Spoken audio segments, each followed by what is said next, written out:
Chapter 227.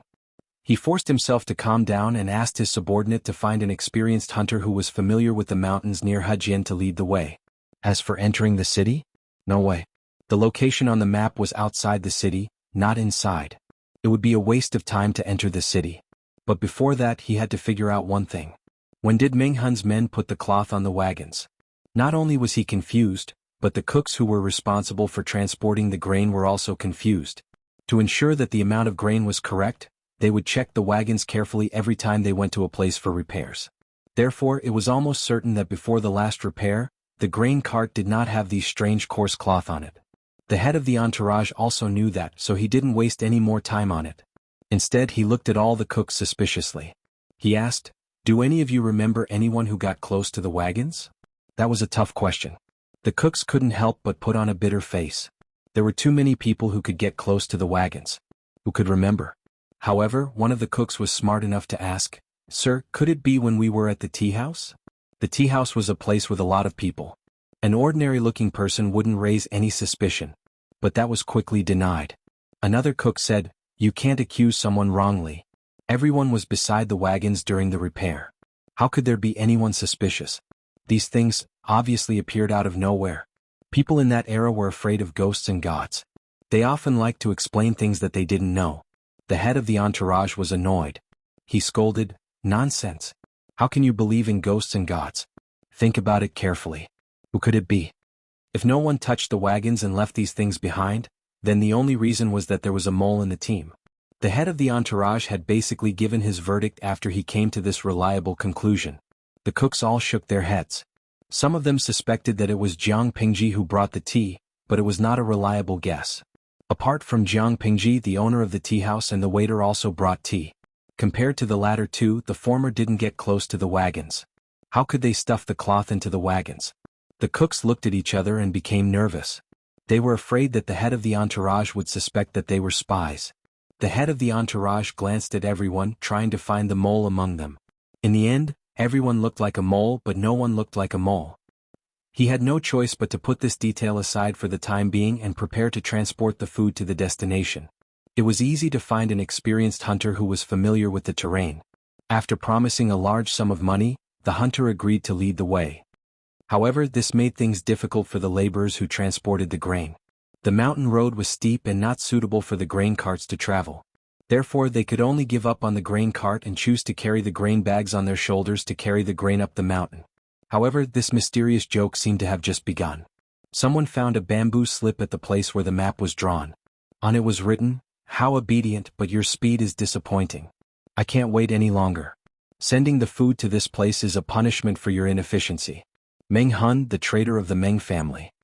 The head of the entourage's face turned as dark as the bottom of a pot when he saw the bamboo slip and the coarse cloth under it. At this time, a soldier asked him, "Boss, what should we do now?" The head of the entourage was breathing heavily. Although he was not carrying the grain, the mountain road was steep and he was wearing heavy armor. Naturally, he was sweating and breathing heavily. "What else can we do?" "Just do as the higher-ups say." Meng Liang was still in Meng Hun's hands. If they dared not do as he said and angered Meng Hun, he might kill Meng Liang. By then they would be the ones crying. For the sake of Meng Liang's life they had to obey. Fortunately, the destination marked on the second map was not far from here. The old hunter told them that they could get there in about 15 minutes. "You're fast this time. But I've already left. It's interesting to see you delivering the grain. But I haven't had enough. I want to see Meng Liang. Deliver the grain here." By Meng Hun, the traitor of the Mengs. At this time, the head of the entourage was so angry that he punched the tree trunk next to him, making a dull thud. The old hunter looked at the map and said in fear, "Sir, we can't go to this place." "Why not?" the head of the entourage asked with a cold face. The old hunter's hands were trembling. He wanted to cry but had no tears. He had thought it would be a good job to lead the way, but now it seemed that it was not going to be easy. "Sir, this place is a bandit's hideout. I've seen it from afar when I was hunting before. The people living there are beasts who kill without batting an eye. If we go there..." The old hunter stammered out the reason. The head of the entourage sneered and said, "Just lead the way. Cut the crap. It was just a bandit stockade. He had so many men. Couldn't he handle it?" However, there was one thing he did not understand. Why did Meng Hun want to deliver the grain to the bandit stockade? Was there an ambush? Thinking of this, the head of the entourage felt uneasy. He sent a smart soldier to check it out. The soldier came back soon and said, "There's no one in the bandit stockade." No one. The head of the entourage was confused, but he had to force himself to do it. "But I found this at the gate of the stockade." The soldier respectfully presented a bamboo slip and a piece of coarse cloth to the head of the entourage. The head of the entourage was already uneasy when he saw it. He was afraid that it was another trick. He opened it and saw that it was Meng Hun's message again. "The grain is in the yard of the bandit stockade. That bastard Meng Liang is at the place marked on the map. Don't try to play any tricks. Otherwise that bastard's life will be in danger. By Meng Hun, the traitor of the Mengs." The head of the entourage calmed down. He sneered and said, "Coward. Coward." Meng Hun wouldn't have put on such a show if he was not afraid of the Meng's authority. He was afraid that he would be surrounded and killed by his soldiers when they were handing over the grain. What a coward. The head of the entourage sneered and raised his hand. "You bring the grain here. The rest of you come with me to save the second Langjun." Since Meng Hun was so cowardly, it was obvious that he did not have much confidence. If he could take advantage of the situation and kill them while they were unprepared, he could bring Meng Hun's head back to report. That would be a great merit. They didn't intend to kill Meng Hun, but he was digging his own grave.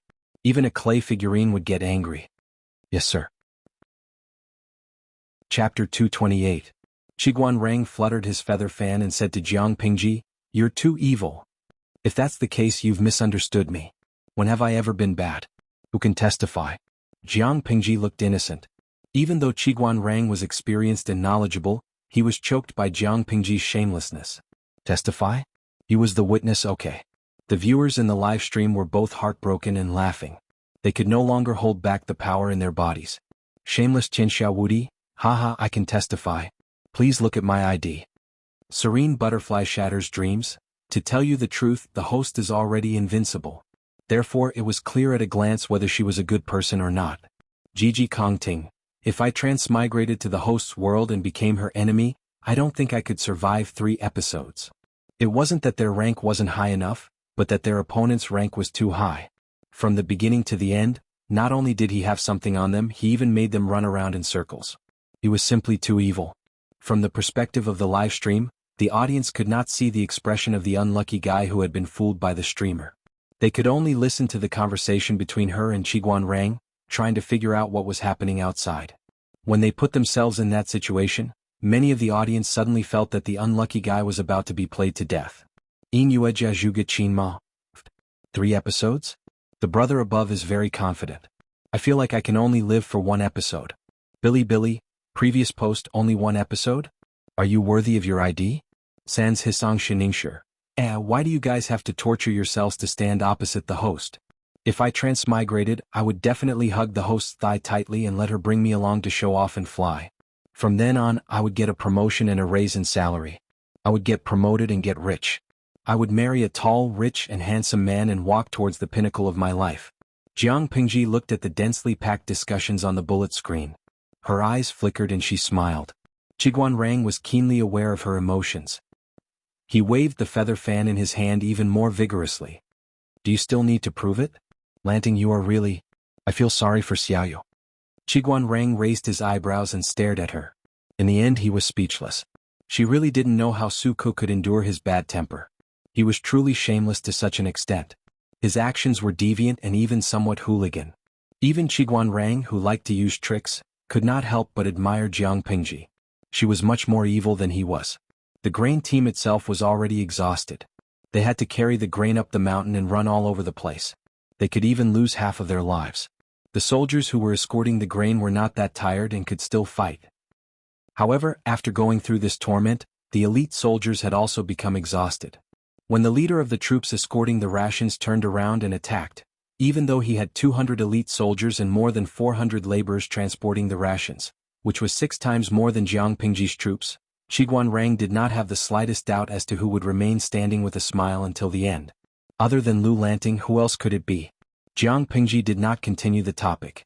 Instead, she looked at the fan in his hand that was making a squeaking sound. Are you hot? Qiguan Rang was confused by her sudden question. A little. The cellar is a little stuffy, but we'll be able to get out after a while. The cellar they were currently in was the one where the women and children had been kept. Jiang Pingji had sent people to clean it up early in the morning and dig around it. The cellar was 3 to 4 times bigger than the previous one.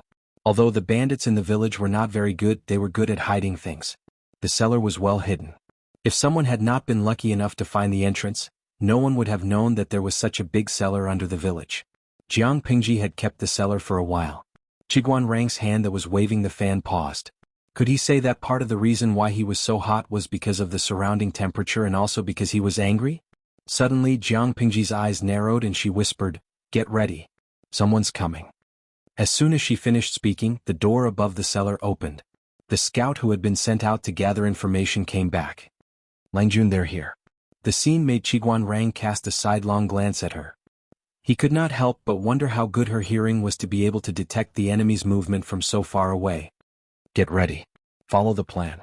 You two stay here and protect Wenzheng. If anything happens to him, you'll have to pay for it yourself." Jiang Pingji raised her hand and dropped it. 2 tall and strong men stepped out of the ranks and walked behind Qiguan Rang. They looked like they were guarding the door. The rest of the troops who had been hiding in the cellar climbed out of the cellar stairs in an orderly manner. Each of them carried a delicate crossbow on their back. The crossbow was different from the improved one Jiang Pingji had used before. It was only half the size of the improved one and had a shooting range of about 90 paces. It could fire 3 arrows at the same time and had a low recoil. It could be tied to one's arm and was very suitable for close-range ambushes. After Jiang Pingji conquered the bandit village, the place was not abandoned. Instead, it was carefully cleaned. There were more than 100 troops in the troops. It was not a big number, so the farm was not crowded. However, after she conquered a few more bandit villages and further expanded the troops, the farm would not be enough. She planned to make use of the waste and arrange some troops to stay in the original bandit village. On the one hand, it could relieve the pressure of the training ground, and on the other hand, it could observe the movements of other bandit villages. All the troops hid in various places in an orderly manner. They were all dressed in black coarse linen clothes and their figures blended in with the night. With the dim moonlight, it was difficult to find them even if they were very close. Jiang Pingji was very strict with discipline. The troops had to obey her orders. Whoever dared to disobey would be severely punished. In addition to the basic training, Meng Hun, under Jiang Pingji's instructions, had to brainlessly instill the concept of obeying orders in them. Now it was beginning to work. Even the bandits who had been recruited some time ago obeyed her orders and stood guard everywhere. Jiang Pingji raised her 5 senses and listened to the footsteps. She curled her lips. These people are stupid enough to choose to split up. The head of the entourage led 150 elite soldiers to rescue Meng Liang, while the rest of the soldiers and cooks stayed behind to transport the food. Wen Zheng could not help but frown. If this is really Coach Meng's idea, we will have a headache. Huh? No matter which group it is, Coach Meng's men will not be able to deal with them, Qiguan Rang said. Qiguan Rang said, Lanting's actions not only annoyed them, but also revealed her lack of confidence. The head of the food escorts will naturally be angry and want to kill. One group will go to rescue Meng Liang, and the other will ambush Coach Meng. Normally this is not wrong. With Meng Hun's manpower, how could he steal the food from the hands of 400 laborers and 50 elite soldiers? Even if he set up an ambush, the odds of success were slim. Once the head of the food escorts felt that it was a trap, he could turn around and attack Meng Hun from 2 sides. He could easily kill him. Chapter 229. You said it's normal? Jiang Pingji smiled, revealing her white teeth. She tilted her head and said, I've never been normal.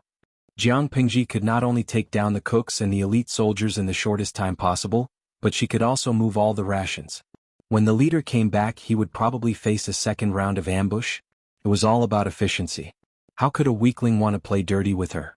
In her territory, she could only do things at her own pace. Qiguan Rang waved his feather fan. Jiang Pingji suddenly asked him, Wenjing, when is the best time to strike? Of course we have to wait for them to finish moving the rations and then extinguish the torches as a signal. That's the best time to strike.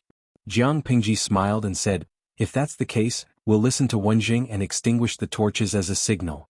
If that's the case, Langjun will have to wait. It would take a long time for a few thousand dawn of rations to be piled up. Compared to the process, I value the result more. Facing enemies that outnumbered them, Jiang Pingji did not act rashly. Instead, she chose to face them calmly. She was indeed conceited, but it did not mean that she was brainless or impatient. On the contrary, she was like the most experienced hunter. In order to capture her prey, she could wait patiently. The viewers in the live stream were also watching quietly. Even though there was only the scene of the cooks moving the rations, the heavy and suffocating feeling of an approaching storm could be vaguely felt even through the screen and in another dimension. They could not help but feel nervous. At that moment, a viewer in the streaming room sent a bullet screen asking her, "Inueja juga chin ma, does the streamer plan to recruit these people? Give me a definite answer so I can be mentally prepared." What mentally prepared? The viewers in the streaming room all knew that Jiang Pingji, the streamer, killed people without hesitation. It was not fake like in dramas where she spat blood or smeared ketchup. It was real. Blood splattered, brains splattered, and heads flew into the sky. The scene was so real that it was frightening. Some of the viewers who could not accept it would vomit after watching it. They would be traumatized by the streaming room from then on. Of course, many viewers who liked thrills would try their best to squeeze in. How could ordinary people in peacetime watch a scene of murder? Jiang Pingji's sharp eyes saw the bullet screen. She thought for a while and sent a message. Host V, kill. Alright, a lot of the audience could prepare to cover their eyes. Sir, what should we do now? After moving the food, the head cook secretly wiped his sweat and asked the soldier who was temporarily in charge of the elite troops while panting heavily. The soldier held a torch in his hand. He looked around but didn't find anything unusual. Everyone pretend to retreat. Extinguish the torches along the way, then quietly hide in the houses and prepare for an ambush. The brightness of the torch was limited and visibility was low at night. Everything outside of the light was still pitch black. They held the torches but didn't find any ambush, so it was obvious that the enemy should be observing them from a distance.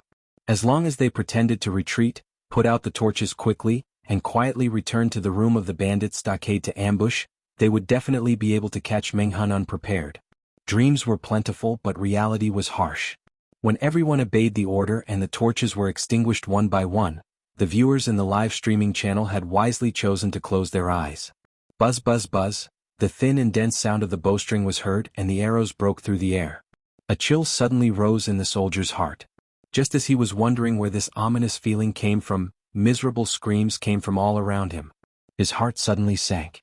Just as he was about to shout out the word, "enemy attack," he suddenly felt a sharp pain as if his flesh was being dug into his arm. He subconsciously raised his other hand to touch it, and it turned out to be a slender arrow that pierced through his arm. They were ambushed. But hadn't they searched the surroundings before and found no trace of the enemy? At this moment, all kinds of thoughts filled his mind, but Jiang Pingji obviously didn't give him a chance to think more. Puff puff, the first round of volleys had just passed 2 breaths and the second round came quickly. The sound of arrows piercing into flesh rang in the silent night, making people's hair stand on end. The troops in the dark couldn't see the enemy's position, and they didn't need to aim specifically. They just needed to shoot randomly at the place where the torches were extinguished.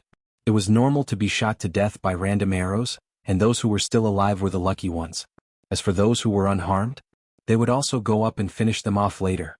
Jiang Pingji's plan was very clear. She would only leave 2 or 3 injured soldiers behind and let them bring Meng Liang's body back to Meng County in Song Prefecture. But these people thought they were smart and chose to split up, which gave Jiang Pingji an excellent opportunity to attack. She also participated in the ambush, and the crossbow in her hand was steady and fast. The audience in the streaming room could use the convenience of the camera to see how she shot the enemy's head with 1 arrow. Every arrow accurately pierced through the target's eyebrows and brain, killing them in 1 shot. After 10 rounds of volleys, the screams were completely extinguished. Jiang Pingji said coldly, "Those who are still breathing, send them on their way." It wasn't the first time that the troops had killed people, but their limbs were still a little weak. Even those who used to be bandits couldn't kill hundreds of people so easily. It was as if they weren't harvesting human lives but wheat after wheat. But they were all people who lived with swords and blood, so they didn't dare to hesitate and retreat. They all popped out from their hiding places. Some of them looked for those who were still breathing, while others moved quickly to carry the grain to the cellar. The cellar wasn't far, so they could move all the grain in a very short time. Nongqin belonged to the former group. Her hands were covered in sticky blood, but she was still calmly breaking the enemy's neck one after another. She looked like a Rakshasa ghost, which sent chills down everyone's spine. The bandits even wanted to take a detour. In less than a quarter of an hour, all the grain had been moved. Jiang Pingji coldly twitched the corner of her mouth. "Nongqin, bring me a pen." She casually dipped the tip of the pen into the blood on the ground and wrote rough, blood-red words on a roll of coarse cloth. Those who go back on their words are the dogs of the Mengs. The Mengs want to use me as a scapegoat to humiliate my wife and daughter. They will be shamed even after death. Such despicable behavior is not worthy of the late Lord Meng. If you want to do this, don't blame me for retaliating. If Meng Liang doesn't die, how can I face the spirits of my deceased wife and daughter in heaven? By Meng Hun, the traitor of the Mengs. After she finished writing, she threw the pen away. A piece of coarse cloth fell to the ground and covered Meng Liang's face. Meng Liang's body, which had been suppressed in the ice cellar, was now wrapped in a rag and tossed among the other corpses. Although he was dead, Jiang Pingji could still make him shine again and bring out the last of his value. Let's go. We'll stop them again. Let's show them who's the real loser. Meng Hun didn't say a word. He secretly clenched his teeth as if he was holding back something.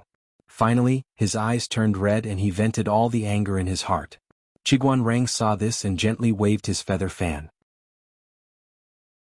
Chapter 230. Bang. He punched the tree trunk with one hand and held two pieces of cloth in the other. The head of the entourage was so angry that his liver was about to explode. Meng Hun, you've gone too far. He clenched his teeth in anger. He thought he could catch Meng Hun, but Meng Hun was still toying with him. Meng Hun only gave them directions to walk around in circles. It was like a monkey show. If I catch you, I'll tear you to pieces. The old hunter who was leading the way was trembling in fear. His back was covered in sweat and he shivered in the cold night wind. Sir, are we still going? The old hunter asked carefully after the man had finished punching the tree. No. Let's go back. They're trying to lure us away. They want to take the rations away while I'm not here. Hee, I'm afraid they'll never know that I left someone to guard the rations. Meng Han is just a stray dog. How can he swallow so much? He must be scared of choking to death. His eyes darkened and a murderous look flashed in his eyes. He didn't even need to think to know that if he kept searching, he would only find more pieces of cloth. It was an obvious trick to lure them away. The purpose was to buy time so that they could take the rations away. Let's go back and surround Meng Han. At the order of the head of the entourage, the exhausted soldiers pulled themselves together and hurried on with their sore legs. The old hunter was confused. He was only hired to lead the way. How would he know what was going on with the soldiers? He just needed to lead the way. When he got the promised money, he would never do such a thankless job again. The old hunter muttered to himself as he moved through the forest. He was as strong as a young man in his 20s. As a veteran hunter who had been hunting nearby for more than 30 years, he could move freely even with his eyes closed. He knew when to step and where to step. He knew it would be easier for him to do so. But it was not so easy for the soldiers. The route Jiang Pingji chose seemed to be smooth and without any traps, but it was full of hidden traps. It was very exhausting. The old hunter was already used to it, so naturally he did not feel anything. On the other hand, the soldiers were traveling at night and the terrain was so rough. How could they not be exhausted? The head of the entourage was eager to kill Meng Hun to avenge himself, so he kept urging them to hurry up. One of the soldiers panted and jogged. Boss, don't worry. Meng Hun definitely won't expect us to come back. That's right. With so much food, even if 400 people carried it, it would still take at least an hour. How could they move fast if they were carrying the food? Even if we can't catch them, we can still catch up to them. Leader, you don't have to be so anxious. Let us rest first. Hearing that, the head of the entourage's face darkened. He raised his hand and whipped the soldier. The man let out a blood-curdling scream as a long line of blood ran diagonally from one side of his forehead to the other side of his chin. He missed his footing and fell to the ground, rolling down the slope. There was a dull thud from below, and in an instant there was no more sound. The head of the entourage showed no mercy at all. Instead, he said in a sinister tone, "Speed is the most important thing in war. How can we waste our time for such a reason? Meng Hun is a cunning man. Who knows what other tricks he has up his sleeve? Anyone who wants to rest will end up like him." The other soldiers kept quiet out of fear. They just lowered their heads and held their breaths, afraid that they would be whipped if they breathed too loudly. The head of the entourage snorted and said proudly, "Since no one objects, let's continue our journey and capture Meng Hun alive. As long as we capture Meng Hun and make a great contribution, I'll ask the county chief to reward you. Then you'll have a meteoric rise. You'll have money, women, and status." Tempted by the benefits, the other soldiers forgot about the rising fear in their hearts and suddenly felt a sense of heroism. After a while, the bandit stockade could be seen with the naked eye. There was still light over there. The head of the entourage laughed when he saw it. Pointing at the fire in the stockade, he said, "Meng Hun is such an idiot. He's trying to lure us away and buy time. He didn't expect that I had a trick up my sleeves. I left some people to guard the food. It's not that easy to get the food. If you want to take it, take your life." Seeing the bandit stockade getting closer and closer, the head of the entourage felt excited. He smelled blood in the air, which made him even more overjoyed. Obviously, this was the evidence that Meng Hun had led his men to launch a sneak attack. Maybe he was already wounded and had fled. The old hunter suddenly felt extremely uncomfortable when he was only 100 meters away from the stockade, as if a terrible beast was targeting his vital parts. This kind of vigilance had saved him many times in danger, and this time the feeling was stronger than ever. He stopped for a moment and suddenly bent over and rolled over. The old hunter felt that his hands and feet were numb and weak in panic, as if he would lose his life if he slowed down a bit. His action was so sudden that the head of the entourage came back to himself from his extreme excitement and became serious. "What are you doing?" As soon as he finished speaking, a strange sound came from the back of the troop. Screams kept coming from the back. The exhausted soldiers fell one after another like rice being cut, one after another. The head of the entourage was frightened by the sudden change. All he could see was darkness. He could not see the enemy at all. It was as if the deadly arrows had come out of nowhere. After only 3 volleys of arrows, only 20 to 30 of his soldiers were left. The rest had been turned into porcupines. TSK. Cowards. The Mengs keep using such useless people. What a disgrace to Lord Meng. Jiang Pingji squatted on a branch. She wanted to shoot some arrows at the head of the entourage, but she did not expect him to be so cruel that he grabbed the corpses and used them as meat shields. A few stray arrows hit the corpses. TSK. It was rare to see someone so useless. Chiguan Rang's night vision was not that good. He heard Jiang Pingji's sarcasm and thought she was belittling the enemy. Jiang Pingji patted the trunk of the tree, which made a cracking sound. The troops heard the sound and put their hands to their mouths. They shouted, "Meng Gongyong of the previous dynasty is ridiculous." Chiguan Rang's heart sank. He was frightened by their thunderous voices. The descendants of today are worse than dogs. Someone's feather fan almost fell to the ground. Was it really okay to mock them so blatantly? At that moment, Chiguan Rang could not help but think of the coarse cloth Jiang Pingji left behind. It directly called the Mengs dogs. Jiang Pingji said to Chiguan Rang in distress, "I don't think it sounds imposing. Should I say something more infuriating?" Chiguan Rang was speechless.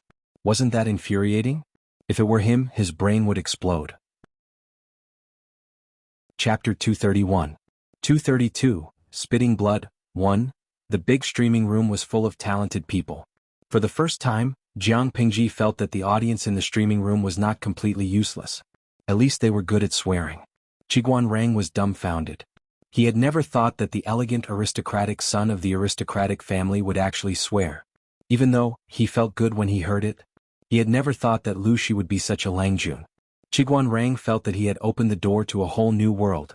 His troops shouted the same sentence in unison. Their voices echoed all over the mountain. The head of the entourage felt a sharp pain in his heart when he heard it. He almost choked on his breath. He looked at the dead bodies lying on the ground. His vision darkened. He staggered and almost fell on his butt. The old hunter crawled out of his hiding place. He did not dare to look back. His clothes were stained with the soldiers' blood. The sticky and warm feeling on his hands scared him out of his wits. His face was as pale as paper. He crawled away on all fours. The reward for leading the way was tempting, but how could it compare to his own life? It would be a waste if he did not have the life to spend the money. He decided that he would never do such a dangerous job again.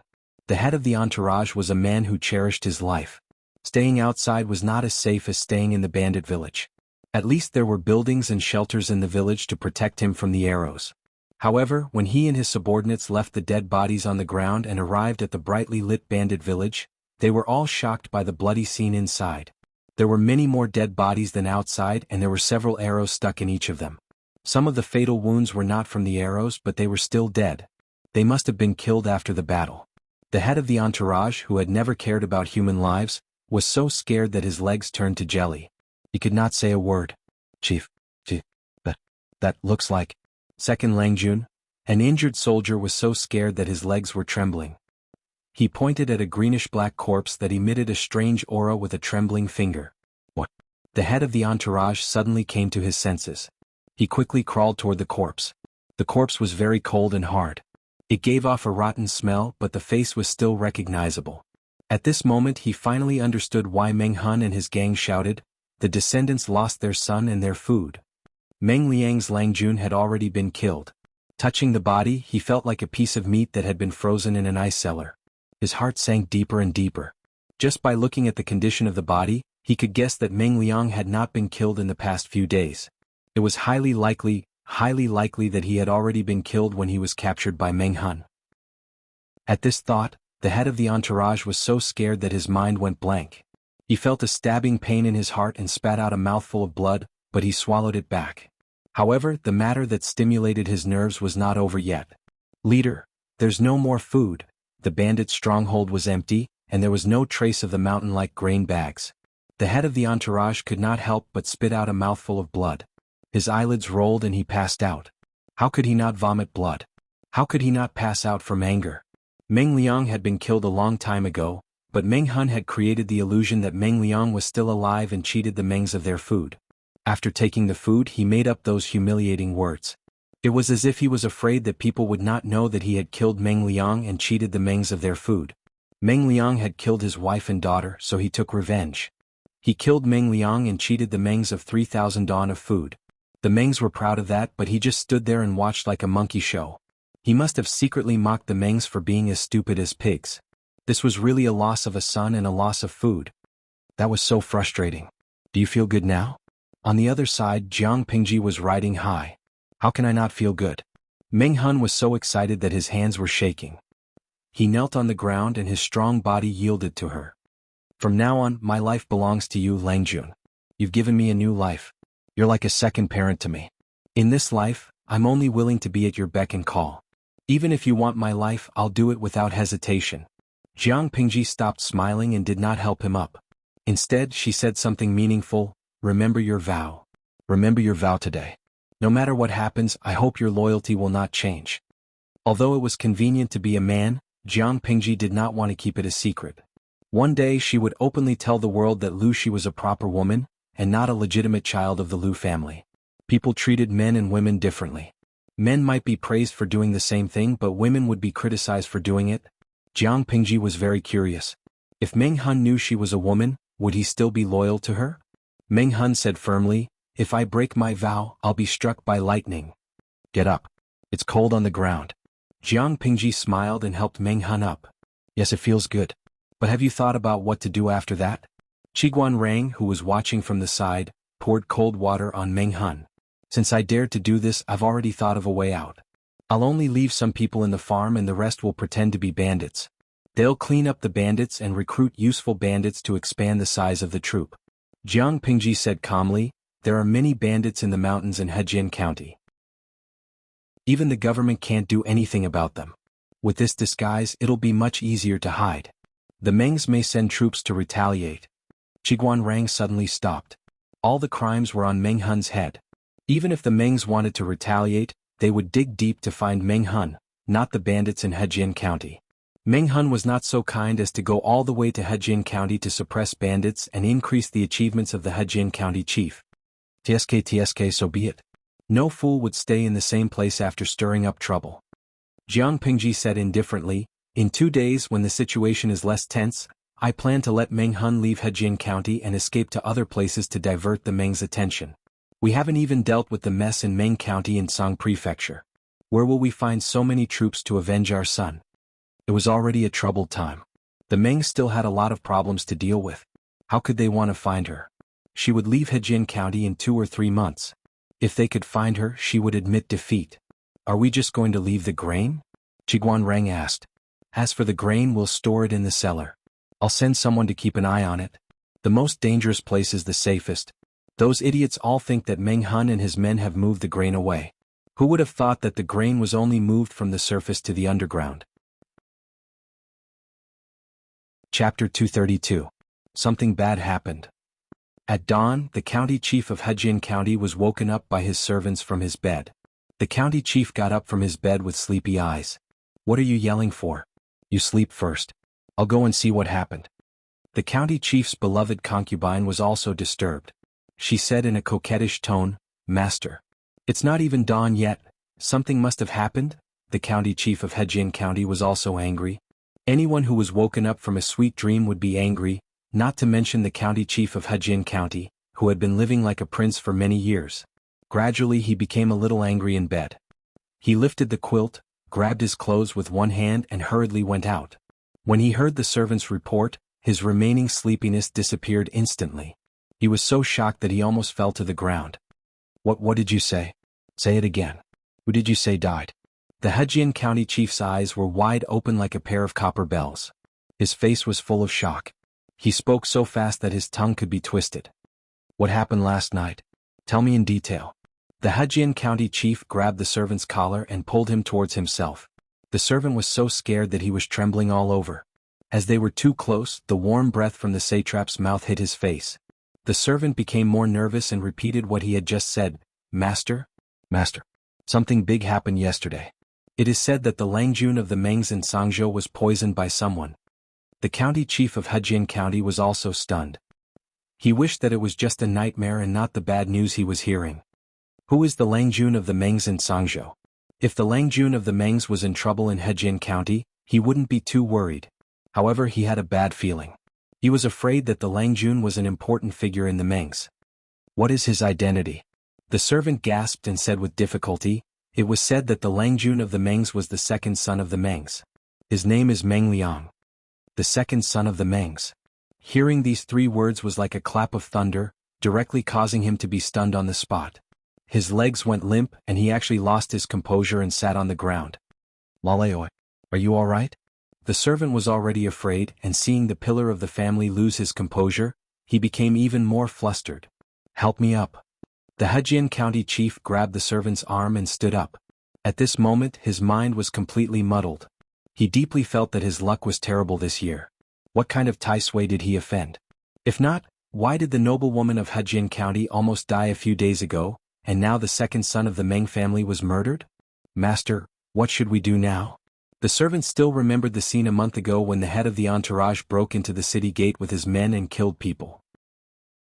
He didn't take the Hejian County chief seriously because he had a strong backer. If the Mengs want to make a fuss about it, I'm afraid. Even though Meng Liang wasn't killed by the Hejian County chief, it was still someone who got into trouble in his territory.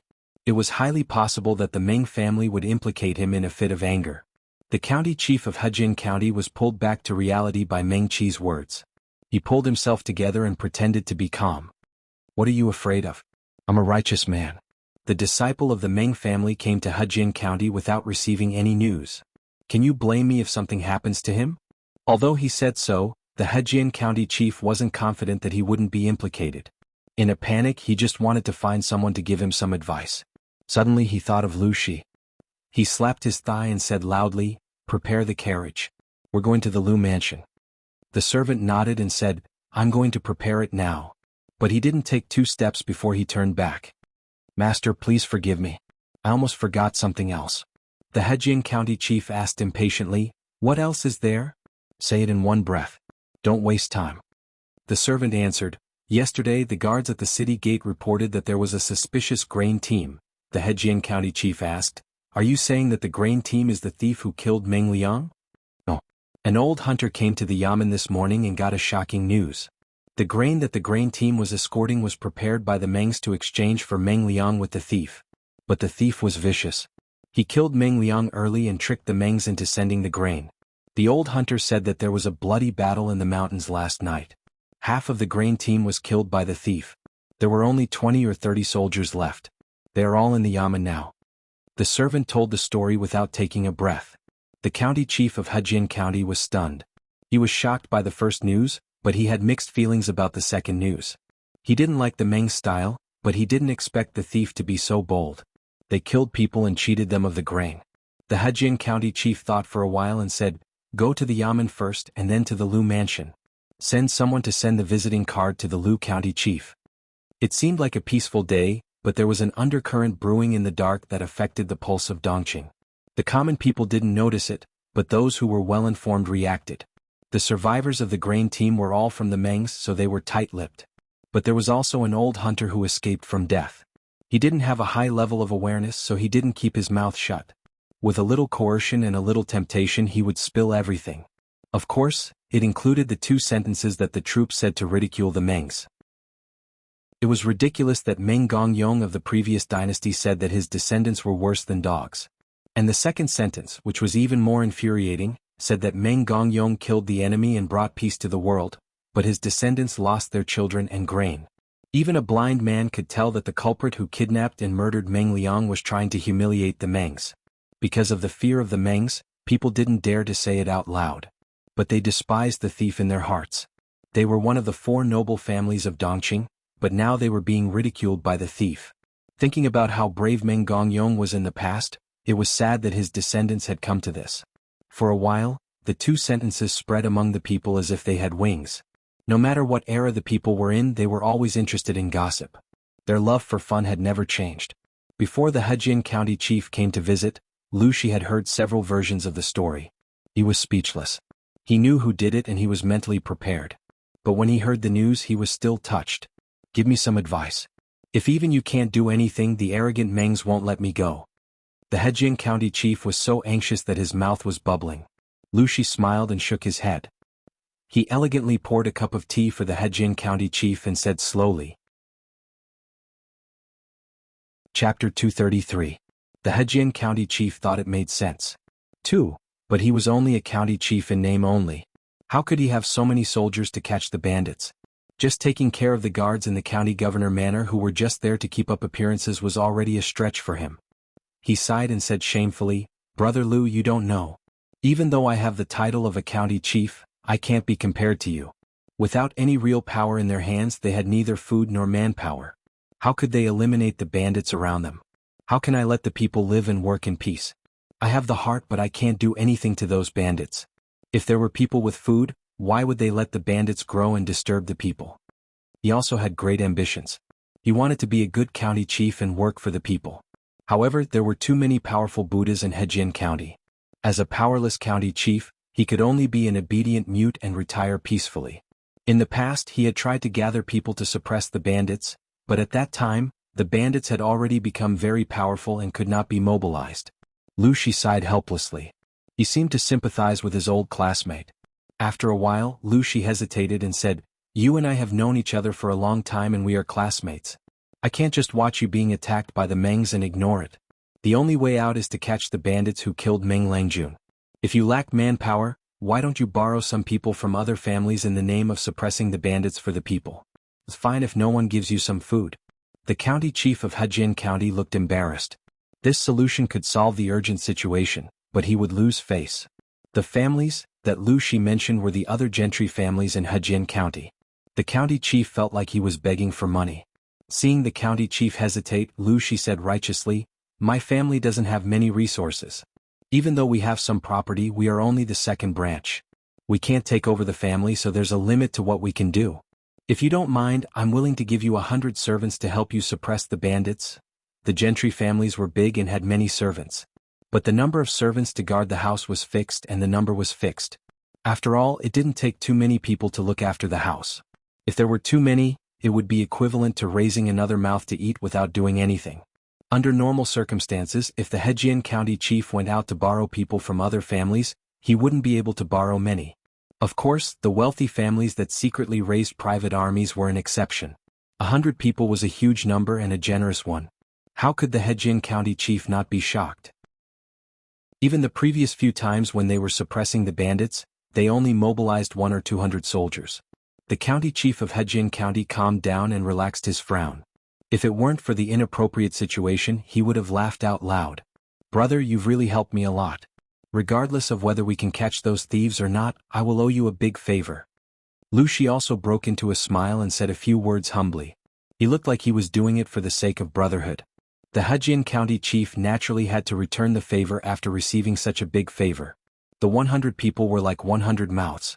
The Lus had already sent people, they couldn't ask them to give back food.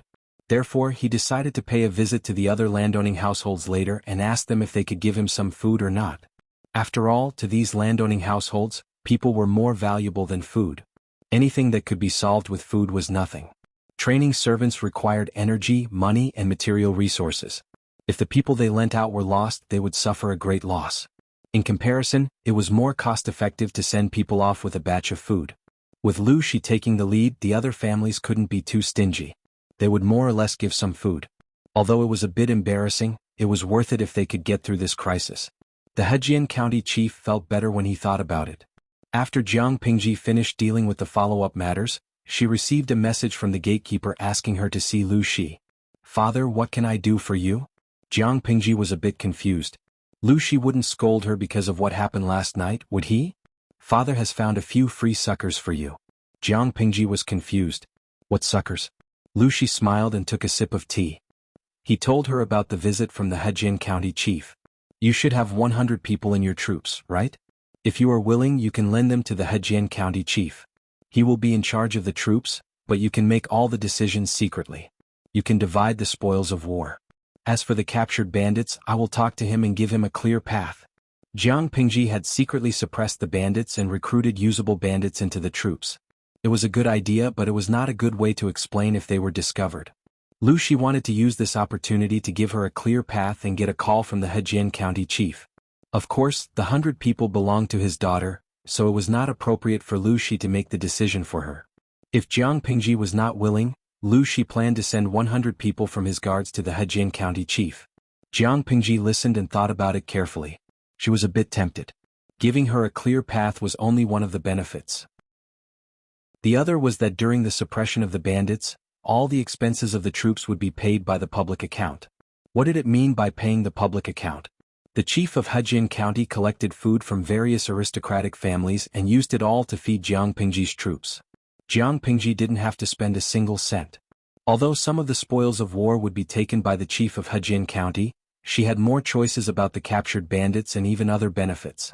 In layman's terms, it was using other people's money to feed one's own troops.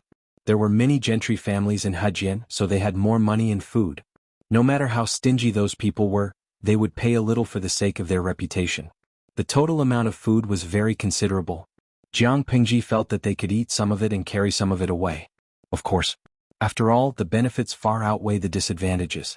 The bandits near Hejian must be eliminated. In the past we could only do it secretly. Now we have a good reason to do it, and there will be people who will pay for the expenses. Wouldn't it be unfair to myself if I don't accept such a good offer? It was not easy to start from scratch. One would not know the cost of food if one did not manage the household. The scale of the troops was still small. When the number of people reached thousands or even tens of thousands, she would not be able to feed so many people with her current wealth. Therefore, it was very important to increase income and reduce expenditure. Lu Shi's move helped her solve a problem and saved her a lot of expenses. He pressed his lips together as if he wanted to suppress the smile on his face, but the gentle smile in his eyes betrayed his true feelings. "Since you have agreed, I will inform the Hejian County chief tomorrow." Lu Shi paused and then asked in a low voice, "Have you cleaned up the aftermath of the incident with Meng Liang?" "Father, don't worry. It has been done," Jiang Pingji answered with certainty. The father and son looked at each other and smiled. They both saw the slyness in each other's eyes. At that moment, the news of Meng Liang, the second son of the Mengs, being murdered spread like wildfire. Chapter 234. 235. Spitting Blood. 4. The Hejian County chief put aside his pride and collected more than 1,000 don of food and various weapons. As he had expected, no one except Lu Shi was willing to give them to others. They chose to pay with money. He thought that Lu Shi's men were the elites he had raised in Hu County, so he was very confident about killing the bandits. He organized the money into a booklet and handed it to Lu Shi with both hands. He also told Lu Shi that he was not good at dispatching and hoped that Lu Shi would pay more attention to him. After all, they were Lu Shi's soldiers. Although Lu Shi said that he would lend them to him, it was not appropriate for the Hejian County chief to interfere. Of course, Lu Shi wouldn't refuse the supplies that were delivered to his doorstep. He politely declined them and accepted them under the urging of the Hejian County chief. With a turn of his head, he handed them over to his daughter. Jiang Pingji was speechless. She had only lied to them and a lot of food and money had been delivered to her. She finally understood why the Lus were so rich. Lu Shi did not see through her thoughts. She hinted, "The Hejian County chief can't eat or sleep well. He is eager to see the bandits killed." Jiang Pingji's heart skipped a beat. She understood the meaning of his words and nodded in response. "Father, don't worry. I know what to do." They had to kill the bandits, but she had the final say on who to kill. She just needed to show a good record. The Hejian County chief would probably be grateful and think that Lu Shi was a good friend and that Lu Shi was a hero. Anyway, the father and son would take all the material and reputation benefits. Others would be happy even if they suffered a loss. Lu Shi was worried. The tallest tree in the forest will be destroyed by the wind. The tallest tree on the shore will be destroyed by the current. People are stupid. Those who are outstanding are easy to be envied and criticized. As your father, I don't want you to suffer such grievances. Therefore, when necessary, Lanting can keep a low profile and avoid the limelight of others' fights. You should focus on the result. There is no need to fight for a temporary victory. Others did not know about her future, but Lu Shi knew her ambition and talent. He saw with his own eyes that the child could still be free and unfettered after hurting the Mengs. If it were someone else, would they be able to do that? She had already built a foundation by developing steadily. Her future development would be smoother. Once she was fully fledged, all she needed was a fortuitous encounter, and she would be able to rise to the top in an instant, shocking the people of the world and shaking the entire court. Father, don't worry. I'm not a brainless brute. Jiang Pingji answered with a smile. Lu Shi nodded his head in satisfaction, but then realized that there was something wrong with his words. She was his daughter.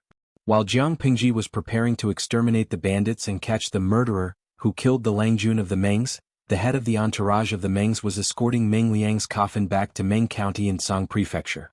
She wore a white silk mourning dress, a white banner hung high, paper money fluttered in the wind, and the soul guiding bell rang all the way. Meng Liang had been dead for quite some time. In order to prevent maggots from rotting and to preserve his body in perfect condition, they had specially made a special coffin and placed a large amount of ice inside. They were rushing to send Meng Liang's body back to his homeland before the beginning of summer. However, it was difficult to speed up while carrying a coffin. It should have taken them only half a month to travel at top speed, but it took them a month and a half. They had lost count of how many times they had waited for a month and a half. By then, Jiang Pingji had expanded the number of troops to 1,000 after exterminating the bandits. That was the result of her being picky. If she had slightly loosened the selection criteria, she would have had about 2,000 troops. In a month and a half, they had conquered more than 20 bandits' villages and secretly used them as strongholds. They had looted countless spoils of war. She had handed over all her antiques, calligraphy, and paintings. She had kept all her food, cotton, and money. The Hejian County chief was well aware of her actions, but he did not say anything. In that era, knowledge was priceless. The value of calligraphy, paintings, and antiques far exceeded the value of food. However, that rule did not apply to Jiang Pingji. She knew that only by strengthening herself would she be able to survive in this chaotic world. Antiques, calligraphy, and paintings would all be hers in the future. Therefore, she handed over those things that looked expensive but were just old rolls of paper in her eyes without hesitation. She did not care, but the Hejian County chief felt that she was too honest and upright. She had suffered a great loss without saying a word. She had benefited from it. He was especially merciful to the captured bandits. It was up to the Lus to decide how to deal with them. The only regret was that they had not caught the bandit who killed Meng Liang Meng Hun. But the Hejian County chief felt comfortable when he thought that the hidden dangers around Hejian County were decreasing day by day. He was also secretly envious of Lu Shi. Looking at the elite troops of Lu Shi and his own troops, the gap was too big. The former was serious about exterminating bandits. Blood flowed like a river at every turn. The latter was chased by bandits and could only let them grow. As the size of the troops increased, Meng Hun temporarily hid behind the scenes. Suku had to shoulder the double workload. Suku was so busy every day that he had no time to rest. If Qiguan Rang did not occasionally come to help him, he would have been exhausted. When he finally had some free time, he turned around and found that his Longjuan's troop had already expanded to 1,000 people. 1,000 private troops was nothing in front of any noble family. But considering the time it took for the troops to be established and the current situation, it could only be described as incredible. Even though Suku had seen the development of the troops with his own eyes, he was still a little stunned. Rang Xiaoyu has been busier lately. Qiguan Rang and Wei Yuan's daughter's wedding date was set in 8 months. Although it was a long time, they still had to go through a complicated ceremony. 8 months was considered a rush. If Wei Yuan was not in a hurry to get his daughter married, it could have been delayed for more than a year. Qiguan Rang was now the future groom. He was in high spirits and the haze between his eyebrows was swept away. It's not as leisurely as Wenjing, Suku said lightly. He and Qiguanrang had been interacting more and more, and they had many common topics. Eventually they became friends. You and Master Gongqiao have already decided to choose Lang Jun. Why haven't you expressed your opinion yet? Jiang Pingji's secret forces were developing rapidly, but there was no hidden danger of an unstable foundation. Instead, it was very solid. This was inseparable from Su Ke's hard work.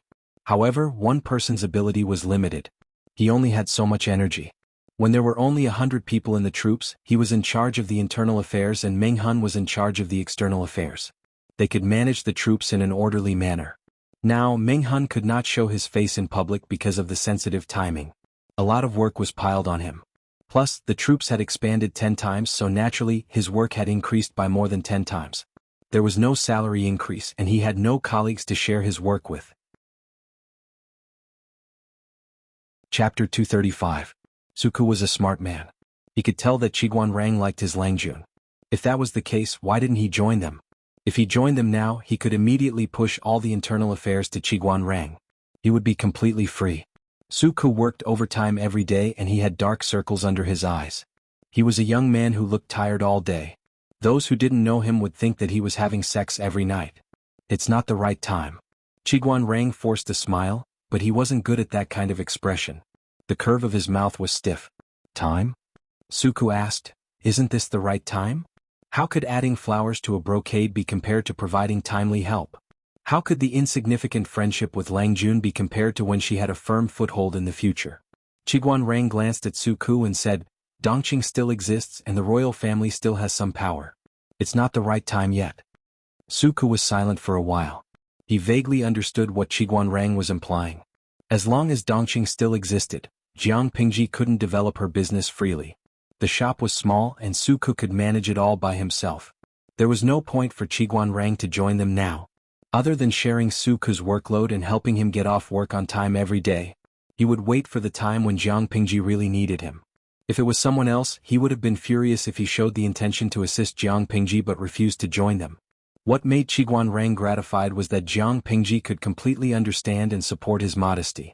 It was a tacit understanding between him and Jiang Pingji. They were both teachers and friends and they got along well. Because of that, Qiguanrang would occasionally come over to help Su Ke with some of his work. Su Ke's face turned pale. He said gloomily, I can only hope that the time comes soon. Otherwise, according to his Langjun's development, he would definitely die of exhaustion. His Langjun was too good at delegating work. Laymen don't care about professionals. Qiguanrang stopped him from saying anything. Qiguanrang looked at Su Ke and teased, Xiaoyu, you're at the age to get married. Why don't you take some time to think about it? No matter how unreasonable Lu Langjun is, he can't possibly ignore his subordinate's marriage, right? Seeing that the young man was dating, getting married, and having a baby, she should at least give him a few days off. Qiguanrang did not want to join the team at this time because he saw the heavy workload and wanted to relax for a few more days. After hearing this, Su Ke's face turned red and pale. He seemed to be in a dilemma. When Zheng's suggestion is really, could he say that Qiguanrang was very similar to his Langjun in some aspects? If Jiang Pingji knew how busy Su Ke was, she would probably say the same thing. Suddenly, Su Ke changed his mind. He hoped that the time for Qiguanrang to join them would come later. He could not imagine what would happen if his Langjun and Qiguanrang got together. He would be the one who would be exhausted. Qiguanrang pursed his lips and said, Xiaoyu, you don't have to be so depressed.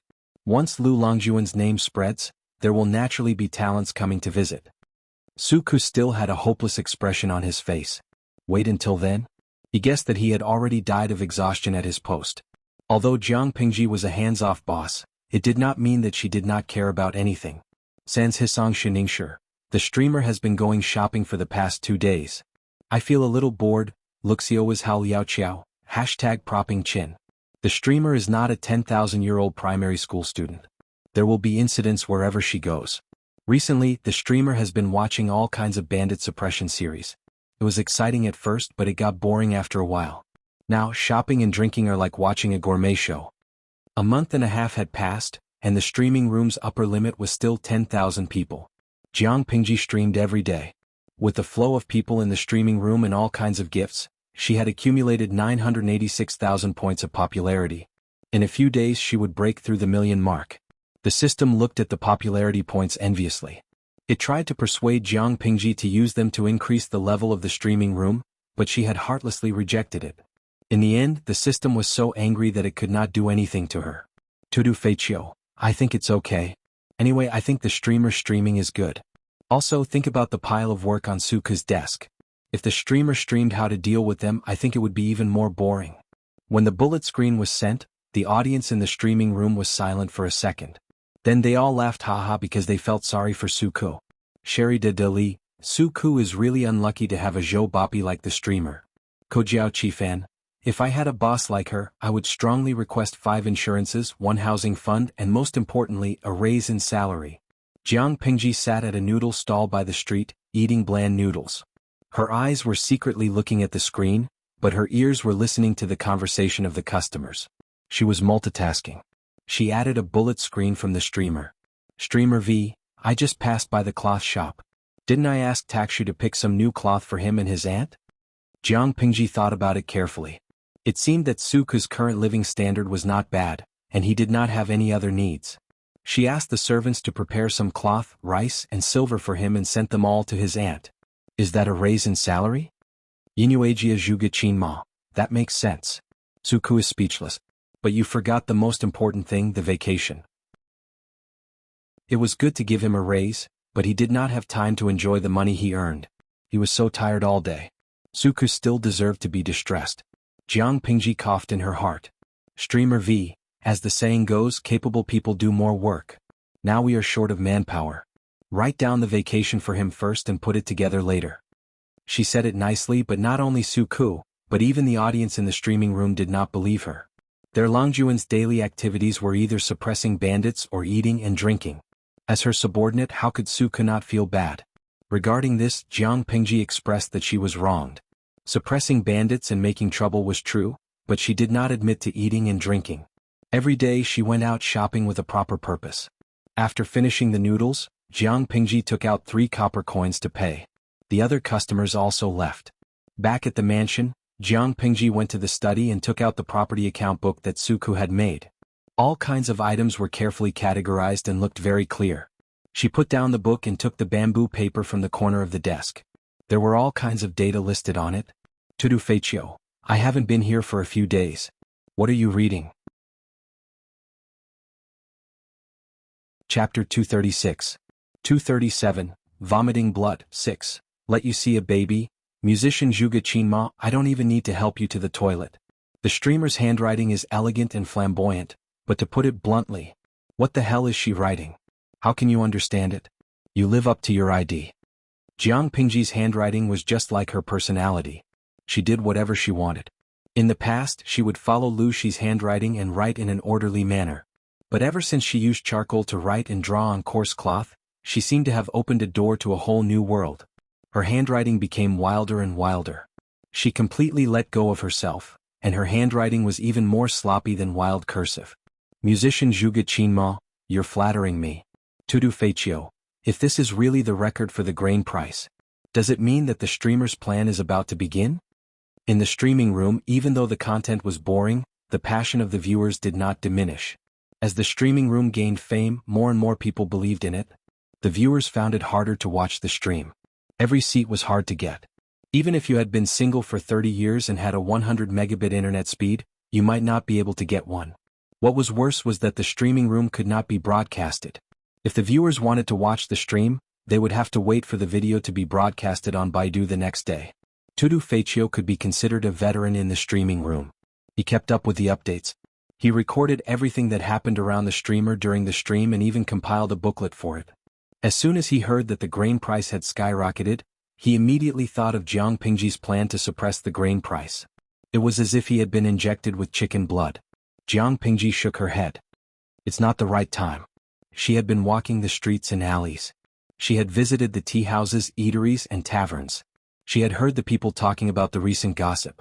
More and more of it was related to the civil unrest in Song Prefecture and Meng County. But their news had not been confirmed, so the spread was limited. Otherwise, why would the grain price have only doubled? Jiang Pingji murmured, it's too early to make a move. The rumors are still brewing. There's still some time before they really explode. When the time comes, the people will panic and rush to the grain stores to buy grain. The grain price will not be the same as it is today. Some of the people would believe the baseless rumors, but the doubling of the grain price would make them hesitate. If Jiang Pingji started her plan now, her family's grain store would be emptied by another force. When the food shortage started, most of the people would have to grit their teeth and buy the food that had skyrocketed in price. So, she was not in a hurry. When the government of Hejian County confirmed the news of the civil unrest in Sangzhou, the people would panic and find that they could no longer afford to buy food. That would be the time for Jiang Pingji to strike. She took a look at Su Ke's statistical report and found that they had achieved great results in suppressing the bandits in the past month. The money collected was exchanged for food, which was purchased from the nearby Zisong County at regular prices. It added up to about 1,500 dong. The 3,000 dong she had extorted from the Mengs and the 1,300 dong the Hejian County chief had collected from various aristocratic families. After deducting the food consumed during this period of time, she still had 5,500 dong left, which was much more than she had expected. Takshu, go and tell the butler to call the shopkeeper of the grain store over here. The second branch of the Lus owned all kinds of stores. Half of them were Gu Min's dowry, and the other half were bought by Lu Shi over the years. The Lus had 3 grain stores in Hejian. They were located in different areas and had different customers. Daily necessities such as rice, oil, salt, soy sauce, vinegar, and tea did not make a lot of money, but every person needed them and the demand was huge. Therefore, the profits of those stores were moderate every year. As long as the shopkeepers followed the rules, it would be difficult for them to make a loss. The 3 shopkeepers were a little scared when they were suddenly summoned by their master. They were afraid that they had done something wrong and would be fired. Don't be so nervous. I called you here to ask you some questions. Jiang Pingji sat at the head of the table and asked one of them in a cold voice, "How's the business these days?" The shopkeeper answered respectfully, "The business is okay. The people are worried about the civil unrest in Sangzhou, so the grain is selling smoothly." "Is there anything else?" The shopkeeper was startled. He thought carefully and said, "Apart from some scattered purchases, there are many big businesses." The so-called big businesses were actually other grain stores planning to buy in bulk from them. But the shopkeepers were not stupid. They knew that the price of grain was rising fast, so they could wait for a while and sell slowly after the price rose to another level. Anyway, no matter where the grain was, they would not lose money. The only difference was whether they could make more or less. "You sold the grain?" Jiang Pingji asked. In order to have a continuous supply, the grain stores would more or less have some grain in storage. The shopkeeper hurriedly said, "I wouldn't dare to do that. Of course, I have to ask my master before I make a decision." Jiang Pingji nodded with satisfaction and said, "Just follow the price of grain these days. If the people want to buy in bulk, you can sell it as usual. If someone wants to buy in bulk, you don't have to ask for permission. Just say yes." The 3 shopkeepers hesitated. In their opinion, it was a good opportunity to make money. They should limit the sale and wait for the grain price to rise before selling. It would definitely be more profitable than selling it now. Jiang Pingji did not intend to explain. She only said coldly, "Just do as I say. I will have other instructions when the time comes." All merchants were unscrupulous. Merchants were born with the instinct to pursue profits. No matter what era it was, this had never changed. But for Jiang Pingji, the main purpose of the plan was not to make money but to gain fame.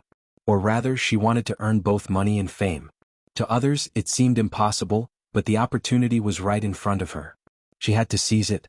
The 3 shopkeepers looked at each other. But Jiang Pingji was their master. Lu Shi had never cared about the family affairs, Madame who had always allowed Jiang Pingji to do whatever she wanted, and the second lady had no reason to support her. The shopkeepers had no choice but to listen to her. "Yes." The 3 of them replied in unison. "You may leave now. Remember to report back if anything happens." When Hejian County was in turmoil due to the civil unrest in Song Prefecture, the Meng's entourage finally arrived at Meng County in Song Prefecture before the weather got hotter.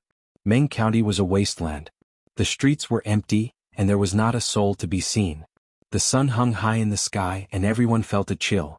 The white banners fluttered in the wind, making a rustling sound. It made the scene even more desolate.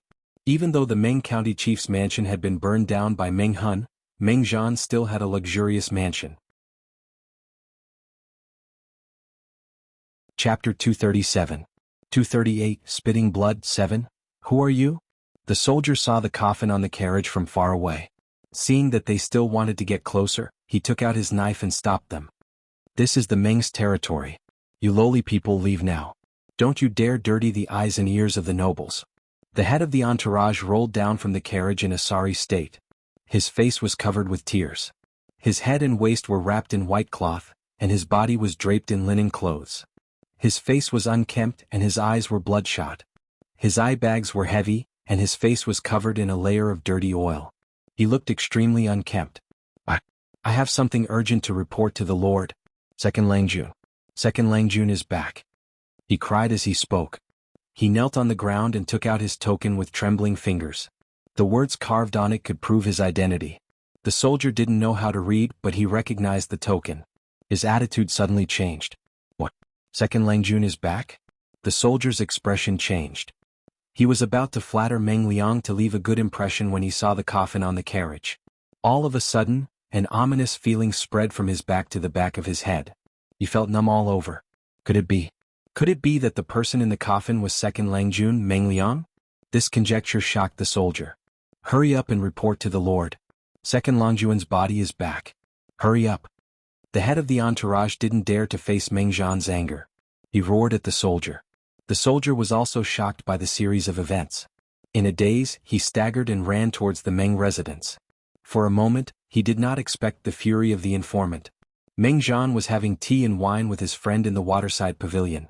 They sat opposite each other talking about the world and laughing. But the atmosphere didn't last long. The servant made a lot of noise. His rude behavior made Meng Zhan very angry. The Mengs were one of the 4 noble families in Dongqing. They were very strict. Even the lowest servant had the best manners. No one could find fault with them. It was like when he was entertaining a guest. Even if his friend didn't care, Meng Zhan still felt embarrassed when something so embarrassing happened. Perhaps something happened. Why don't you ask County Chief Meng? The friend smiled warmly, and his eyes were calm like the clouds in the sky, causing others to feel a sense of closeness and peace. Meng Zhan held back his anger. He cupped his hands in front of his chest and said, I didn't teach my servant well. Please forgive me. After saying that, he turned his head and his face darkened. He got up and walked towards the rash servant. Meng Zhan looked impatient. Tell me what happened? The servant shivered and tried to lower his body to the ground, trying to minimize his presence. Only then did Meng Zhan realize that there was an unfamiliar soldier beside the servant. Judging by his attire, he should be a guard of the Mengs. All of a sudden Meng Zhan's anger grew. This was the place where he entertained his distinguished guests. A guard guarding the gate of the courtyard dared to break in. If this was seen by others, how could he not laugh at the Meng family for not being strict enough to control a mere servant? However, before he could get angry, the soldier had already finished speaking while trembling. Master. Second Langjun's body has been brought back. Meng Zhan's mind went blank after he heard it. It was as if thunder exploded in his ears and took away his hearing. After a long time, Meng Zhan regained his senses and grabbed the soldier's collar. His rough movement also startled the guests in the waterside pavilion. What did you say? Whose body has been brought back? Meng Zhan's eyes were wide open. His crazy look was a sharp contrast to his usual gentle and elegant appearance. The soldier became more and more nervous, but he still answered subconsciously, Second Langjun's body has been brought back. Second Langjun? Meng Zhan was so scared that he took a step back. His body hit the pillar of the waterside pavilion. It was as if all his strength had been sucked out. The group of servants were so scared that they knelt on the ground and didn't dare to raise their heads. His friend who was staying in the waterside pavilion heard the commotion and was confused. He was about to stand up, but he saw Meng Zhan holding his chest with his right hand and spitting out a mouthful of blood. His eyes rolled back and he fell into the pond. Witnessing all of this, the friend's expression was slightly startled, and he stopped in his tracks. What happened? Meng Zhan spat out blood and fell into the pond. Everyone was so shocked that they forgot to go into the water to save him. In the end, his friend came back to his senses and asked someone to jump into the water to save Meng Zhan, who was in a coma. Meng Zhan woke up from his coma in a daze. He saw the familiar scenery and his friend next to his bed. He was shocked at first, but then he remembered the news he heard before he passed out. He quickly lifted the quilt. County Chief Meng, the doctor just came to check on you. You're in shock. You need to rest. Meng Zhan suddenly burst out a strong force. He raised his hand and pushed his friend away. His eyes were full of hatred. Bring him here. Meng Zhan was so angry that he almost bit his tongue. Who killed Meng Zhan? Meng Zhan? His friend stood up awkwardly. He was shocked when he heard the name. Wasn't that the name of the second Langjun of the Mengs? What happened? Seeing Meng Zhan leave in anger, the friend's shocked expression returned to normal. He even tidied up his hair and clothes. He thought to himself, did something really happen to the second Langjun of the Mengs? Thinking about the young friend he met before he came to Meng County, the man raised his eyebrows and his eyes flashed with a hint of playfulness. Don't tell me, you've already predicted this? He followed Meng Zhan and followed him to the hall where Meng Liang's coffin was placed. The servants had put on plain linen clothes, and the decorations in the room had been changed as well. White banners were fluttering and candles were burning. It looked like a mourning hall with a giant coffin in the middle. As soon as he walked in, a strong rancid smell lingered in his nose. Meng Zhan lost his composure and pushed open the lid of the coffin. The body inside was already rotten and covered with maggots. Meng Liang had been dead for almost 3 months, and the weather was getting hotter and hotter. There was no place to replenish the ice along the way, so the body could not be preserved. It was normal for maggots to grow. However, the more it was like this, the greater the blow to Meng Zhan. Even though he didn't believe that the person in the coffin was his son, he could still see the outline of Meng Liang from the maggot-covered face. This was his son. Seeing this, Meng Zhan's throat hurt again. Blood spilled out from the corner of his mouth. This scene caused everyone to be shocked again and again. The friend secretly raised his eyebrows. As he was about to leave, there was a fragrant wind. He saw a lady in luxurious clothes lying on the coffin, crying. She looked like a pear blossom in the rain. It was a pitiful sight. However, with such thick makeup on her face, it was impressive that she didn't make a mess of her face when she cried. The friend thought to himself. He then heard the lady call the second Langjun in the coffin as her son. Wait, wasn't Meng Liang's mother the second wife of the county chief of Hu County, Lu Shi? The friend's eyes widened. Chapter 238. 239, Spitting Blood, 8. His friend stopped looking at him and comforted him gently. County Chief Meng, I'm sorry for your loss. Don't be too sad. However, the pain of losing a son in his middle age was not something that could be soothed by a few words of comfort. Meng Zhan held the edge of the coffin with both of his hands. His fingers were visibly shaking. Because he was using too much strength, the tips of his fingers had turned white. Seeing his veins bulging and his face dark, his friend didn't say anything else. He just sighed and stepped aside. Obviously, Meng Zhan didn't need someone else to comfort him. He needed a quiet place where he could calm down and recover from the sudden shock. However, Meng Zhan didn't want to be alone. He just wanted to figure out why Meng Liang died. His son was fine. Even though he had some small problems and made some mistakes, so what? The Mengs had been a prominent family since the founding of the previous dynasty. They had a huge business and they could handle anything for Meng Liang. If he had known this would happen when he sent him to Shangjing, he would have shouldered all the pressure and protected him under his wings. Now he was on the road to hell at such a young age. As an old father, he had to watch his son die before him. Meng Zhan was a man after all. He was stronger than his crying concubine. After spitting blood a few times, he managed to regain some of his sanity. Bring him here. I want to ask, just who is so daring that he actually dared to be so ruthless towards little Ro? Meng Zhan's eyes turned red and blue veins popped up on his forehead. He didn't look like the gentle man he used to be. He looked like he had aged 20 years. His friends didn't know whether to leave or stay. They could only put on a serious face and lower their own sense of existence. Not long after, the head of the entourage knelt down in front of Meng Liang's coffin. His stubbled face was covered with tears. The one who killed second Langjun was the thief, Meng Han. He lied to the master. The head of the entourage was anxious. Fear was lingering in his brain. He thought Meng Zhan would stand up and cut his head off in the next second. Meng Zhan smiled coldly. He looked vicious and ferocious. Tell me everything. Meng Han, His friend frowned. It was the first time he had seen Meng Zhan's expression other than a warm smile. Meng Zhan's whole body was filled with hostility, which made people uncomfortable. But considering that Meng Zhan had just lost his beloved son, it was not too much. The head of the entourage secretly clenched his fists. Whether he could keep his life or not depended on this. After gathering his emotions, the head of the entourage told the story that he had been preparing for over a month.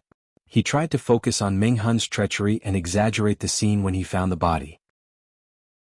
He portrayed himself as a loyal man, but the enemy was too cunning. He had no choice but to take back Meng Liang's body. Master, you must help second Langjun. The head of the entourage was crying on the ground. Tears and mucus were running down his face. Normally, Meng Zhan would have kicked him in the chest. But this time, it was a good chance for him to save his life. When I got Second Langjun's body back, I found out that Second Langjun, he was bled to death. The head of the entourage was lying on the ground. Meng Zhan felt another sharp pain in his chest. His right hand clutched the clothes on the left side of his chest. He clenched his teeth and his lips turned blue. Seeing that he was about to pass out again, Meng Zhan pulled himself together with his extraordinary willpower. His eyes were extremely cold. You said, Second Langjun was bled to death by Meng Hun? These words were squeezed out through gritted teeth. No wonder Shang Er's body was purple. Even though part of it was rotten, the body was still weirder than a normal person's. Yes. The head of the entourage nodded with difficulty. Tears streamed down his face. I failed to protect Second Langjun. Master, please allow me to avenge him. When I get my revenge, I will kill myself. I will protect Second Langjun in the afterlife. Meng Zhan's chest was rising and falling rapidly. His beloved concubine had already held him and helped him breathe. After a long time, so long that the head of the entourage thought he was going to die, Meng Zhan's cold and arrogant voice came into his ears. Forget it. If Shang Er knew you were so loyal, he would be happy. Meng Zhan said it unwillingly. He glanced at his friend and said stiffly, I must avenge Shang Er. I am the son of the Mengs. The name of the Mengs in Sangzhou is not something a traitor can humiliate. If I don't kill him, I am not a man. At that moment, the head of the entourage seemed to remember something. He thought Meng Zhan's hatred could burn even more. After all, he was Meng Zhan's subordinate. The head of the entourage knew Meng Zhan's character very well. The reason why he could stay calm and spare Meng Zhan's death sentence was because he was worried that there were other people around. He couldn't reveal his true nature. If his friend left after paying his condolences, Meng Zhan would be doomed. So the head of the entourage played a trick. With a sorrowful expression, he took out a coarse blue cloth from his bosom and untied it. Meng Zhan took a deep breath and forced himself to calm down. He asked, What is this? The head of the entourage answered, This is the evidence that the traitor humiliated the Mengs and fooled us. Meng Zhan grabbed it and read every roll of coarse cloth carefully. The more he read, the more his hands trembled. In the end, he unfolded the largest piece of coarse cloth. The calligraphy on it was written in blood. It had already solidified and darkened. It emitted a pungent smell. Meng Zhan's beloved concubine wanted to go closer to read it, but she was choked by the smell. Those who break their promises are the dogs of the Mengs. Meng Zhan's face turned green as he read the beginning. It was as if someone had slapped him 100 times. The Mengs want to use me as a scapegoat to humiliate my wife and daughter. They will be humiliated even after they die. Meng Zhan's heart sank. He couldn't believe that Meng Hun, who was only a martial artist, could see through his real intention. His hands were still shaking as he unfolded the coarse cloth. He hurried to continue reading. If you want to do this to me, don't blame me for being ruthless. If Meng Zhan doesn't die, how can I face the consequences? Meng Zhan's heart ached. The blue veins on his forehead bulged. His head hurt so much that the world seemed to be shaking. He spat out another mouthful of blood. Meng Zhan's face was pale and he fell to the ground. The coarse cloth fell to the ground. In just one day he had spat out blood several times. His life was short because of the damage to his foundation. Chapter 239. 240. The Grain Store Dispute 1. I thank you on behalf of my husband. Meng Zhan's friend quietly stepped away to avoid Meng Zhan's concubine's bow. Not to mention anything else, but based on the gossip he heard, he felt that the Mengs did not live up to its reputation. He had never heard of the Mengs using a concubine to pretend to be the legitimate son. He didn't want to get involved in this mess. Chief Meng needs to rest after this incident. You can't get angry again in case it hurts your foundation. Before the medical officer could step out of the main street where the Meng residence was located, he was hurriedly called back. He wrote a new prescription and gave a few instructions. His friend took the chance to leave. He was worried that he would hear another scandal if he stayed any longer. Meng Liang died. Everyone in the Meng's family mourned. They wore plain linen clothes. The Meng's army was also ordered to mourn for the second Langjun. Meng Zhan's action was met with a lot of resistance. He was scolded by several elders. Who was Meng Liang? A son of the first wife who was not even 20 years old. To the public he was the son of the first wife.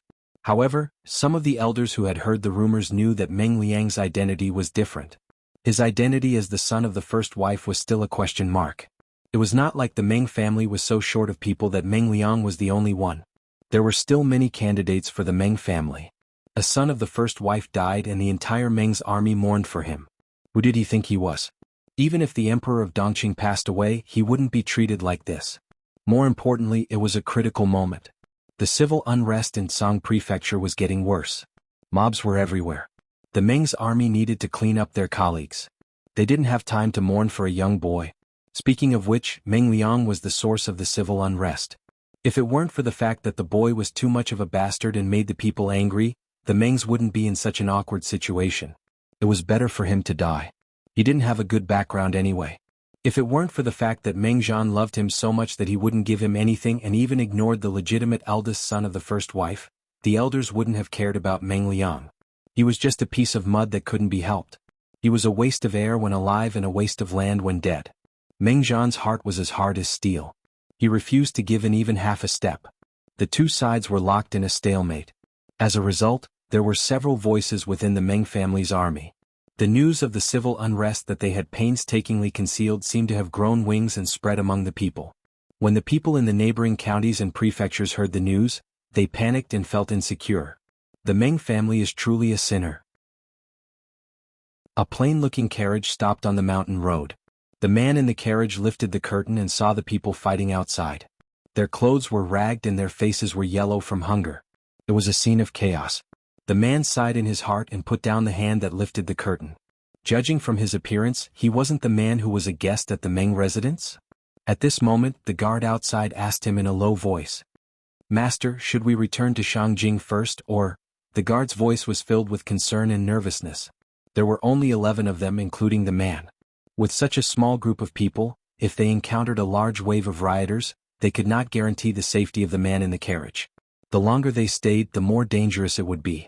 The man went silent for a moment before he said abruptly, "No, let's go to Langya." He had some doubts and was eager to seek confirmation from his young friend. The guard did not even think about it. He answered yes and pulled the reins of the carriage. Soon, the seemingly ordinary carriage completely disappeared on the vast mountain road. "Yuanjing, what kind of students do you have?" Faintly, the man seemed to be complaining. There were different voices within the Meng family's army. The suppression was lax, which made the already serious civil unrest even more intense. Hejian County, which was only half a month away from Meng County, was naturally the first to be affected. Jiang Pingji returned to the mansion from the streets as usual. The information she collected made her look cold. The audience in the streaming room could feel the low pressure around her through the screen. Even the funny comments on the bullet screen had decreased greatly. The price of grain has soared to 8 times the original price. Even so, the supply still cannot meet the demand. Su Ku hurriedly jumped off the carriage and hurried to Jiang Pingji's study room.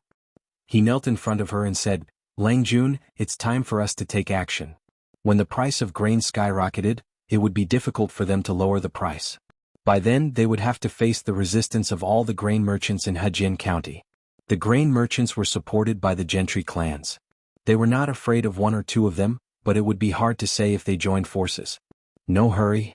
Jiang Pingji was expressionless. She seemed to be deep in thought, which made Su Ku so anxious that he almost couldn't speak. It was not the time to act aloof. "Let me ask you, have you found any refugees from the nearby counties?" Jiang Pingji asked. "Not near Hejian County, but there are many in Zisong County." Zisong County was near Hejian County, which was closer to Meng County in Song Prefecture. If there were refugees, they would be the first to appear. "I got it." Jiang Pingji pounded her palms and said, "Tell the grain stores to put out the signboards and try to spread it throughout Hejian County. We must let every citizen know that the 3 grain stores will be buying large quantities of cheap grain." "Signboards?" Su Ku was startled. "What is that?" "It means to widely advertise. Hire 30 to 50 children or hooligans who are familiar with the roads nearby. Give them some money and let them advertise on the streets." Jiang Pingji explained. "Anyway, we must let the people know as soon as possible." Su Ku's eyes flashed. If it were not for the situation, he would have praised his Longjuan's idea. Nowadays there were too few people who could read. Even if they put up the signboards at the city gates, not many people would know about the grain stores. The effect was minimal. If they let children or hooligans advertise everywhere, it would be faster and wider than just putting up the signboards. The key was that the labor cost was not high. I'll do it now. Su Ke calmed himself down, bowed to Jiang Pingji and left. Wait. Jiang Pingji suddenly shouted and stopped Su Ke, who was in a hurry to leave. Before we do this, go and find out which grain store has the lowest price. The price we set will always be 20% lower than the lowest price. Su Ke was dumbfounded. Not the normal price? Jiang Pingji snorted and said, we just need to be kinder than the black-hearted merchants. We are good people, understand? Su Ke was still dumbfounded. It was different from what he had imagined. Don't worry. The price will not go on. Jiang Pingji said calmly, our price will only be 20% lower than the other grain stores. If they want to compete, they will naturally lower their price. Then we will lower it by 20%. Chapter 240. When Jiang Pingji started to take measures, the price of grain had already soared to more than 9 times the price in peacetime. The aristocratic families had their own granaries, so they didn't have to worry about food and drink. Instead, they could take advantage of this opportunity to sell off the old grain stored in the granary at a high price. On the contrary, the common people had little savings and their families were about to starve to death. However, the price of grain was rising fiercely. Many people were worried about it. Many women were pacing back and forth in front of the grain stores, waiting for the grain to be cheaper. They didn't expect the price to go up every time. If we don't buy more, we won't even be able to afford a bucket of rice with our savings. You can still afford to buy rice? My husband broke his leg a while ago, and we've spent all our money to buy medicine for him. Today we even slaughtered the only hen that could lay eggs to make soup for him. I really don't know how we're going to live like this. I don't know what happened. Why is the grain so expensive? If this goes on, the kids at home will have to go hungry. Even if they were hardworking and capable, they had no money and no grain at home. Their families would have to go hungry. The grain store was not a charity. How could the price be lowered just because they were poor? The world is getting more and more difficult every day. A woman sighed and said, a while ago, I was helping to wash the dishes in the tea house at the entrance of the city to earn some pocket money. I heard some soldiers talking about it. It seems that there is a big mess in some county in Sangzhou. It is close to Hejian County. The proximity meant that the flames of war could reach here, and it also meant that countless refugees who had left their homes would flee here. Which family wouldn't tremble in fear when they heard about the war? If their strong young men were conscripted into the army, they might not be able to come back. As for the refugees, if people were in that state, what wouldn't they do besides burning, killing, and looting? Maybe it would be even crueler than robbing people. Many women trembled just thinking about it. At least they had some savings at home so they could buy grain from the grain store. The other poorer families could only dig weeds in the mountains and peel bark from trees. The food they ate was not even as good as the old sows in their pigsty. Should we go to other grain stores? Maybe there are cheaper ones. A woman in a dark linen robe hesitantly held a basket and looked at the grain store not far away. There were many grain stores in the city. After comparing 3 stores, there was bound to be one that was cheaper. If I had known that this would happen, I would have gone to buy them a long time ago. I thought that it was expensive back then, but who could have known that the price of grain would only get higher by the day? That's right. In the past, my husband thought that I was short-sighted and that the weather was good this year, so the food would be cheaper than before. He thought that I would wait a few more days. But now it's so much more expensive. I don't know how I'm going to survive. The women walked together, holding each other's hand, chatting with each other.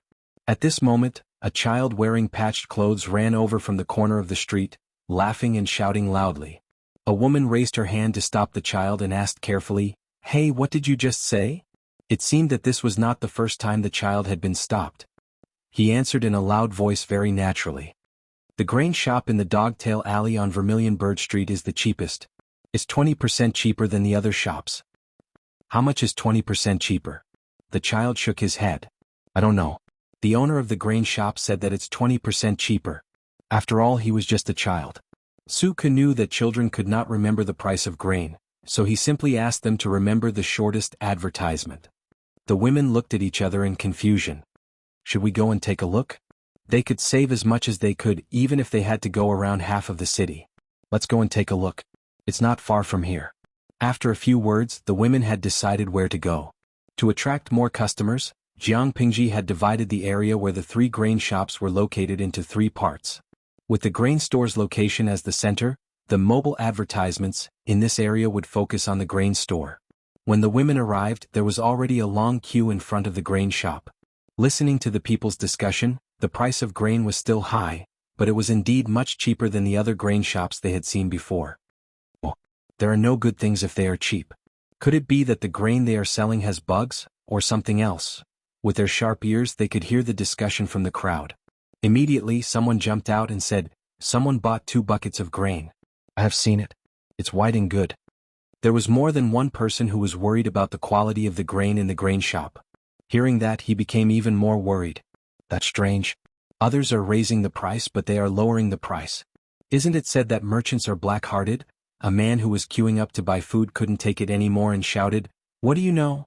Don't you know who the owner of the grain shop is? It's the famous Hu County chief. I heard that Hu County has so much grain that it can rot on the ground. So what if it's cheap? Don't buy it if you don't like it." Hey, why are you so blunt? How would I know that the owner of the grain shop is Lu Shi? Ordinary people might not have heard of Lu Shi, but when Hu County chief was mentioned, their first impression was that he was rich, had grain, and had a good heart. With the promotion of the advertisements, the queue in front of the grain shop became longer and longer. Many people who came late were worried that they would not be able to buy grain. At that moment, the manager of the grain shop stood out and bowed to the crowd, saying that the store had enough grain. Outside the crowd, Jiang Pingji and Su Ku were sitting in the carriage. Su Ku looked at the crowd and felt worried. There were so many people buying grain. He was worried that the store would not have enough grain. The effect of the advertisements was beyond his expectation. The queue was still growing. Jiang Pingji could see his worry at first glance. She said calmly, "For the people, the price of grain is still too high. Most of them are just watching and won't buy in large quantities. So, our store of grain will definitely last. By the way, have you prepared the people I asked you to prepare?" Su Ku cupped his hands and said, "Langjun, I have arranged everything." "Good. When there are more and more people watching, you can ask them to leave." Jiang Pingji's purpose was to suppress the grain price, not to sell the few thousand don of grain at the high price. Not only did she ask Su Ku to hire children and hooligans to act as mobile advertisements for the grain stores, but she also asked him to prepare a few people. These people were not to fool the people who bought the grain, but to sway the shopkeepers of other grain stores. Jiang Pingji started the price war. On the first day, she created the illusion that there was no limit to the grain store. Naturally, the other grain shops would be nervous.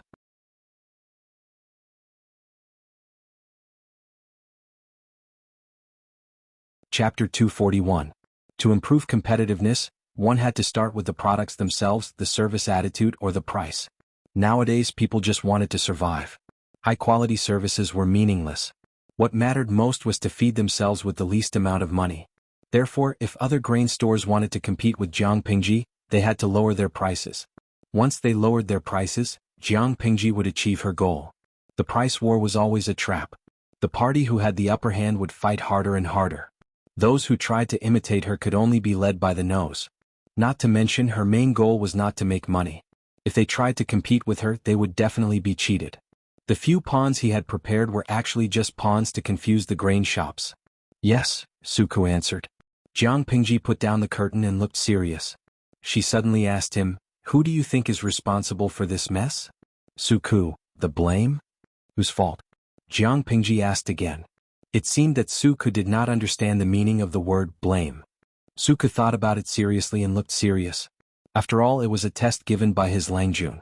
If he performed poorly, it would affect his position in her heart. The time they spent together was enough for Su Ku to understand one thing.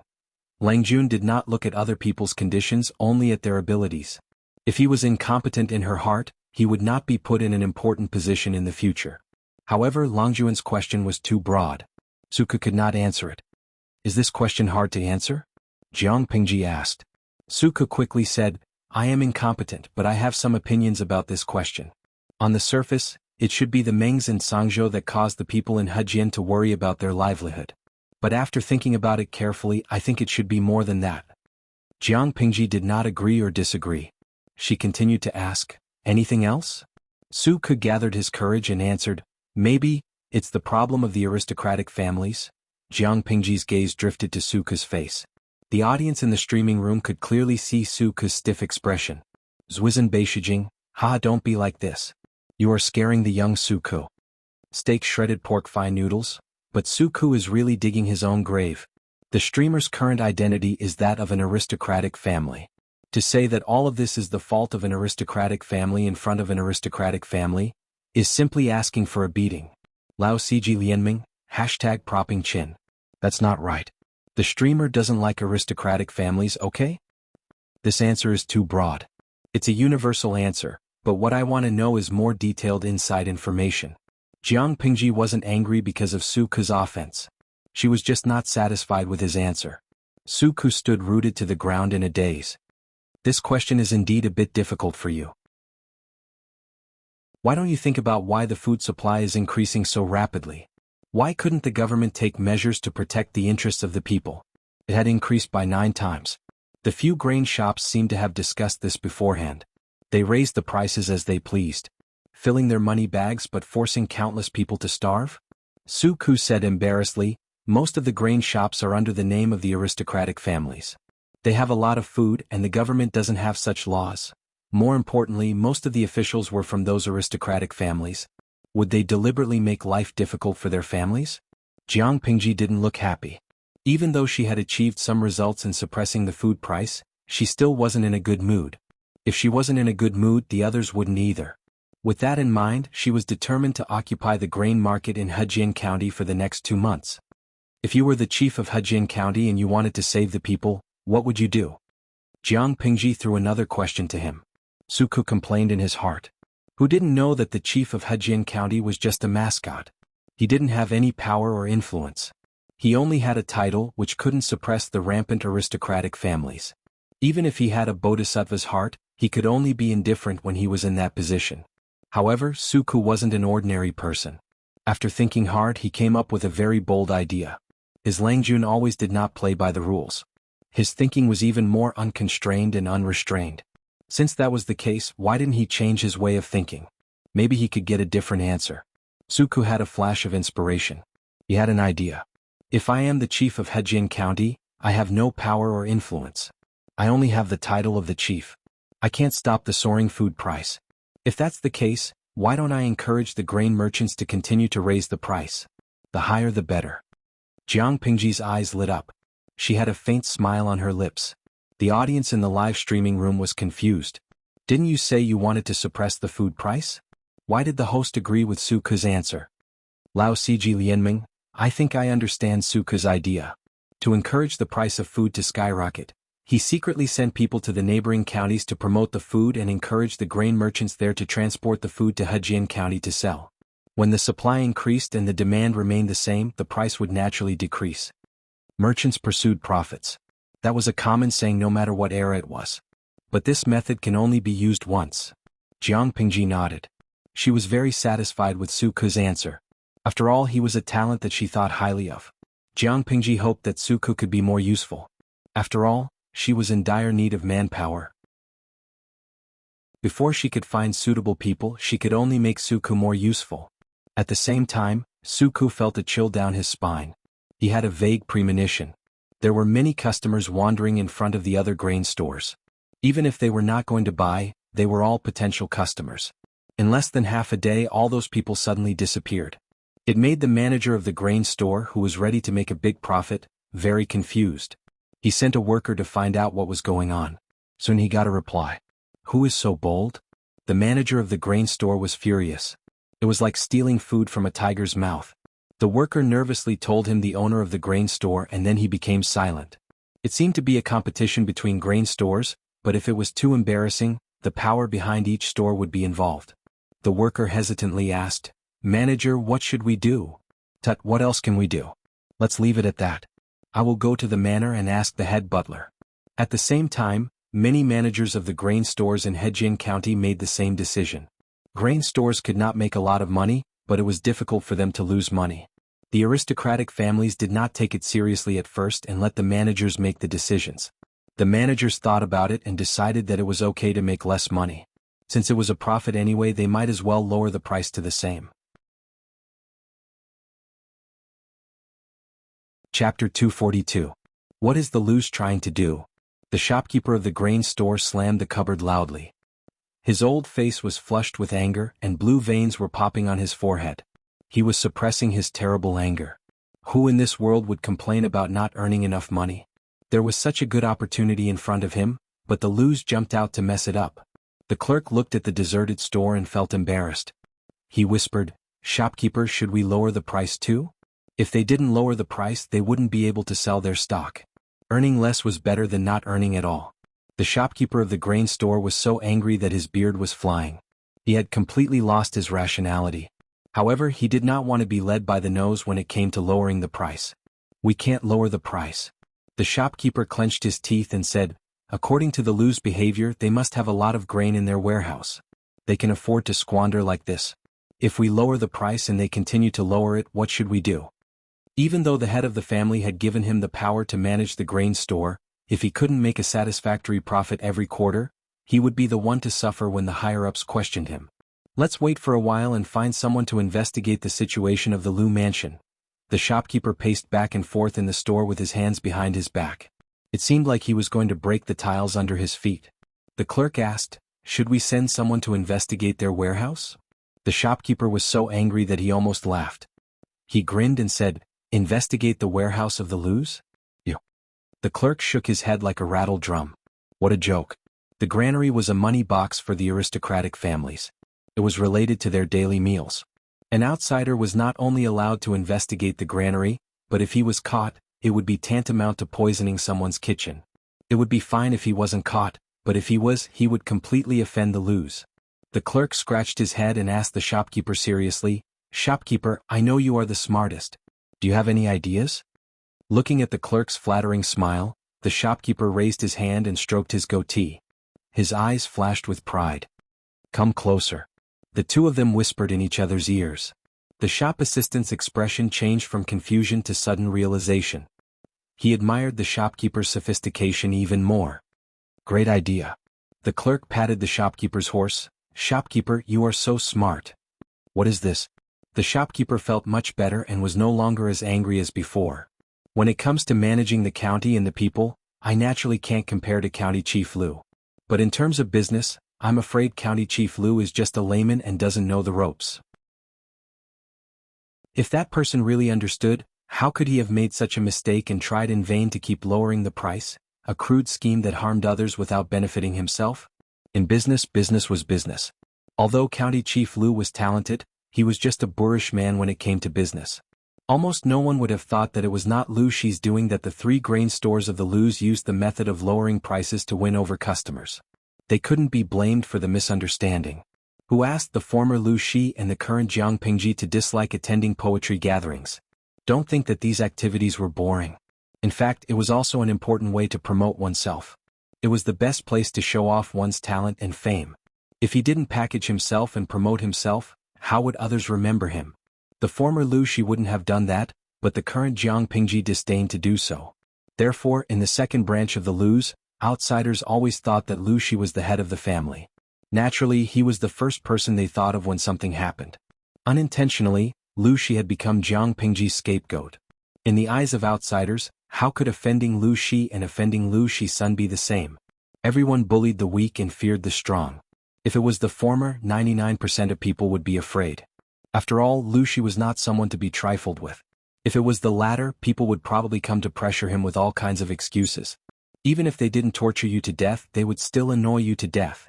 If they couldn't afford to offend their father, why would they be afraid of the bastard? Of course, if they really did that, they would probably understand a principle. The bastard was even more dangerous than the father. The latter would only make you suffer while the former would directly kill you. The clerk flattered the shopkeeper. "That's right. I think so too. When it comes to making money, no one can be more experienced than you. Let's wait and see," the shopkeeper said decisively.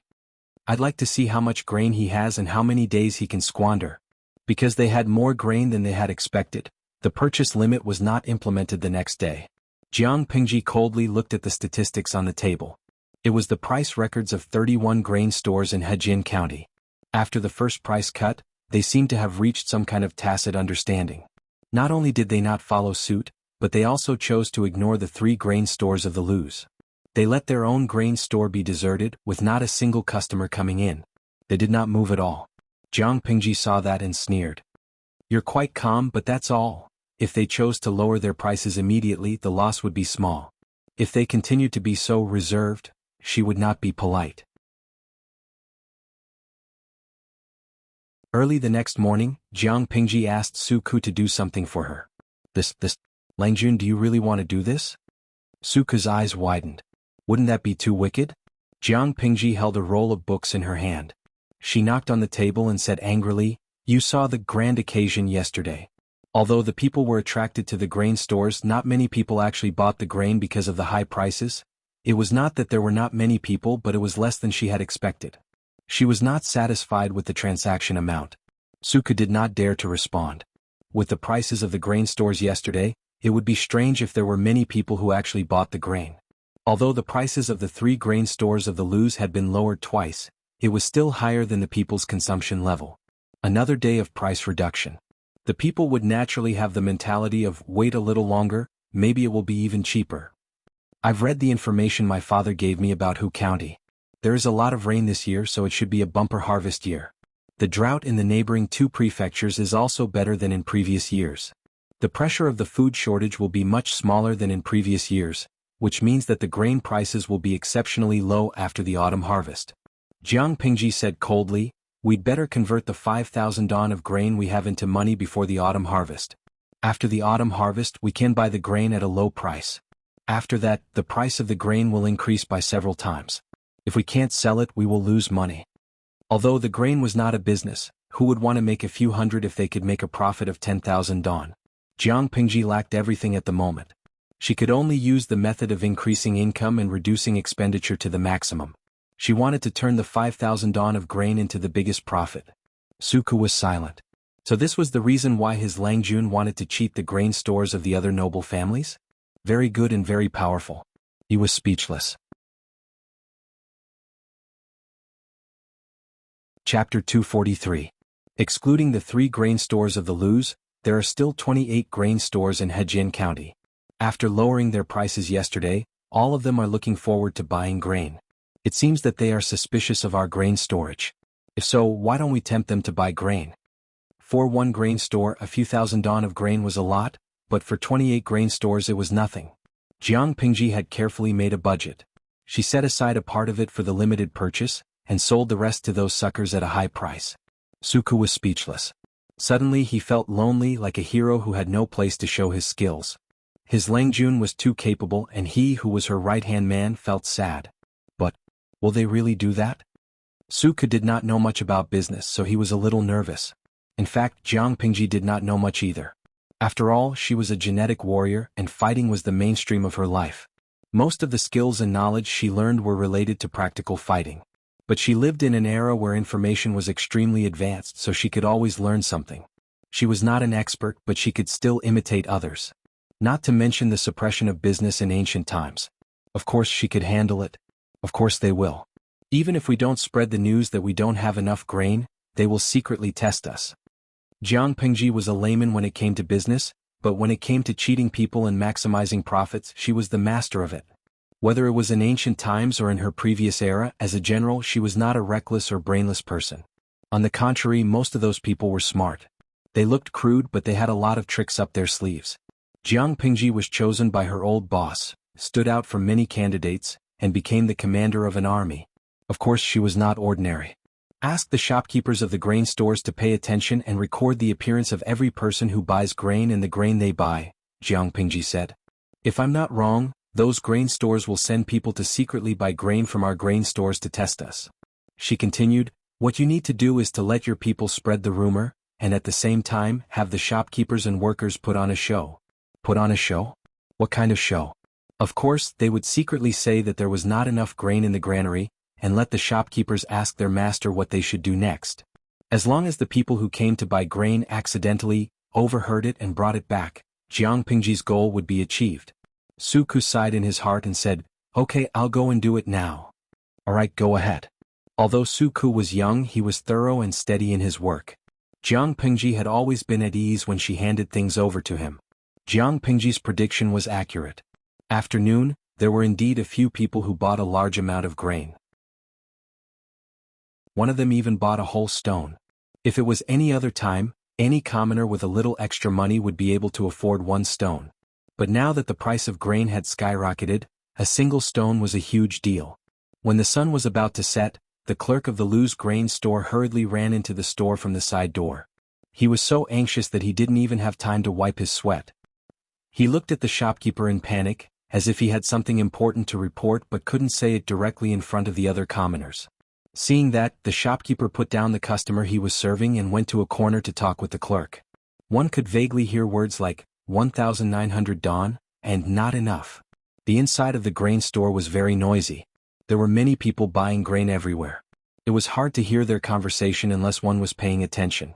However, among this batch of people who were buying grain, many of them were spies from other grain stores. Is what you said true? The spy answered, it's true. I heard them say that they have less than 1,900 don of grain. If they continue to sell like this, it won't last more than a few days. After hearing that, the spy pondered for a while and made a decision in his heart. Apart from the 3 grain stores of the Lus, the other 28 grain stores were hoping to make a fortune this time. Seeing that the people who were buying grain had gone to their competitors' stores, they were anxious. 2 of the stores even decided to lower their prices the next day. When they heard the news, they were all excited as if they had been injected with chicken blood. 1,900 don was not much even if it was divided among the 28 grain stores. If they could buy this batch of grain from the Lus, they could naturally continue to raise the price and still make a profit. Now the news of the civil unrest in Sangzhou was getting more and more intense. The refugees not only affected Zisong County, but also spread to Hejian County. It was a good opportunity to make a fortune. If they missed this opportunity, they would not get another one. How could they let the Lus ruin it? In a word, bye-bye. Therefore, on the 3rd day, the 3 grain stores of the Lus welcomed a large number of people who were buying grain. It also drove the real buyers to make up their minds to buy grain. They had all heard the rumor that the cheap grain of the Lus was running out. If they did not buy now, they would have to buy grain with sky-high prices in the future. If they could not afford it, they would starve to death. On the 3rd day, the business of the grain stores reached its peak. Even when the grain stores were closed, there were still many people who did not buy grain wandering in front of the doors. The shopkeeper and the clerk could only persuade them to leave in a gentle voice. Today's grain is sold out. If you want to buy more, come back tomorrow. The grain stores are closing now. The people looked at each other. In their hearts, they thought that the shopkeeper was just saying perfunctorily. They were very disappointed. On the 4th day, the business of the grain stores was still good, but they closed before noon, which further confirmed the rumor that the grain stores were running out of grain. Humph, the Lu County chief has made great achievements in governing the region, but he knows nothing about business. He is so stupid to give up a watermelon and throw away a sesame seed. Many people laughed in their hearts. The Lus did make a lot of money, but that was all. If they had been patient, they could have made 5 or 6 times the money or even more. On the 5th day, the grain stores in Hejian County seemed to have reached an agreement. They all adjusted the prices of their grain stores. The prices were set. If they did not want to buy, they could wait for their whole family to starve to death. However, the expected customers did not come. After asking carefully, the shopkeepers of several grain stores almost had a heart attack. They thought that the grain stores of the Lus would not open today, but the people found that they opened earlier than usual. Hey, what is this? The people looked at the sign outside the grain stores and did not understand it. This is a limited purchase. At this time, a man in a green scholar's robe was standing in the crowd with a feather fan in his hand. Who else could it be but Qiguan Rang? What is a limited purchase? Out of 100 people, 99 were illiterate. How could they understand a limited purchase? The people respected the scholar. They all made way for Qiguan Rang so that he could read the sign. He calmly walked forward and read the content of the sign clearly. Then he explained in a way that the people could understand. The grain stores are still open, but each person can only buy 2 days' worth of grain for a family of 4. We will not sell more than that.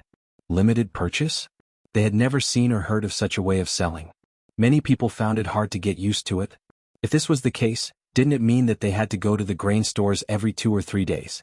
Why couldn't they sell it all at once?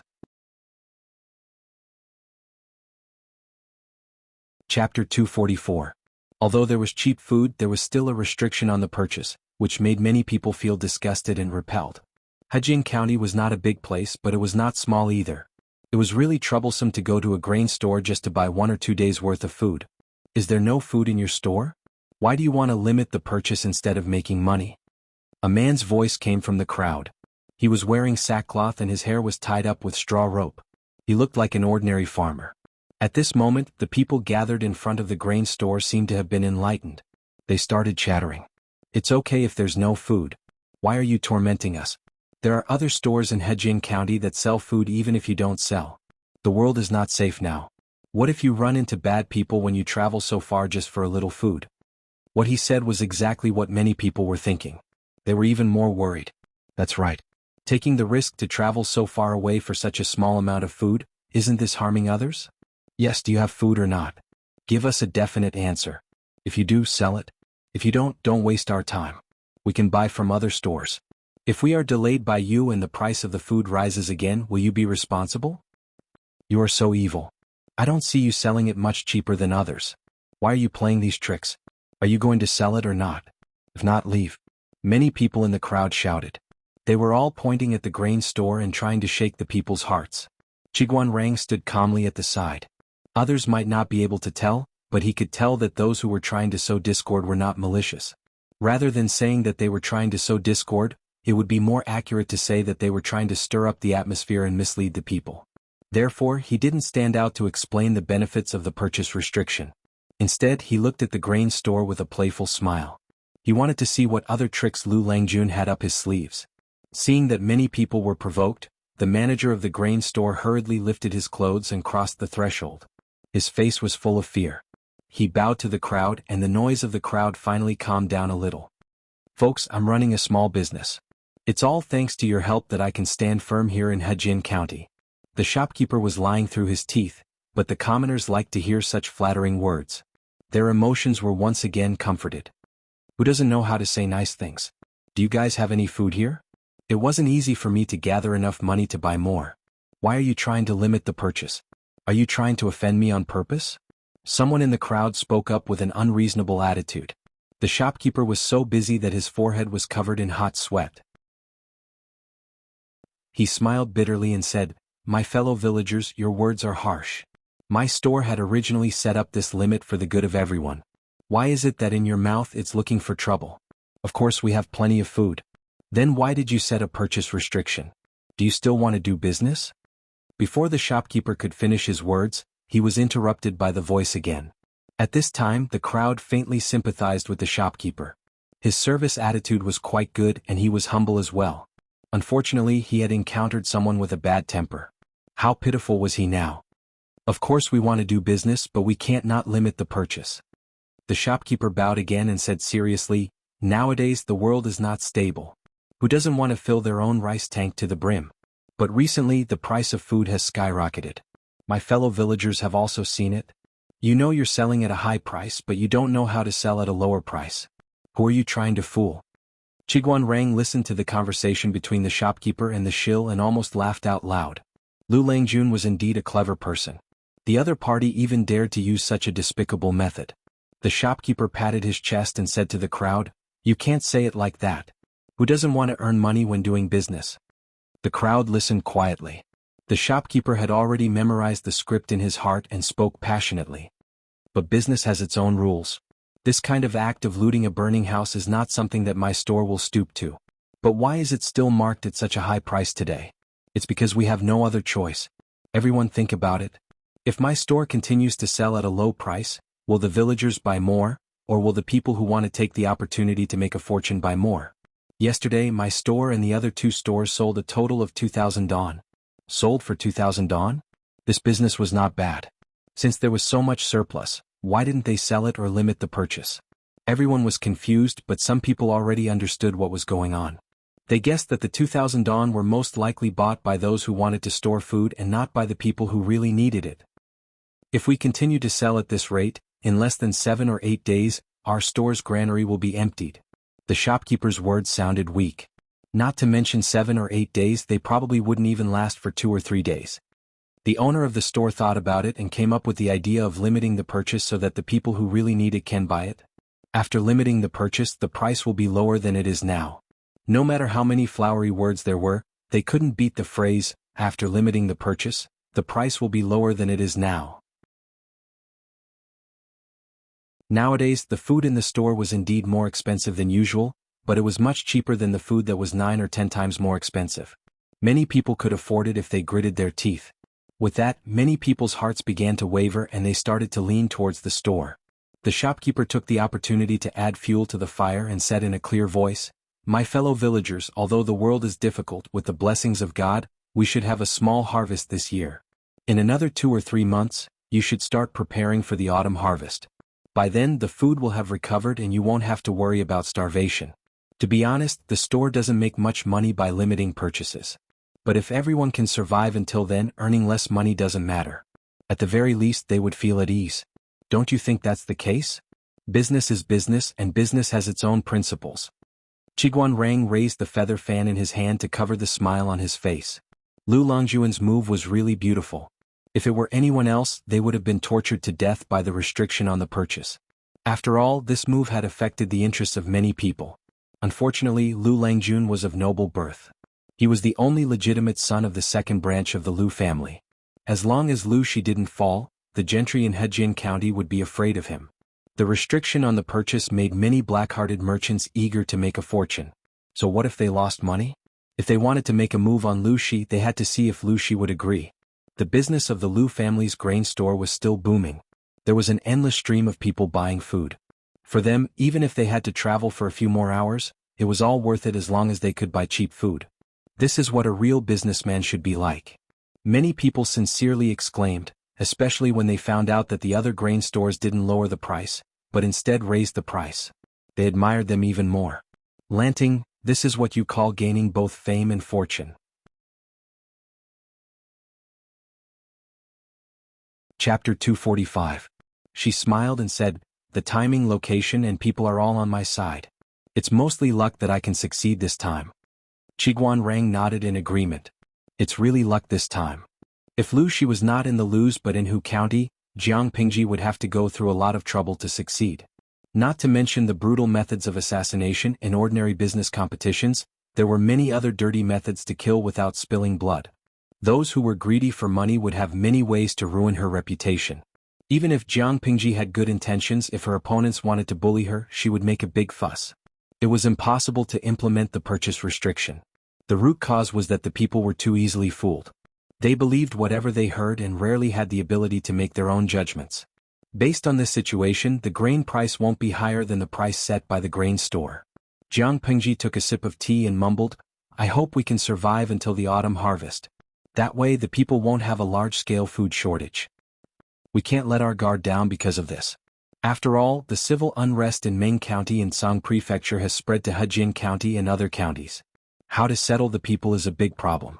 If they couldn't control the people, the local public security would be greatly reduced."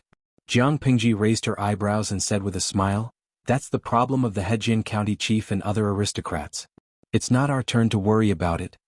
Qiguan Rang choked. They were both commoners without any official titles. Why would they worry about such things? Jiang Pingji said, "Compared to these things, Wenjing should think about how to be a bridegroom. Wei Nyangzi is still young, so please bear with her." "Of course." Qiguan Rang's expression softened a little, revealing a sense of warmth. Jiang Pingji teased Qiguan Rang, and the latter reacted accordingly. On the other side, the streaming room was a bit gloomy. What?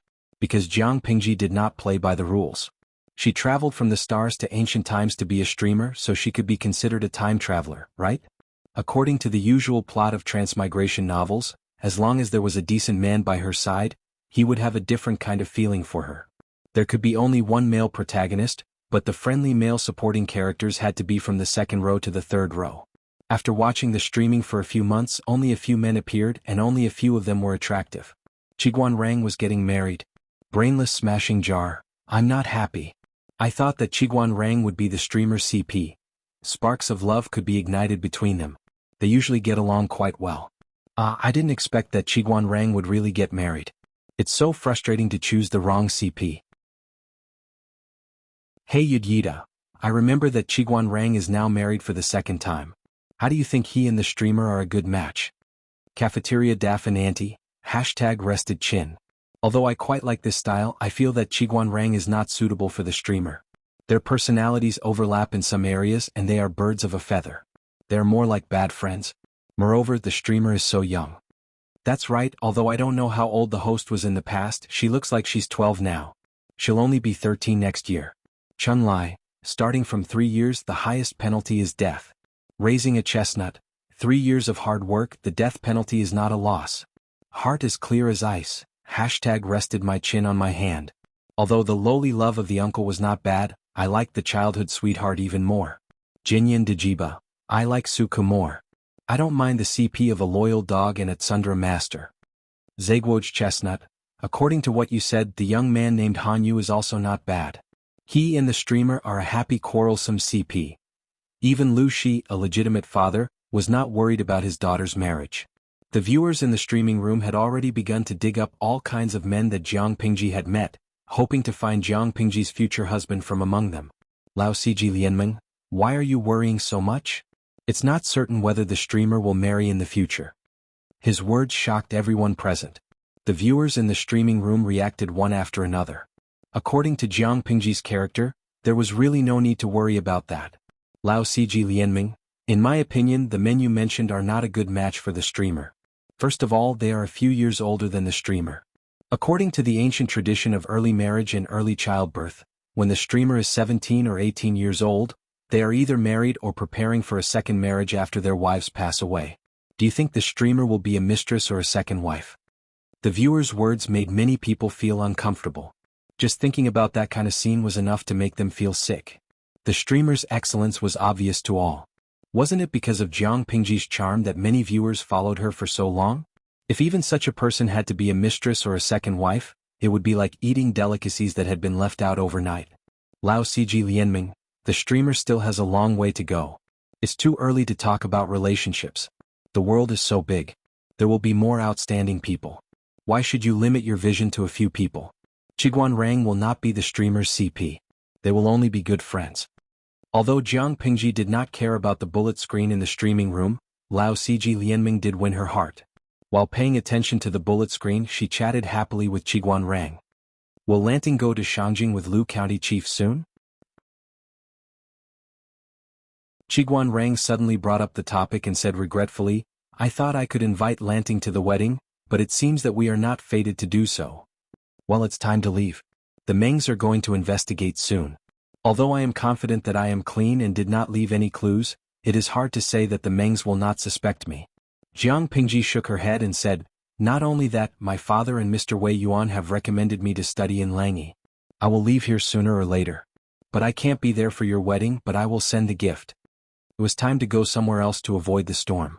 Han Yu had said that Jiang Pingji would not be able to find anything if she went to Langyi County because Master Yuanjing was going to take his students to Shangjing to participate in the evaluation.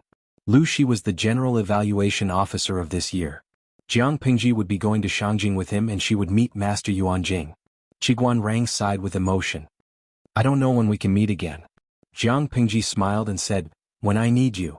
They looked at each other and smiled. At that time, Qiguan Rang would also join them to make trouble.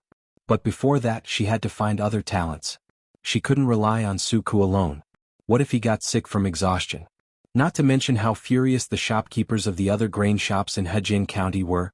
After some publicity, the price of grain in Hejian County had gradually stabilized. Although it was still more expensive than usual, ordinary people could still afford it, and their families would not starve to death. Chapter 246. My husband has just come back from the court meeting. How did he become like this? Feng Jin's mother heard from the servants that her husband Feng Ren had come back from the court meeting, so she hurried out of the main room to welcome him. With just one glance, she found that her husband was reprimanded in the court meeting and she felt sorry for him. If he was not reprimanded, how could a neatly dressed husband come back from the court meeting with tea stains on his forehead? There has been civil unrest in Meng County in Sangzhou since a few months ago. Now that a letter has been sent to the palace, it is no wonder that the emperor is not angry. Feng Ren said carelessly. He took the handkerchief from his wife and wiped his face. He sighed and said, now the civil unrest is uncontrollable and it has spread to the counties near Sangzhou. People are homeless and bandits are everywhere. The 3 tribes of the northern borderline are demanding an exorbitant price. Of course, the emperor wants to vent his anger. Madame Feng looked serious and said angrily, my husband is the head of the secretariat, but the emperor doesn't even give him face. If this gets out, how can he deter the other officials in the future? Not to mention the civil unrest of the Meng family in Sangzhou. Those who are not deaf or blind would know something about it. Isn't it his own fault that the emperor only got the letter now? He just wants to vent his anger on my husband. Feng Ren snorted. He did not like what the emperor was doing at the moment. However, his wife had a bad temper and she was so protective of him. He felt warm in his heart. He could not help but raise his hand to hold Madame Feng's delicate and soft hands. I'm fine. Madam, please don't get angry so easily. Anger hurts the liver. I'm worried about you. Madame Feng glanced at Feng Ren and said angrily, you are going to have a family and a career. You are so old and you are still so improper. It has been so many years but you are still so shy. Makes me look bad. Feng Ren smiled gently and the couple went back to the main courtyard hand in hand.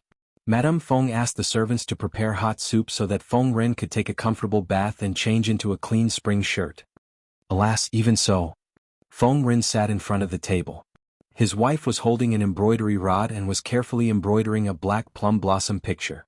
Your behavior has indeed disappointed many officials. They are always having fun in Shangyang Palace and don't care about the outside world. Which emperor did not want to wield the power of the world and lie on the knees of beauties when drunk? Now the emperor of Dongqing had been practicing the latter. Shangyang Palace was a real harem with 3,000 beauties. His Majesty had also issued a palace order that all the women in the palace were not allowed to wear underwear so that he could have fun at any time.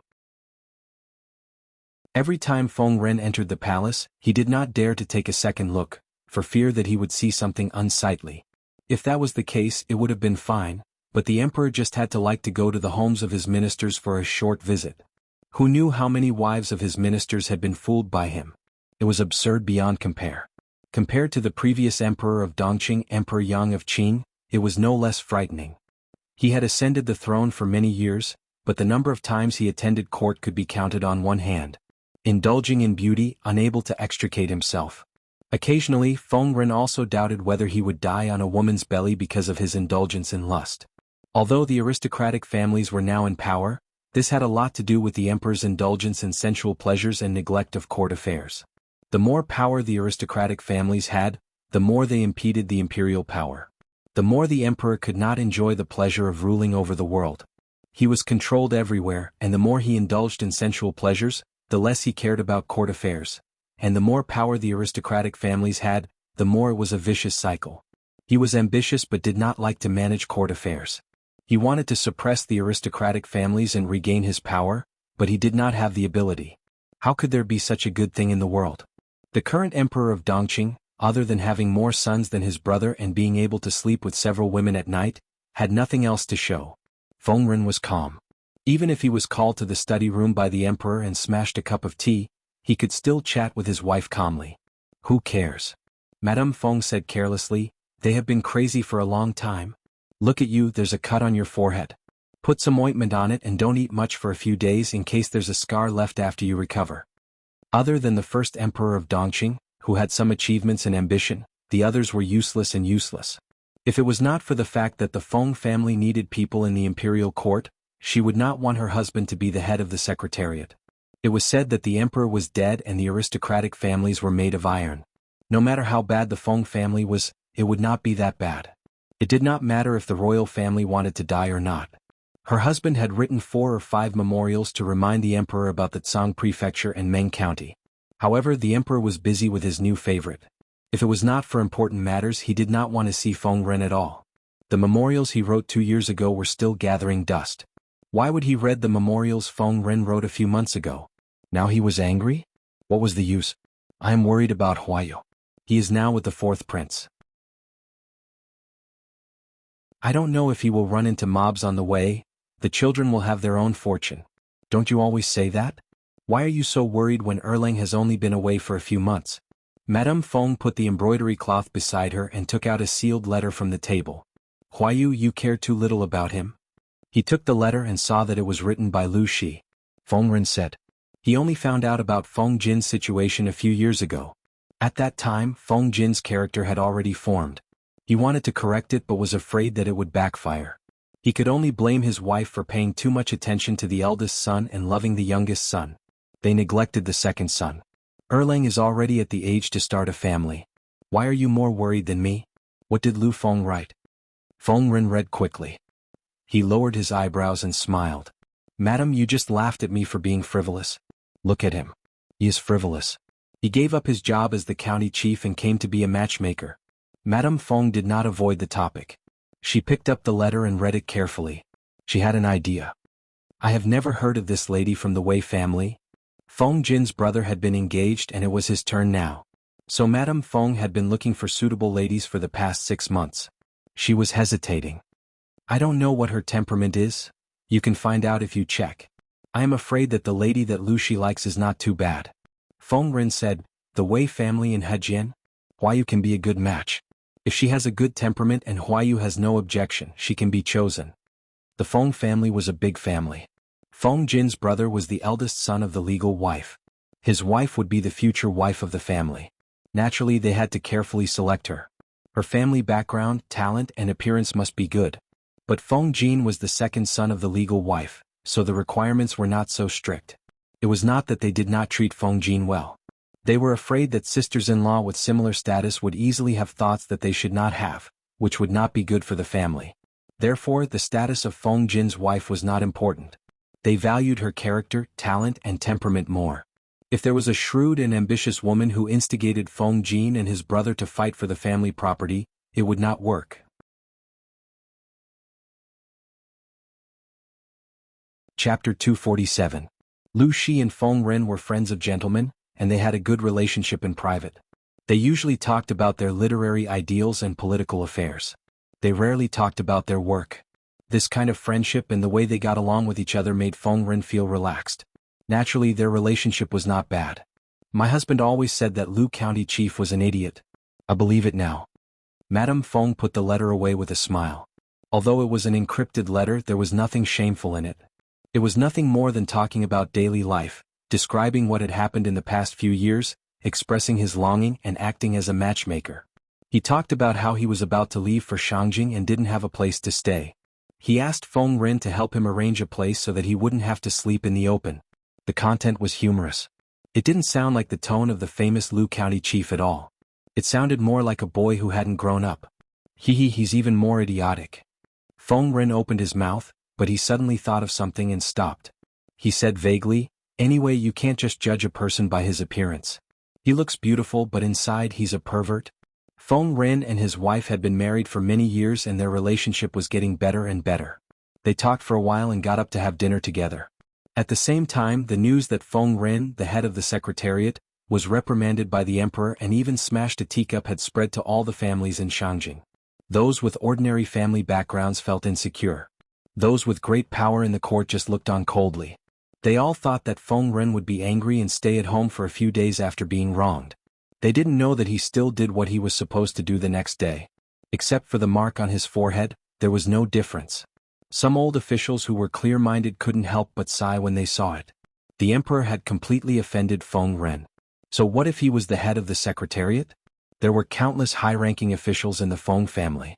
Would they care about the position of the head of the secretariat? It seemed to be an important position, but in fact the emperor was always afraid of Feng Ren and the Feng family. Under such circumstances, how could they expect the Feng family to serve the country wholeheartedly? Feng Ren didn't get angry not because he had a good temper, but because it wasn't worth getting angry. Due to the civil unrest in Meng County of Tsang Prefecture, the surrounding counties were affected as well. The people were wailing in pain and suffering. Along the way, people in ragged clothes could be seen everywhere. Many of the refugees from Meng County had fled to other counties with their children, creating a huge security and public order problem for the local area. The roving bandits took the opportunity to wreak havoc, burning, killing, and looting. In such a big environment, Hejian County seemed to be exceptionally peaceful. Most of the bandits had been cleaned up by Jiang Pingji. She selected some of them and incorporated them. Not only did they not become a hidden danger, but they contributed to the peace around Hejian County. While other places were immersed in dark clouds, this place seemed peaceful. The purchase restriction in the grain store was carried out smoothly. The other gentry families in Hejian County didn't dare to vent their anger when they saw that the leader was from the Lu family. What was more surprising was that the grain store of the Wei family also took the initiative to adjust the policy and limited the people's purchase at a low price.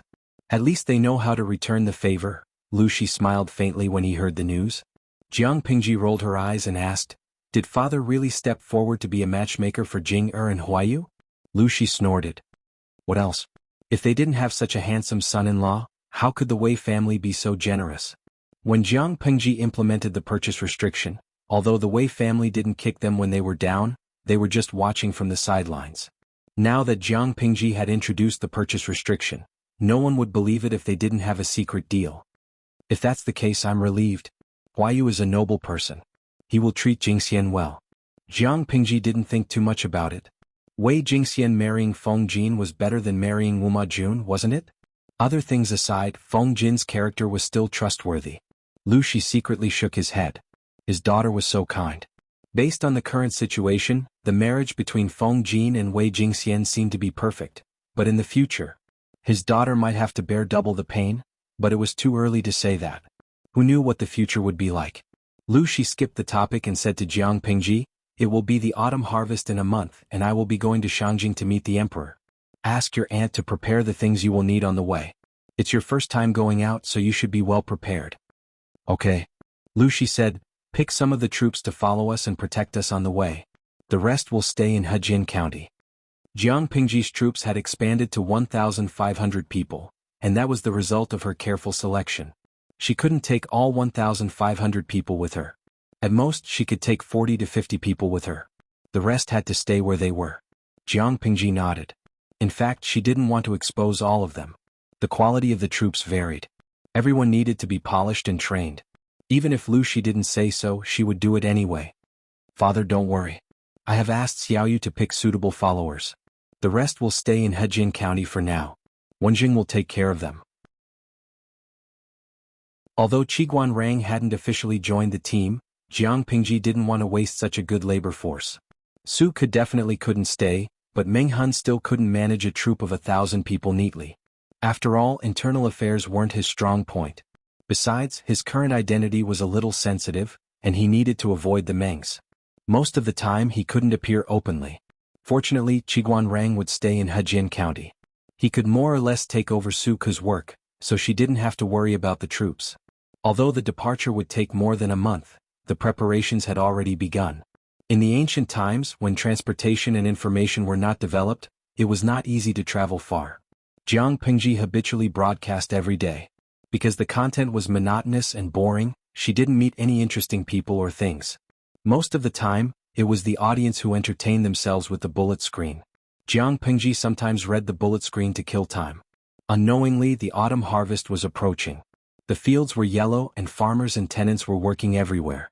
The purchase restriction that had lasted for 2 months had also come to an end, and the price of grain had returned to normal. The stone that had been pressing down on everyone's hearts had finally been removed. From the adults to the children, everyone revealed a relaxed and happy smile, temporarily forgetting the chaos in the outside world. The number of the troops stabilized at 1,500 people. Their main task was to train. Occasionally they would have other additional tasks. For example, farm work. Because the civil unrest hadn't been effectively controlled, the outside world was still relatively chaotic. People were rushing to harvest the grain. They were afraid that the harvest would be ruined if they were late. However, every household was understaffed, so the harvest was not fast. Jiang Pengji happened to hear the tenants talking about it. After discussing with Suku, they decided to rent out all the troops to do farm work. They were strong, hardworking, and they only needed to eat their fill every day. Suku was speechless. He really didn't want to say that he knew this handsome Lang Jun. Chapter 248. Lang Jun, you mustn't.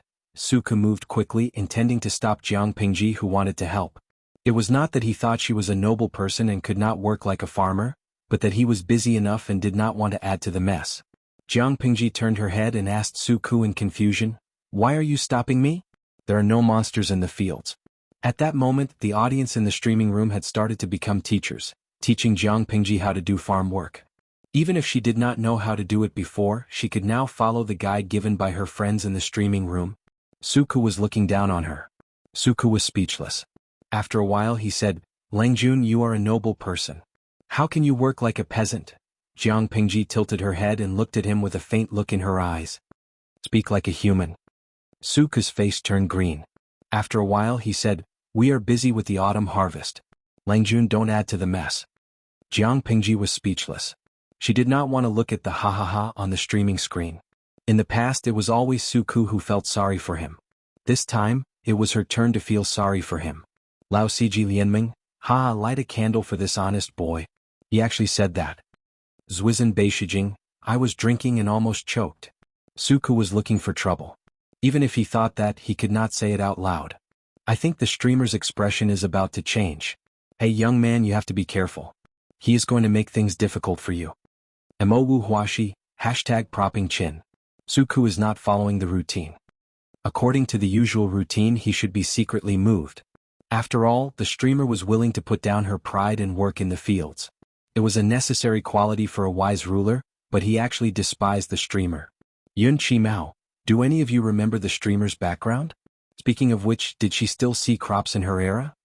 I really wonder if the streamer knew which were grains and which were straws. Jiang Pingji was shot in the knee.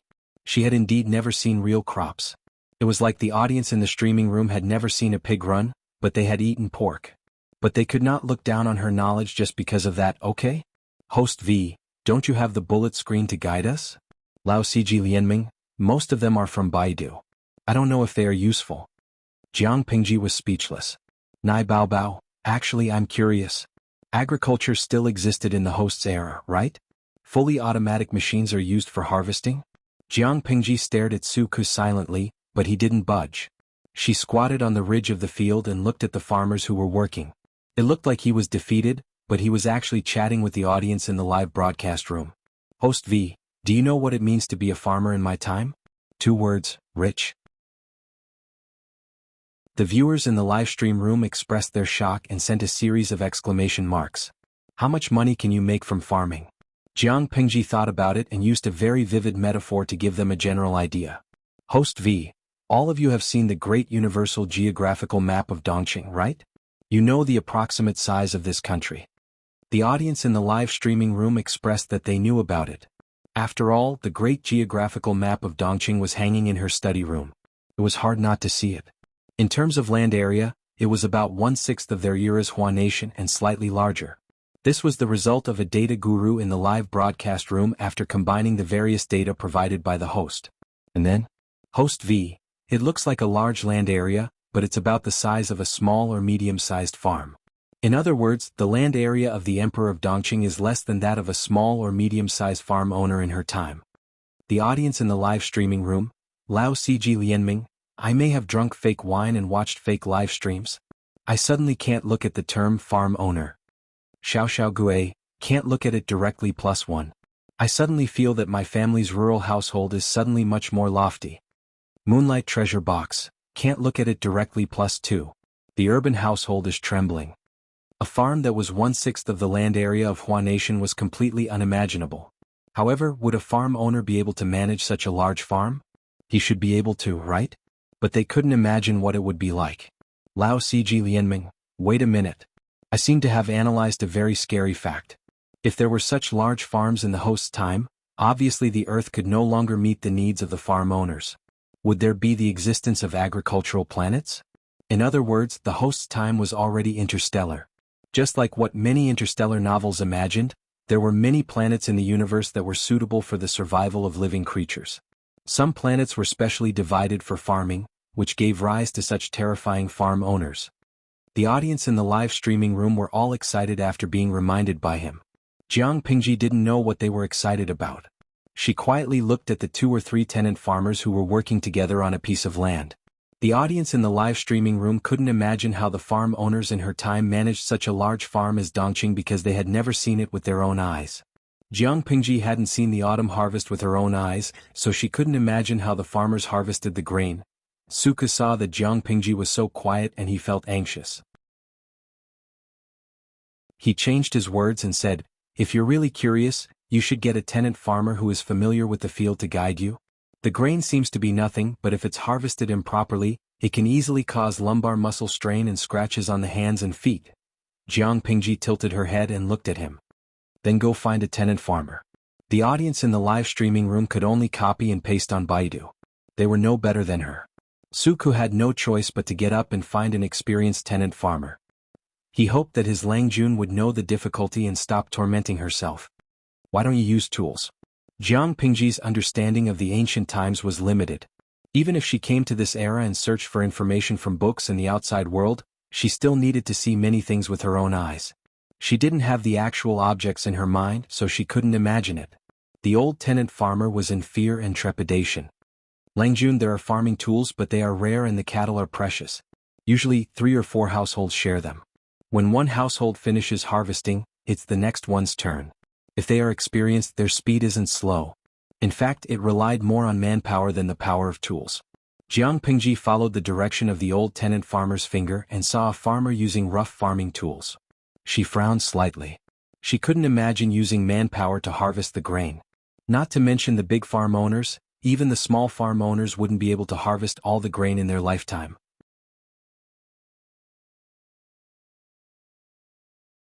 Chapter 249. Old man, please teach me how to do it. I'll learn. Jiang Pingji smiled. She rolled the wide hem up to her knees and secured it with a rope, revealing a pair of slender white calves. As for the sleeves, she tied them up with a rope to make it easier for her to walk. Xiao Xiao Gui, the rope to secure the sleeves looks like it's from Japan. Lao Ciji Lianming, sleeves also known as arm ropes. They're not from Japan. In fact, people in ancient China used ropes to secure sleeves so that they wouldn't get in the way of their work. But no one was wearing a robe with wide sleeves, so they didn't need it. While he was being taught a lesson, Jiang Pingji secured the sleeves with Suku's help. She stood beside the old tenant farmer and listened attentively to him teaching her how to harvest the grains. After all, the old tenant farmer had worked in the fields his whole life, so he was very experienced. Although he was old and had gray hair on his temples, he was no slower than the young men. He was even faster than them. At that moment, Suku keenly sensed that his Langjuan's mood was a bit weird. He thought to himself, does Langjun think it's too difficult? However, the scene that followed refreshed his worldview and limits. Langjun, who was thought to be inattentive, only needed to watch it once. The old tenant farmer told her some things to pay attention to, and she was able to do it by herself. Langjun, you're really smart. You're much smarter than my grandson. The old tenant farmer was so happy that he complimented her, but he realized he had said something wrong after he finished. How could they compare the status of his grandson and the Langjun in front of him? If his grandson couldn't learn this skill, he would probably starve to death. Langjun, on the other hand, could live a luxurious life even though she didn't know what the grains looked like. When he thought of this, the old tenant farmer was so scared that his legs trembled.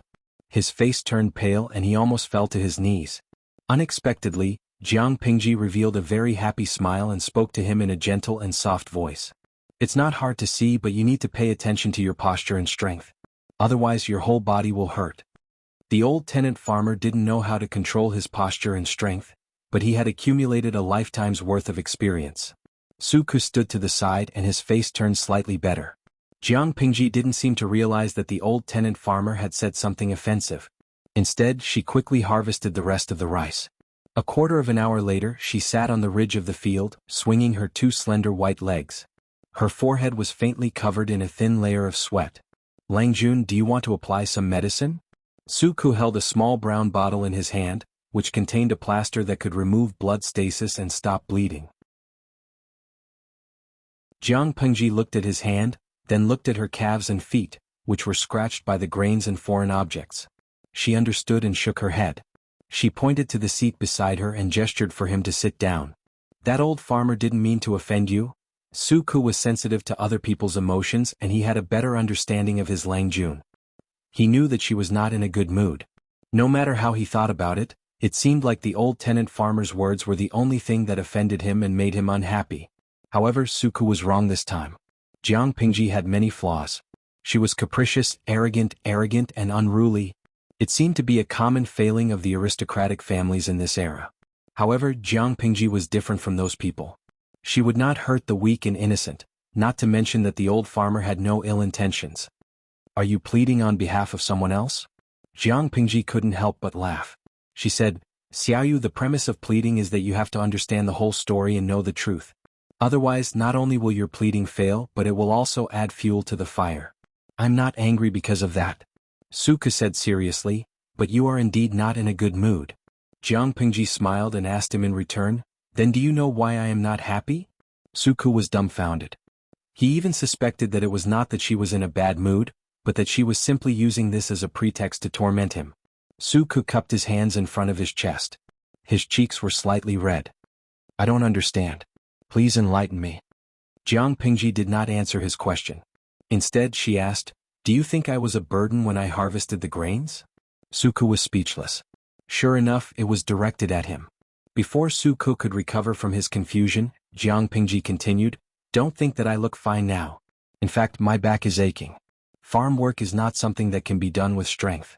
If you don't know how to save energy, your muscles will definitely swell and your whole body will ache. Suku listened to her quietly and looked at her profile. To be honest, he always felt that his Longjuan's face was a bit too delicate, like a girl's. But that was the trend nowadays. Men had to put on incense, put on flowers, and dress gorgeously when they went out. A group of enchanting bitches. It was normal for her Langjun to look delicate. After all, she was still young and it was hard to distinguish her gender. When she got older, the difference would be huge. It's too hard. Jiang Pingji's current physical fitness was trash in her eyes, but compared to her peers and even adult men, she was a crane in a flock of chickens. With such fitness, she actually felt a bit tired after working for 15 minutes on the farm. She felt that it was not worth it. The hard work and the results were completely disproportionate. But even though she thought that way, the others felt that she was very capable and had a high level of understanding. She was no worse than the experienced tenants. They were not from the same era, so there was a huge gap in their thinking. Langjun, you don't have to work so hard, Suku said. Her identity was different from those tenants. The latter needed to rely on the land, but she did not have to do anything to live a luxurious life. You're wrong to think that way. Jiang Pingji clasped her fingers together and rested her elbows on her knees. I personally went down to the fields to experience it. Only then did I feel that the tenants are working hard. The hard work and sweat of the people are not equal to their harvest. Suku was secretly surprised. There were many things that were not equal in this world. If every household had access to more advanced farming tools, it wouldn't take much effort to reap an acre of land without breaking a sweat, and it would increase efficiency. Jiang Pingji murmured. The ideas she had in her head couldn't be implemented in this world. She had to compromise and come up with other ideas. A field that would normally take 2 hours to reap can be done in half a cup of tea's time. Suku was speechless. Did she go crazy from working in the fields? I need to go back and think about it. You'll be responsible for the things here. Whoever dares to slack off will be drilled to death by the head instructor. Jiang Pingji seemed to have an idea. She got up and put on the wooden clogs, ignoring Suku. Suku was speechless. Hey, don't stop halfway through. It's so uncomfortable to keep me in suspense. He reached out his hand, but his Langjun walked like he was flying. He could walk in the fields with those wooden clogs as if he was walking on flat ground.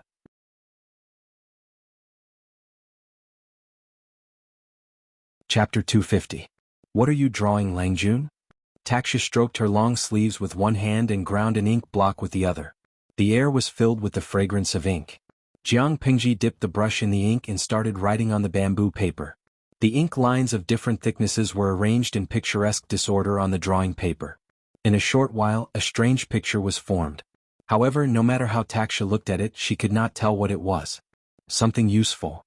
Jiang Pingji drew a book from the shelf halfway through. She opened it and read it carefully. Then she sat back at the table and started to make changes on the drawing paper. If it's feasible, it might be of great use. Jiang Pingji wanted to improve the farming tools and use external help to improve work efficiency and save manpower. If she was asked to toss about problems such as mechanical design or aircraft carrier energy core, her academic level would definitely not be able to handle it. However, if it was just designing simple wooden machinery, the difficulty would be greatly reduced.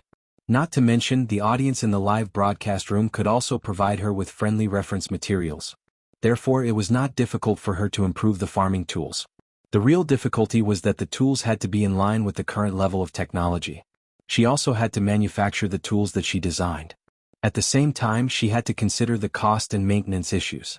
At least, the time and manpower needed to manufacture the tools could not be more than the resources that could be saved by using the tools. Jiang Pingji continued to paint while Taksha stared at her with a confused face. As Lu Shi's personal maid, she had read some books. She was good at writing, but that was all. Nowadays, paintings were more about the artistic conception than the real scene. It was abstract and had meaning. Taksha naturally did not understand three-dimensional paintings. She guessed that no one could understand what she was drawing except for Jiang Pingji and the audience in the streaming room. Langjun, it must be very important. Taksha nodded and continued to grind the ink for Jiang Pingji. After a while, she saw that Jiang Pingji had finally stopped. She asked in a low voice, "Langjun, do you need some hot soup to cleanse yourself?" Jiang Pingji rode a horse back to the mansion after finishing the farm work. Her calves were exposed and there were mud stains on them. Her sleeves were stained and she was sweating. If the gatekeeper did not recognize her face, he would not have let her in. Just based on her previous appearance, people would believe it if they said that she was a tenant farmer of some family. "Yes, go and prepare a set of clean clothes. If you didn't mention it, I wouldn't have realized it. I do feel a little uncomfortable." Jiang Pingji was not a clean freak. After all, she was a genetic warrior in her previous life. When she carried out missions assigned by her superiors, what kind of harsh environment had she not encountered? Not to mention getting half of their bodies covered in mud, it was common for them to be stained with the enemy's blood, flesh and filth. But now that the conditions allowed it, she didn't like to mistreat herself. Jiang Pingji temporarily turned off the live stream and took a shower. She wore a green Confucian robe and sat in front of the table. Her long hair was still damp. Turning on the live broadcast again, her gaze fell on the drawing paper on the desk. Her brows furrowed imperceptibly before relaxing. "Why haven't I seen Xuanmei recently?" Jiang Pingji dried her wet hair with a towel in one hand and continued to make changes on the drawing paper with the other. Taksha continued to grind and said, "Xuanmei has been keeping watch at night recently. Langjun sleeps early so he naturally did not see her. Why do you want to see her?" "Oh," Jiang Pingji said, "I just remembered something. Didn't I decide to go to Shangjing with my father? Both of you plan to bring only one of them. It's a long journey and little girls can't take it. So I want to ask if you are willing to follow me." Taksha giggled. "Langjun, you've forgotten about yourself. You've suffered, let alone me and Xuanmei.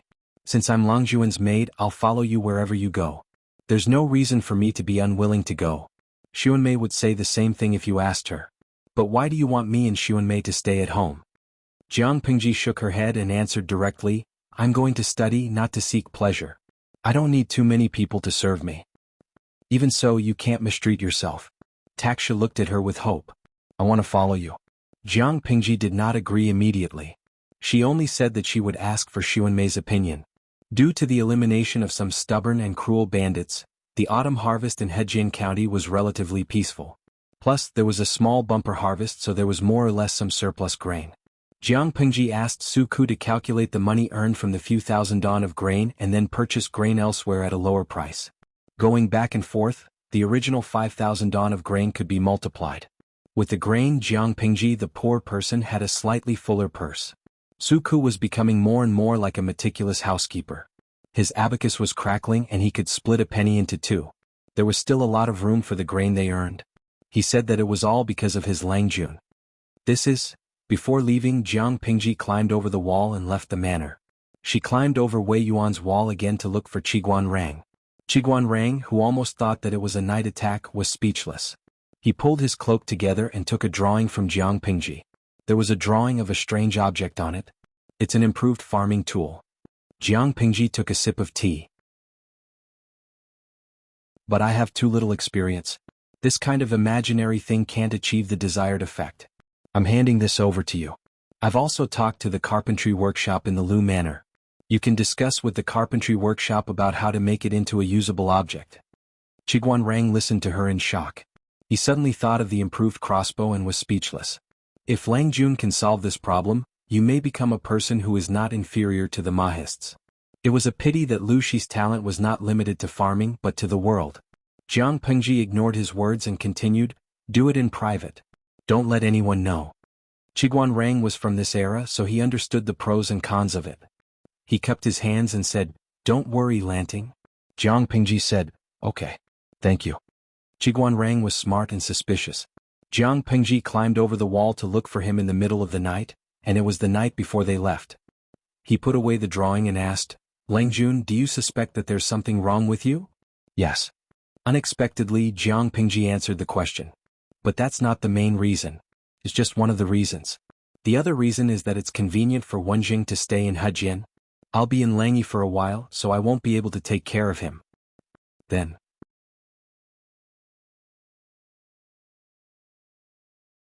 Chapter 251. The next day before dawn, 4 carriages quietly left the city under the protection of 50 guards. Although the real owners were Lu Shi and his father, they had prepared 4 carriages. Lu Shi had 1 carriage, Jiang Pingji had another, and the respectable servants had another. The last carriage was filled with miscellaneous items such as clothes, food, clean water, money, and other items to keep warm. The parcels of the entourage and guards were also placed in that carriage. That was after several reductions. According to what the second lady and madam who had prepared, there would have been at least 6 carriages. To put it simply, it was not easy to go on a long journey in ancient times when all aspects of living conditions were abnormally backward. The viewers in the streaming room were shocked and learned something new. Jun Mui, when I watched TV series, I felt that the actors and actresses were all light and simple when they went out. They basically brought a servant girl and a manservant. So, those were fake TV series. The streamer's extravagance is the correct way to go out in ancient times? Jinghong Yulong, Tisk, it's really an entourage. So awesome. I feel that the streamer didn't suffer a loss on this trip. Many viewers were very envious. They wished they could experience such luxurious treatment for the streamer. Of course, there were some who were more rational. Lao Ciji Lianming, so jealous. Can you believe the TV series? Do you know how undeveloped transportation was in ancient times? Not only transportation but even the roads were the same. Things like courier stations could not be everywhere. It was common to not see a single living person for 3 to 5 days after a long journey. There were no villages and no shops. Without enough food and water, were they going to starve or die of thirst? Those who had the means to travel far would naturally consider all aspects and take into consideration any unexpected situations. Those who did not have the means could only carry a parcel and some dry food. Everything was light and simple. Not only was the speed slow, but they would also encounter all kinds of dangers along the way. The ancient world was not like the modern world that the audience was living in. There were many tall buildings in the modern world, which greatly reduced the living space of wild animals. Many people had eaten pork, but they had never seen a pig run. However, the ancient world was different. There were dangerous animals running around, and snakes often visited homes. Shaggy Gongji, no, did the person above eat dynamite today? I was just envious. Do you have to be so angry? The bullet screen in the streaming room was filled with the smell of gunpowder. Jiang Pingji did not care. She leaned half of her body on the table and rested. They hadn't left Hejian County yet, so the vibration of the carriage was still within an acceptable range. However, as it was approaching noon, the carriage jolted violently. The audience in the livestream room wondered if the carriage would break apart from the jolting. Jinghong Wandering Dragon, all of a sudden? I'm not envious anymore. I can endure it for a while, but after a while, my bones will be shattered. There were even some audience members who said that the camera was shaking so much that their eyes hurt and they felt a little nauseous. He's already on the main road? Jiang Pingji lifted her hand and lifted the curtain of the carriage. The scenery outside had already turned into a rustling autumn scene. Taksha did not sit in the third carriage. Instead, she followed Jiang Pingji. Judging from the time, we should have left the official road by now. Your servant has prepared a cushion so that you won't feel uncomfortable from the bumps. Why was the traffic in ancient times so blocked? Outdated transportation was one of the reasons. Another important reason was that the roads in this era were not good. Apart from the smoothness and spaciousness of the official road, there wasn't even a road anywhere else. The Lu Mansion's carriage had a more advanced shock absorption system, but it was still so bumpy, let alone an ordinary carriage. No need. I'm going out to ride for a while. Jiang Pingji's physical fitness was excellent, but such a bumpy carriage was too much for her, let alone the frail ancient people. Lu Shi was speechless when he saw Jiang Pingji riding on a tall horse. Naughty girl, be careful on the horse, he reminded her. Riding in a carriage was actually more uncomfortable than riding a horse. He thought that his daughter had gotten off because she couldn't stand the bumps. Okay. Jiang Pingji rode the horse and followed the carriages leisurely. The sun gradually rose in the sky and shone on her body, making her feel warm. It was not convenient to travel in ancient times. Fortunately, Lu Shi was experienced and had prepared everything he could. Lu Shi lifted the curtain of the carriage and said to Jiang Pingji, "Let's stop and rest for a while. Eat something." Okay. Jiang Pingji responded and informed the carriages to rest in place. Everyone had something to eat before they continued their journey. Xiaoyu, look at your face. Are you sick? When Suku got off the carriage, his pale face caught her attention. Look at his lips, they've turned deathly pale. At this moment, Suku felt that his whole body was about to fall apart. His legs gave way and he almost knelt on the ground. In such a difficult situation, his Longjuan's teasing laughter rang in his ears, making him feel even more hopeless. It took him a long time to straighten his back. Su Ke managed to maintain his elegance and smiled at Jiang Pingji. But the smile was very forced. Set up a campfire over there and boil some water to cook jerky. You can drink some later. If the carriage is too bumpy, you can ride a horse. Jiang Pingji was not worried that Su Ke did not know how to ride a horse. The 6 arts of gentlemen were skills that all students in that era had to master. Su Ke cupped his hands and thanked her. Thank you, Langjun. What are you thanking me for? Didn't you ask for it? Jiang Pingji looked him up and down with teasing eyes and said in a low voice, Xuanmei went to see you yesterday, right? Alas, if you weren't a blockhead and didn't understand a girl's mind, you would still have a beautiful companion. Su Ke's face turned pale and then green. He hurriedly said, Langjun, don't misunderstand. Xuanmei is not. In a rich family, the Longjuan's personal maids were mostly concubines. How could Su Ke dare to think about it? Why are you in such a hurry? Jiang Pingji approached him and sneered. Xuanmei came back with red eyes. Su Ke kept his mouth shut. I treat her like my own sister. I don't have any other thoughts. Plus, Xuanmei has her own thoughts. She may not be willing to be a concubine of a rich family. She likes you very much. Jiang Pingji opened her mouth and Su Ke lowered his head. What do you think? Ku, rejected Xuanmei. Su Ke's voice was as soft as a mosquito. His cheeks were slightly red. Actually, I don't think Xuanmei's choice is a good one. You are not a good match. Su Ke was not good at the moment, but he had a bright future. Jiang Pingji was confident in Su Ke and herself. There were too few men in that era who had their original intentions.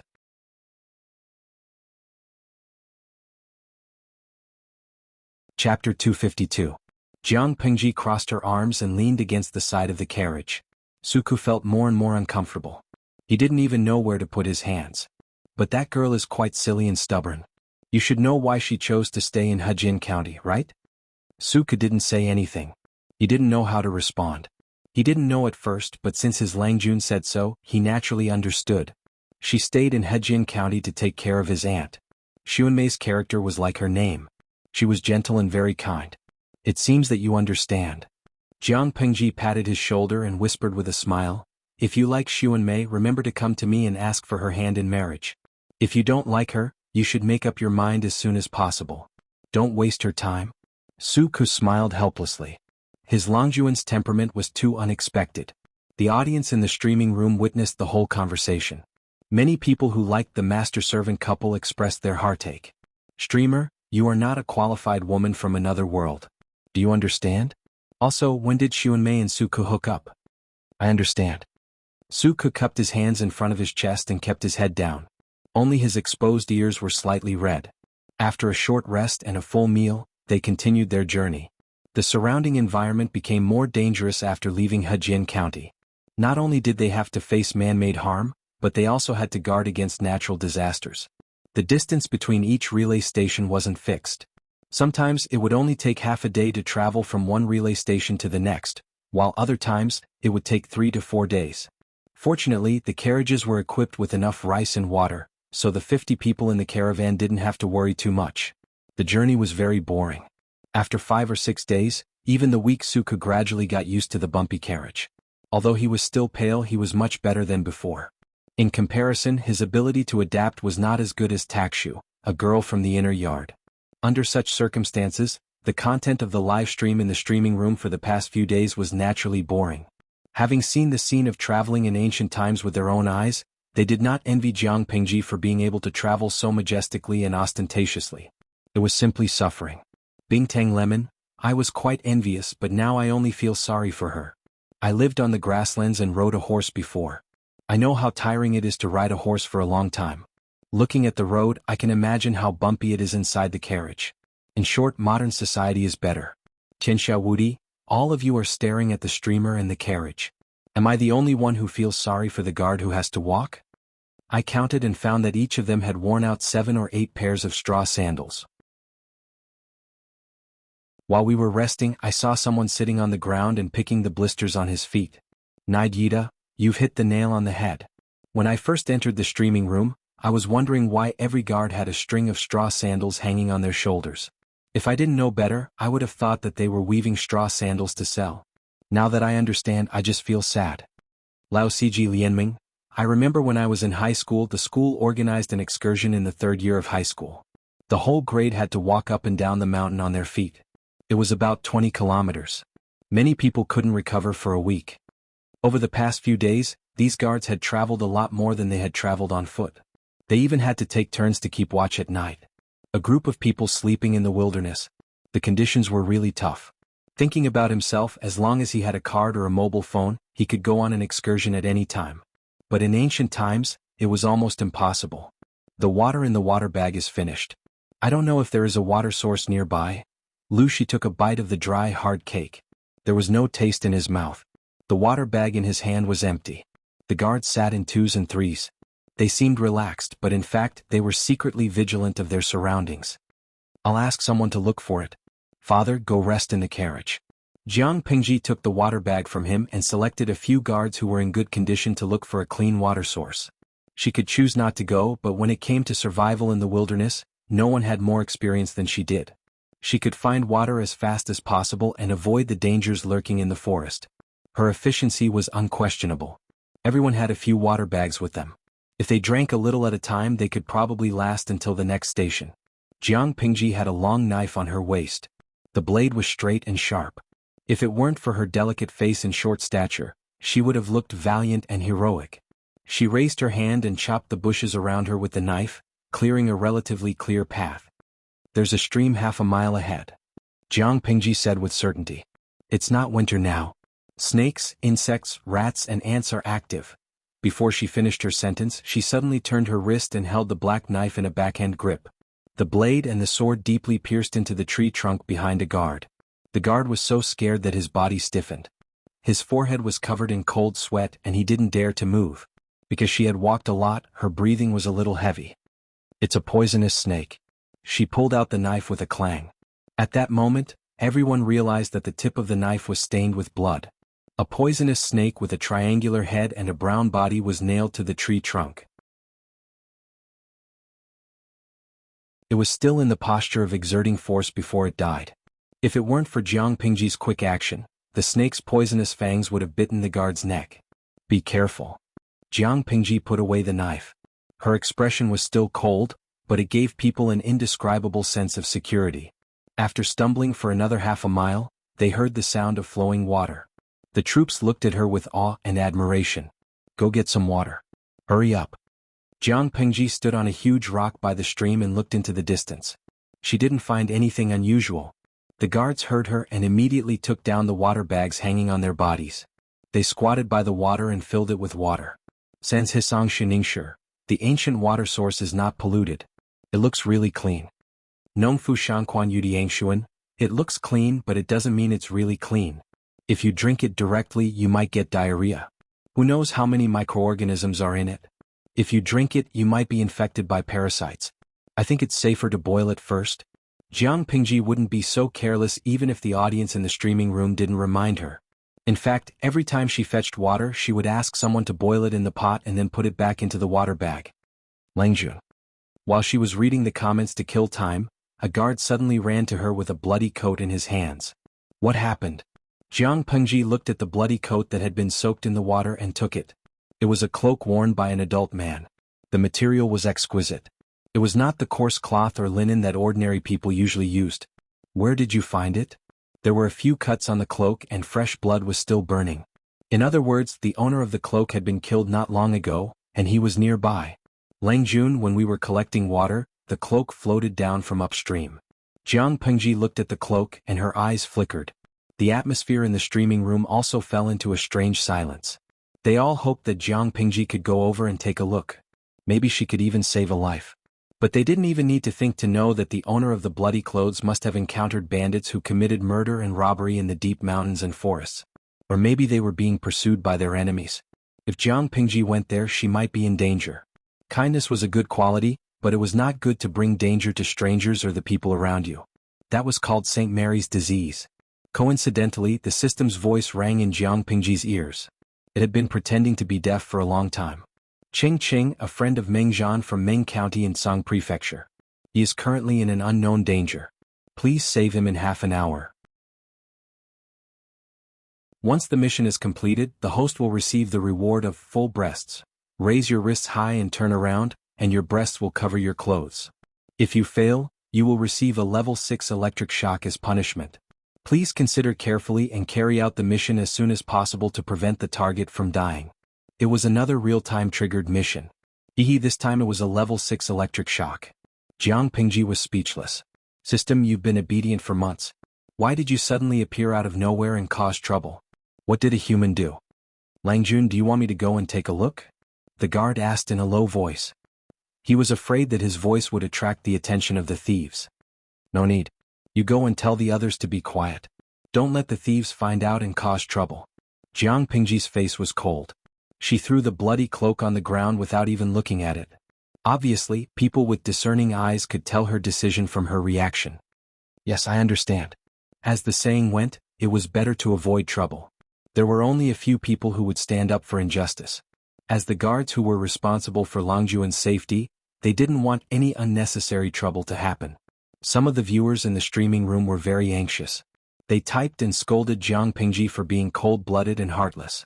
Some of them could understand it rationally, but they were disappointed emotionally.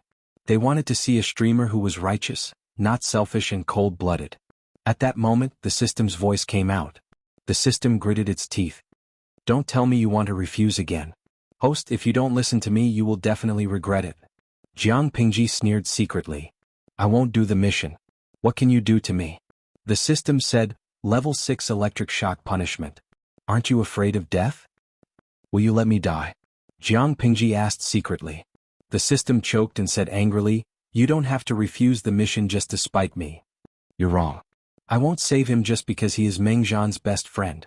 Jiang Pingji replied coldly. The system, I quit. This host is too hard to deal with. I know she hates real-time missions, but does she have to go against me like this? About 10 minutes later, the guards had filled all the water bags. Jiang Pingji said to the crowd, let's go. The system kept trying to stop her in her mind. Jiang Pingji, are you really not going to save him? The viewers in the streaming room are throwing rotten eggs at you. As a streamer, you should create a positive image. If you don't save him today, you will lose fans. Shut up. Jiang Pingji spat out coldly. Her expression was very cold. The system was furious, but it couldn't change Jiang Pingji's mind. It could only snort angrily. At that moment, the guards realized that Langjun was leading them to another path. Langjun, we're going the wrong way.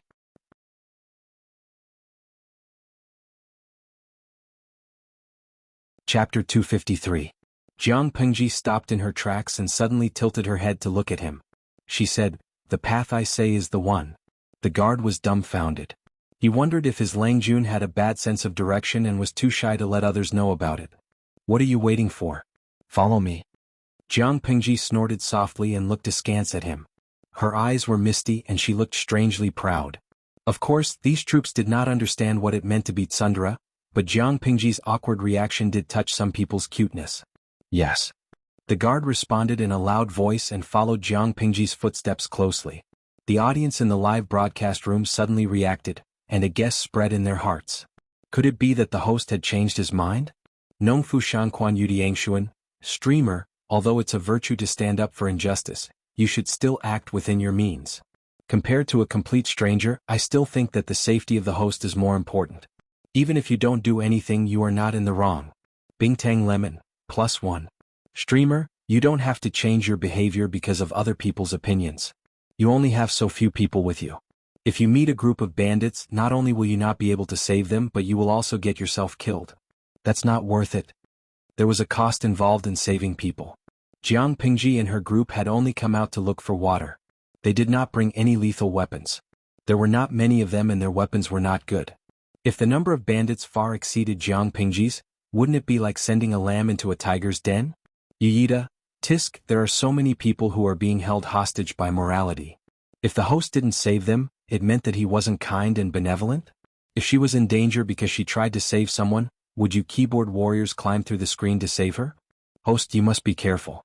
The viewers in the live stream were very conflicted, and their stance was not firm. Jiang Pingji clearly remembered that there was an ID who angrily scolded her for being cold-blooded. However, when she did something that seemed to be an omen of saving someone, The ID followed the crowd and angrily scolded those who were suspected of moral kidnapping, completely forgetting the contents of the bullet screen that he had previously posted. She sneered coldly in her heart. No matter how noisy the bullet screen was, she ignored it. Lao Siji Lianming, what are you arguing about? Is this the first time you've seen the host's personality of not getting up early without benefits? Compared to those fence-sitters, the truly loyal audience members were more rational and maintained their stance. They might not watch the live stream every day, but they could truly understand Jiang Pingji's character. Is she the kind of person who gets carried away by emotions and acts impulsively? Obviously she wasn't. Although she didn't know why she changed her mind at the last minute, there was one thing she was sure of. Her reason for saving people had nothing to do with the comments of the audience. If Jiang Pingji was the kind of streamer who could be easily persuaded by the audience, she would not be worth the attention of so many diehard viewers. According to Lao Siji Lianming's thoughts, perhaps the reason why she saved him was just because the benefits of saving people were far greater than just standing idly by. Yes, Jiang Pingji was that realistic. You guys keep up, I'll go first. Jiang Pingji nimbly shook off the guards behind her with a few leaps. She stepped on a few boulders beside the waterfall and leaped up. The guards were dumbfounded. Could this be the legendary, leaping onto roofs and vaulting over walls? One of them even wanted to imitate Jiang Pingji's movements, but as soon as his right foot stepped on the first boulder, he suddenly slipped and fell forward, causing him to fall hard. There was a tearing sound in his ears and his clothes were torn. At that moment, the guards found that the boulders beside the waterfall had become wet and slippery because of the splashing water. They couldn't even stand steadily in straw sandals, let alone Jiang Pingji, who was only wearing a pair of wooden clogs. So, how did Lang Jun get up? What are you waiting for? Hurry up and catch up. If anything happens to Lang Jun, you don't want to live anymore. At that moment, a guard's reprimand pulled them back from the shock. All of them used to be bandits, but after days of intense training and Suka's tireless brainwashing, they had already curbed their savagery. Not only were they loyal to Jiang Pingji, but they also behaved with a sense of righteousness that only a regular army could have. Their mental outlook was completely new. Jiang Pingji was good at martial arts, so she could easily climb up. They were a little stupid, but they could also find their own way. Ma, you go first. Maybe you can survive by jumping into the pool. Listen to me. Go. There was a pool under the waterfall and it wasn't very high. Am was a good swimmer, so she could survive by jumping into the pool. Ching panted heavily. As he spoke, his wounds, big and small, were affected and fresh blood kept gushing out.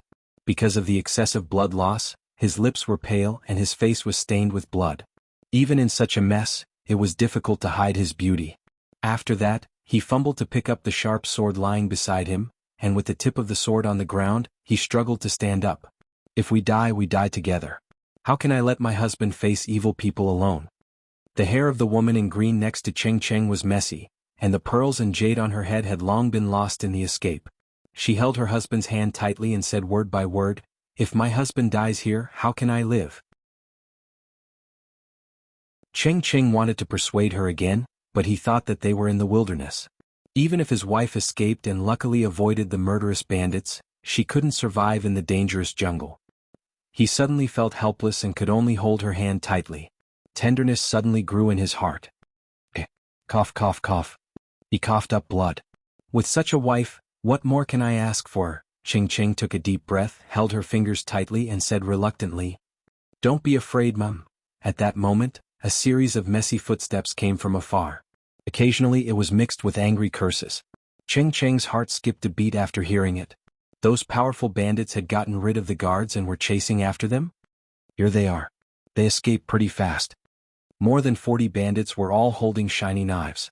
Their coarse hemp clothes were stained with blood, but very few of them were really injured. Just kill them. Cut off their heads and take them back. Don't talk so much nonsense.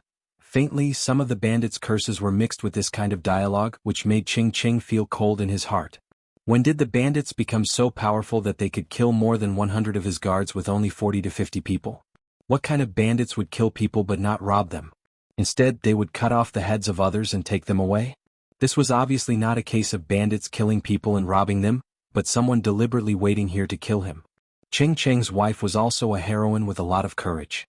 At this time, she also realized what was going on and looked at her husband with a serious face. Cheng gritted his teeth and asked sternly, enduring the severe pain of his wound, Who sent you?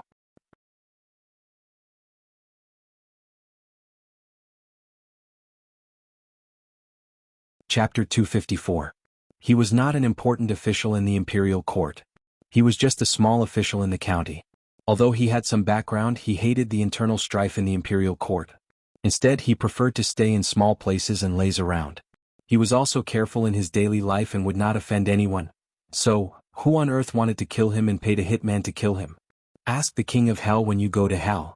The leader of the bandits smiled ferociously, and his eyes fell on the lady behind Ching Cheng with evil intentions. Ching Cheng's wife was in her early 30s and had 2 sons and a daughter. She knew how to live a good life, took good care of herself, and had a good mentality.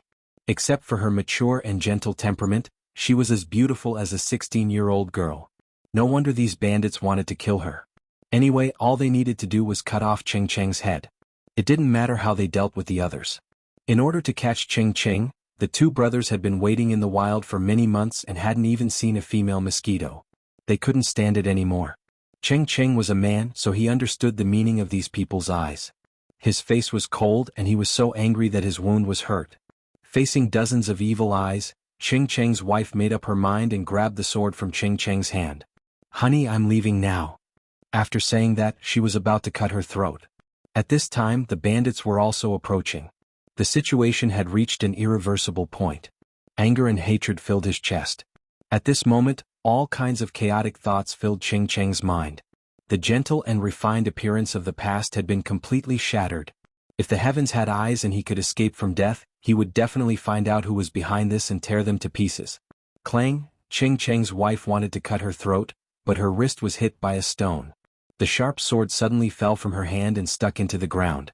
Tut tut tut. How can a bandit not know the rules?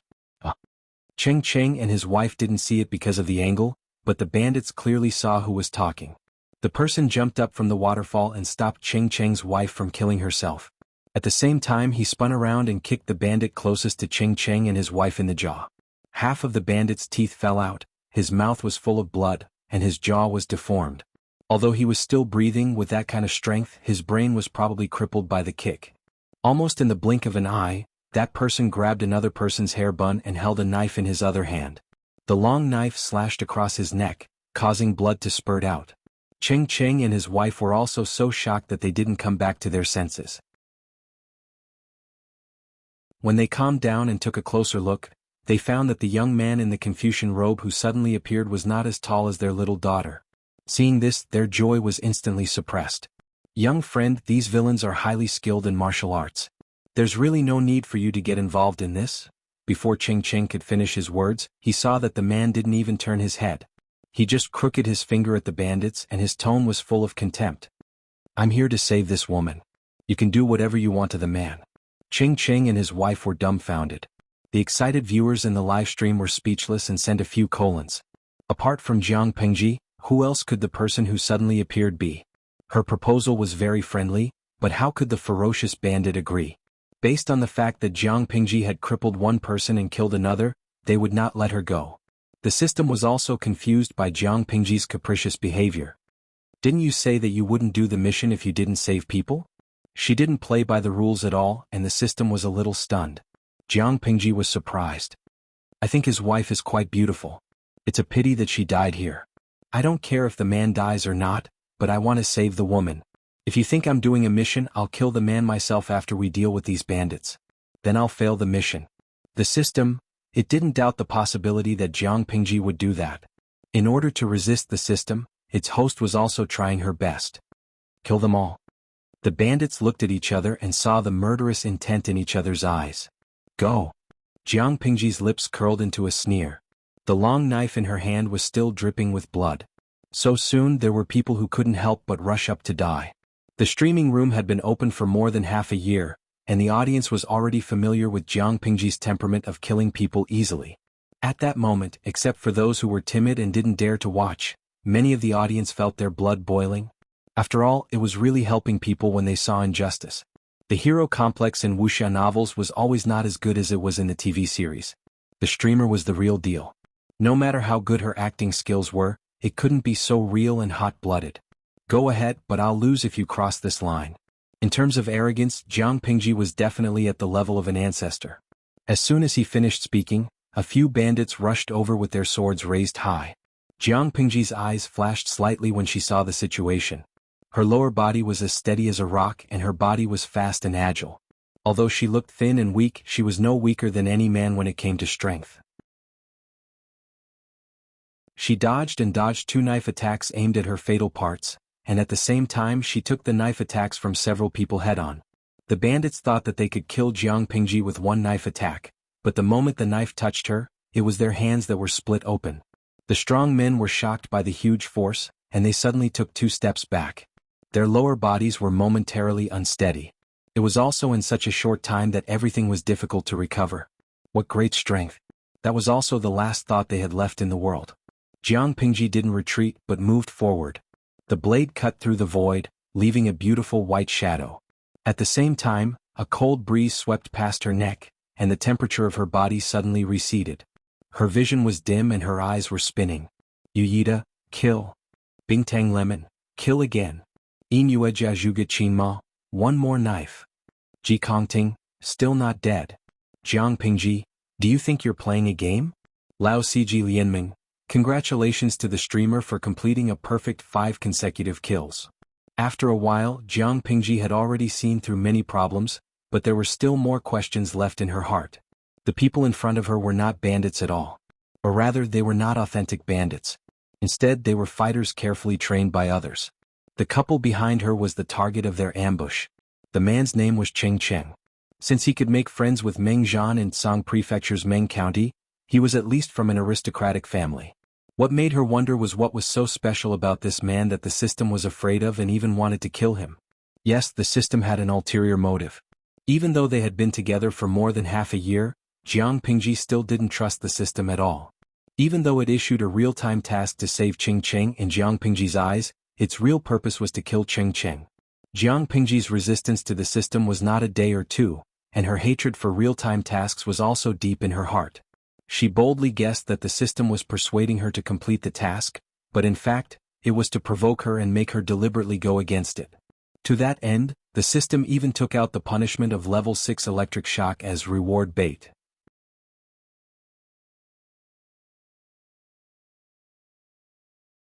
Chapter 255. In the blink of an eye, Jiang Pingji had cleanly taken away a few heads. His decisive and merciless manner even shocked these orthodox assassins. They were no match for Jiang Pingji, and now they had the intention to retreat. Naturally, they were no match for her. 1 hesitation and their heads were separated from their bodies. There were more than a dozen corpses lying at Jiang Pingji's feet. Without exception, all of them were killed with 1 blow. Some died with their throats slit, while others were beheaded with 1 blow. Their heads flew into the sky and blood splattered all over the ground. Some still had some flesh left. Compared to these people's heavy losses, Jiang Pingji was unscathed. Sticky blood kept dripping from the blade. Go. What are you afraid of? Everyone go. One of the bandits roared fiercely, but his companions were not encouraged. Instead, they were even more afraid. They were trying to move forward, but they took a small step back without a trace. Their faces were full of hesitation and fear. These people were almost scared out of their wits by Jiang Pingji. They obviously had an overwhelming advantage in terms of numbers, but no one dared to move forward. Who dared to rush to the front? The people who had rushed to the front were now lying on the ground like corpses. The blood that spurted out was still steaming. The more it was like this, the more afraid they were. The broadswords in their hands could not bring them any sense of security. Seeing this, Jiang Pingji sneered coldly. Tisk, cowardly rats. If these people could rush forward together and work together to deal with her, she could still look up to them and treat them a little more seriously. After all, no matter how strong she was, it was impossible for her to ignore the overwhelming number of swords that were swarming toward her. However, they revealed their fear of death after only a dozen of their companions were killed. Then they developed the thought of retreating in fear. Even if such people were armed with advanced laser weapons, they would still be useless. Jiang Pingji could kill them in minutes. They retreated, but Jiang Pingji would not. She suddenly gathered strength under her feet and moved forward quickly. The distance between the two of them was infinitely shortened. In the eyes of these bandits, Jiang Pingji seemed to suddenly leave her original spot and teleport in front of them. Her speed was frightening. Ghost? The word bandit escaped his mouth. However, before the next word left his mouth, a cold sensation flashed across his throat. The heat of his body poured out from this wound, causing his brain to stop working. Everything in front of him faded, becoming black, white, and gray. It was a one-sided massacre. The one who had the upper hand was not the bandits, who had a large number of people, but Jiang Pingji, who was covered in blood. Qing Qing and his wife were dumbfounded. They had thought that they were going to die, but they didn't expect to come back from the dead at the most desperate time. Mrs. Qing pursed her lips and supported her injured husband to the side to avoid being dragged into the battle. Qing Qing didn't forget what Jiang Pingji had said before. He held his wife's hand tightly and countless thoughts flashed through his mind. Darling. Qing Qing's wife looked up at her husband, asking him silently with her eyes. Don't worry, madam. Just wait a little longer. He gently patted the back of his wife's hand to calm her down. While they were talking, Jiang Pingji killed a few more people. Her clothes had long been stained by blood, and her original color couldn't be seen. She looked like a ferocious ghost who had walked out of hell. The bandits were really scared out of their wits. Their legs were trembling and they were anxious. However, these people always remembered their mission. Since they couldn't do anything to Jiang Pingji, they could kill Qing Qing first. Otherwise, if the news of their mission failure got back, their families would probably die without a burial place. With this idea in mind, the remaining few people joined hands to hold Jiang Pingji back, and the other two went to kill Qing Qing and his wife. Darling. Qing Qing's wife saw two people rushing out of the chaotic crowd. They raised their knives and intended to cut her husband. She hurriedly stood up and blocked them with her body. Everything happened so fast that it was too fast for her to react. Qing Qing saw it, but he was injured all over and could barely stand with his remaining strength. His wife stood in front of him. When he realized what was going on and wanted to push them away, the two knives were already close to him. Qing Qing lost his voice in fear. My wife. However, neither he nor Qing Qing's wife, who was waiting for the pain with her eyes closed, saw the knives that were supposed to fall didn't come. The knives that were raised high suddenly stopped at the highest point as if time had stopped. The expressions of the two bandits also froze at the most ferocious and joyful moment. They seemed to have seen the scene of Qing Qing and his wife splashing blood on the spot, but it was impossible. As I said, you can do whatever you want. If you cross the line, I lose. Jiang Pingji's knife had already left her hand, and the two bandits who were frozen were killed by the knife that had disappeared. At that moment, except for the audience in the streaming room, no one knew how Jiang Pingji had done it. Although the two bandits were not side by side, they were not in front of each other either. How could she kill both of them with one knife? Jiang Pingji's back was facing the two bandits, and she was even pinned down by the enemy. How did she do it under such circumstances? The audience was in a life-and-death situation, so they naturally didn't have extra energy to pay attention to it. They couldn't see everything from their current point of view, but the audience in the streaming room could clearly see what had happened at that moment from God's perspective. Lao Siji Lianming, she ran away so fast. I just saw the streamer's sword make a big turn. Yin Yueja Zhuge Qinma, what a beautiful double kill. De Zhuangzhu's wife, I screamed just now. My roommates thought something was wrong with me. It was so exciting. Yu Yi Huang Yi, the streamer's move just now was so cool. I really want to send you 666. Not only did the audience in the streaming room send a series of 666, but the platform was also flooded with all kinds of gifts. If it had encountered such a large number of gifts in normal times, the system would have come to Jiang Pingji to annoy her, but now it was strangely silent, as if it didn't exist. Others didn't know, but Jiang Pingji knew why the system had such a reaction. Coca-Cola, wait a minute, the streamer doesn't have a weapon now. What should we do? This bullet screen was particularly glaring. Many of the viewers who had sent 666 quivered as they finally noticed this point. In order to save people, Jiang Pingji used a long knife to sneak attack the two bandits. Although she saved Qing Qing and his wife from danger, she also put herself in a desperate situation. She was now unarmed, but the bandits around her who were eyeing her were all holding sharp knives.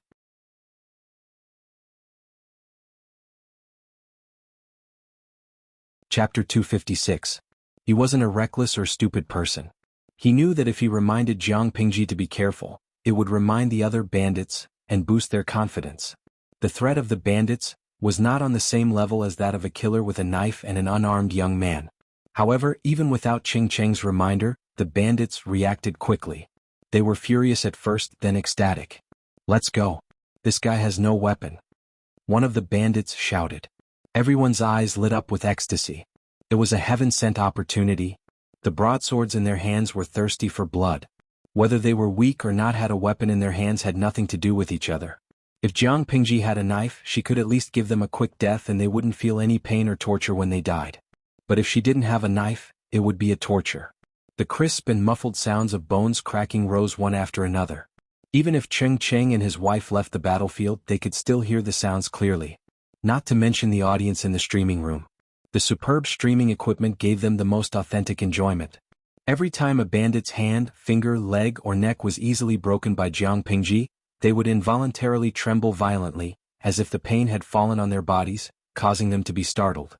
Jiang Pingji didn't have a weapon in her hands, but it didn't mean that she had lost her ability to fight. On the contrary, hand-to-hand combat was her strength. As a genetic warrior, how could she not have gone through training in this area? What made people unhappy was that she had practiced the moves hundreds of times in her mind, but her body couldn't keep up with the speed of her thinking. To put it simply, the quality of her body was too poor to satisfy Jiang Pingji. She was not satisfied, but in the eyes of the audience and the people present, her skills were beyond imagination. She was brave and invincible. I really don't know which family this, cough cough cough. Lang Jun is so young and brave. Cheng Cheng carelessly touched his wound as he spoke. Uncountable pain stimulated his nerves, and his chest was on fire as if it was being licked by a tongue of fire. Cheng Cheng's wife secretly sighed. They couldn't even protect themselves now. They didn't know whether the young man was a friend or a foe. Cheng Cheng seemed to see his wife's worry. He looked down and shook his head, signaling her not to worry. Even though Jiang Pingji had spoken rudely before, if she really had evil intentions towards them, she wouldn't have needed to risk being besieged by the enemy and throw out the weapon in her hand to save them. She could have allowed the bandits to kill people. Since he had made a move, it proved that the other party had no intention of taking their lives. At this time, there was another noise under the waterfall. Cheng Cheng and his wife looked at each other and saw the seriousness on each other's faces. Following the sound, he saw a few hands clawing at the edge, and after a while, a few more heads popped out. Cheng Cheng quickly gripped the sharp sword in his hand, hesitating whether he should go forward and stab them before they came up. However, what if the people who climbed up weren't bandits but the companions of that young friend? On Cheng Cheng's side, the guards who had climbed up with great difficulty were almost scared out of their wits. Lang Jun. The guards who had been struggling to climb up suddenly felt as if they had eaten spinach. They quickly climbed up and pulled out the swords at their waists, trying to help Jiang Pingji out of trouble. However, their Lang Jun was too brave and didn't give them a chance to perform. Bang! Jiang Pingji threw the last body on the ground and stood in the middle of the bodies with a cold face. She looked at the guards quietly. The guards who climbed up awkwardly, for some reason they felt a little guilty. It was okay to let their Lang Jun take the lead, but as guards they were not even of any use. It was a great shame. Go back and train well. Jiang Pingji stared at the guards for a few seconds, which directly made them feel guilty. None of the guards dared to look at her in the eyes. They felt guilty. How could they not feel guilty? It took a group of people so long to climb up a waterfall that wasn't very high. Jiang Pingji couldn't bear that kind of speed. If she really needed their help, the bodies would have been cold, so they needed to redouble their training. The guards all showed a bitter smile, but no one dared to refute Jiang Pingji's order. The guards all put their hands together. Yes, Lang Jun. Jiang Pingji was a little satisfied, and her tone finally softened a little. Clean up these bodies, dig a pit, and burn them. Many of the guards secretly felt their teeth hurt. Their Lang Jun was really ruthless. How was she ruthless? Nowadays people paid attention to returning to their roots. It was fashionable to bury the dead. If they lost a limb when they were alive, they would be disabled when they went to hell. Not only would they be ashamed to meet their ancestors, but they would also be incomplete after reincarnation. Therefore, a full body burial was very important. But Jiang Pingji's words determined the fate of these people after they died. They couldn't even go to hell after death. So, here was the problem: was it more miserable to leave their bodies in the wilderness and have them eaten by wild animals, or to die without a full body and be unable to go to hell? The guards dared not refute Jiang Pingji, so they could only silently listen to her orders. After that, Jiang Pingji finally had the time to pay attention to the Qingqing couple. The man was tall and slender. He had a light and gentle temperament. Not to mention his looks, he gave off the impression that he was easy to get along with. He was very approachable. Jiang Pingji analyzed him from head to toe without batting an eyelid. Her eyes darkened slightly. On the other side, Ching had a strange feeling in his heart. He had an inexplicable feeling. Jiang Pingji glanced at the woman next to Ching and then said to one of the guards, "Do you have medicine with you? Treat this gentleman's wound. It's not a fatal wound, but if it's not treated, it'll be dangerous if he bleeds too much." "Yes." The guard naturally brought enough medicine with him. "Thank you." Ching's wife took the medicine and bowed to Jiang Pingji. Jiang Pingji didn't go over to ask for more information. Instead, she sat on the side looking gloomy. Others thought she was in a daze, but in fact, Jiang Pingji was just looking at the reward given by the system. Congratulations to the streamer for completing the real-time task, saving Ching. You have received the reward full breasts, white wrist high, body smooth, sexy shroud. Please receive the reward at the receiving desk. System, are you not happy? She asked the system in her heart. The system sent her a series of ellipses. This time, I have completed the task you gave me perfectly. Jiang Pingji smiled, but the smile didn't reach her eyes. The system replied, the host finally understands my painstaking efforts. I'm very happy. However, after the reply, the system became silent again. It wasn't as noisy as it usually was. Obviously, it wasn't as happy as she expected. Jiang Pingji could even imagine it gritting its teeth in anger.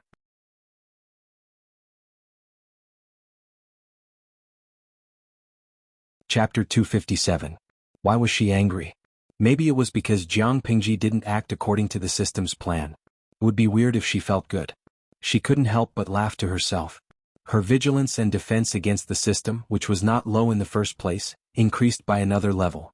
My instructor once told me that when you meet your enemy, the moment they want to kill you is the moment their weakness is the most obvious. Killing intent is also a kind of subjective emotion, and it often involuntarily reveals the most important motive. Jiang Pingji suddenly opened her mouth. The system couldn't stand it anymore. It sounded a little angry. Host, what did you mean by that? What I mean is to tell you, if you want to scheme against me in the future, you better keep your foxtail. She said bluntly. The system was speechless. It was like it was constipated. It couldn't say a word. In fact, before Jiang Pingji opened her mouth, it didn't know how it had exposed its real purpose. There was nothing wrong with the triggered mission, but it still persuaded Jiang Pingji to carry out the mission. The reward, full breasts, was also something she couldn't complain about. As for the punishment, the system paid a lot of money. As long as she refused the mission, Jiang Pingji would be the winner in life. But she didn't play by the rules. The system didn't know where it was wrong until just now. It was calculating in its mind, but it forgot how smart its host was. It was only the description of the real-time triggered mission that made the host suspicious. Ching, a friend of Meng Zhan from Meng County in Song Prefecture. He is in an unknown danger.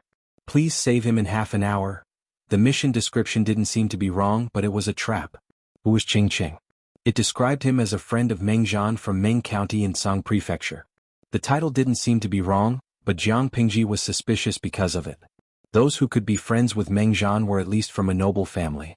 They might even be an official. Therefore, under normal circumstances, the description should be some family or some official.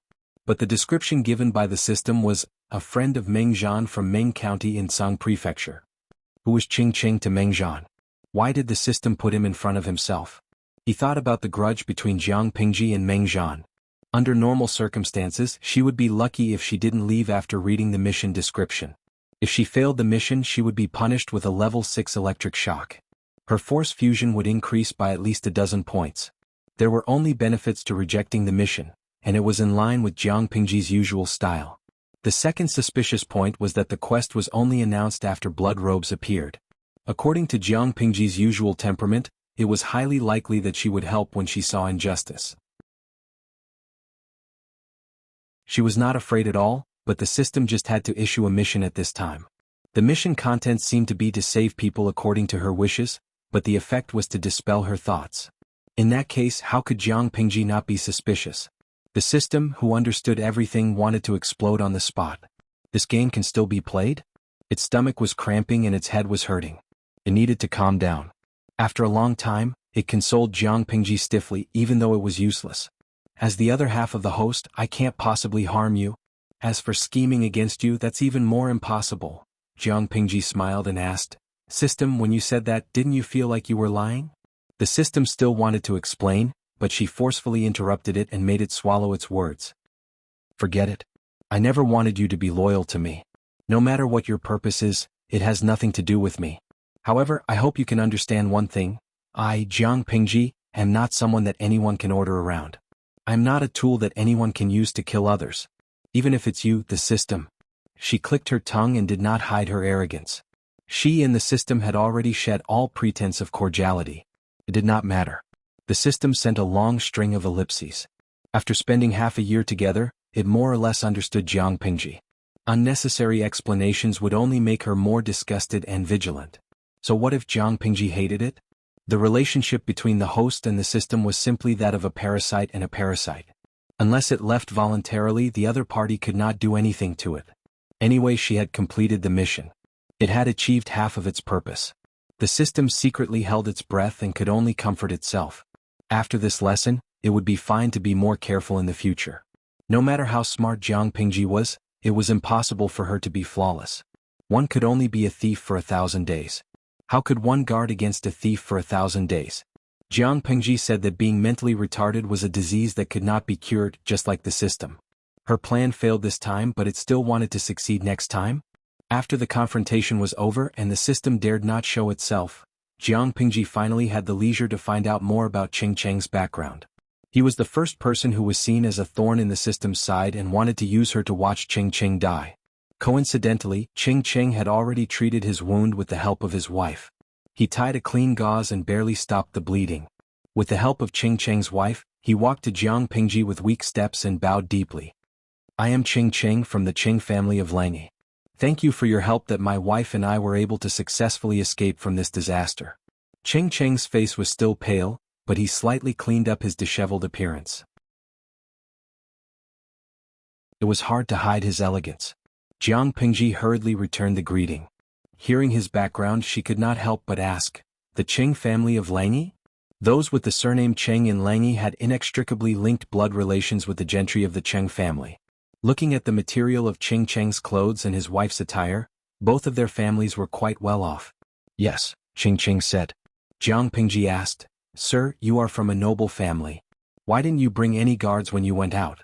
Instead, you were targeted by those vicious people and provoked a vendetta? Ching Cheng looked doubtful. Not to mention Jiang Pingji, even he did not know how he had provoked such a group of people. If it is not convenient for you, I will not ask more. Ching Cheng hurriedly said, It is not like that. It is just that, even I have no clue about this matter. I think I have always been kind to people. Although I do not have many close friends, I have never been angry with others. I really do not know how I provoked others to kill me. This time when I went out with my wife, I knew that the outside world was turbulent, so I brought enough guards with me, but they all died in the hands of those vicious people. If it were not for Jiang Pingji's coincidental arrival, Ching Cheng and his wife would have died long ago. He was not afraid of death, but he did not like to die without knowing why.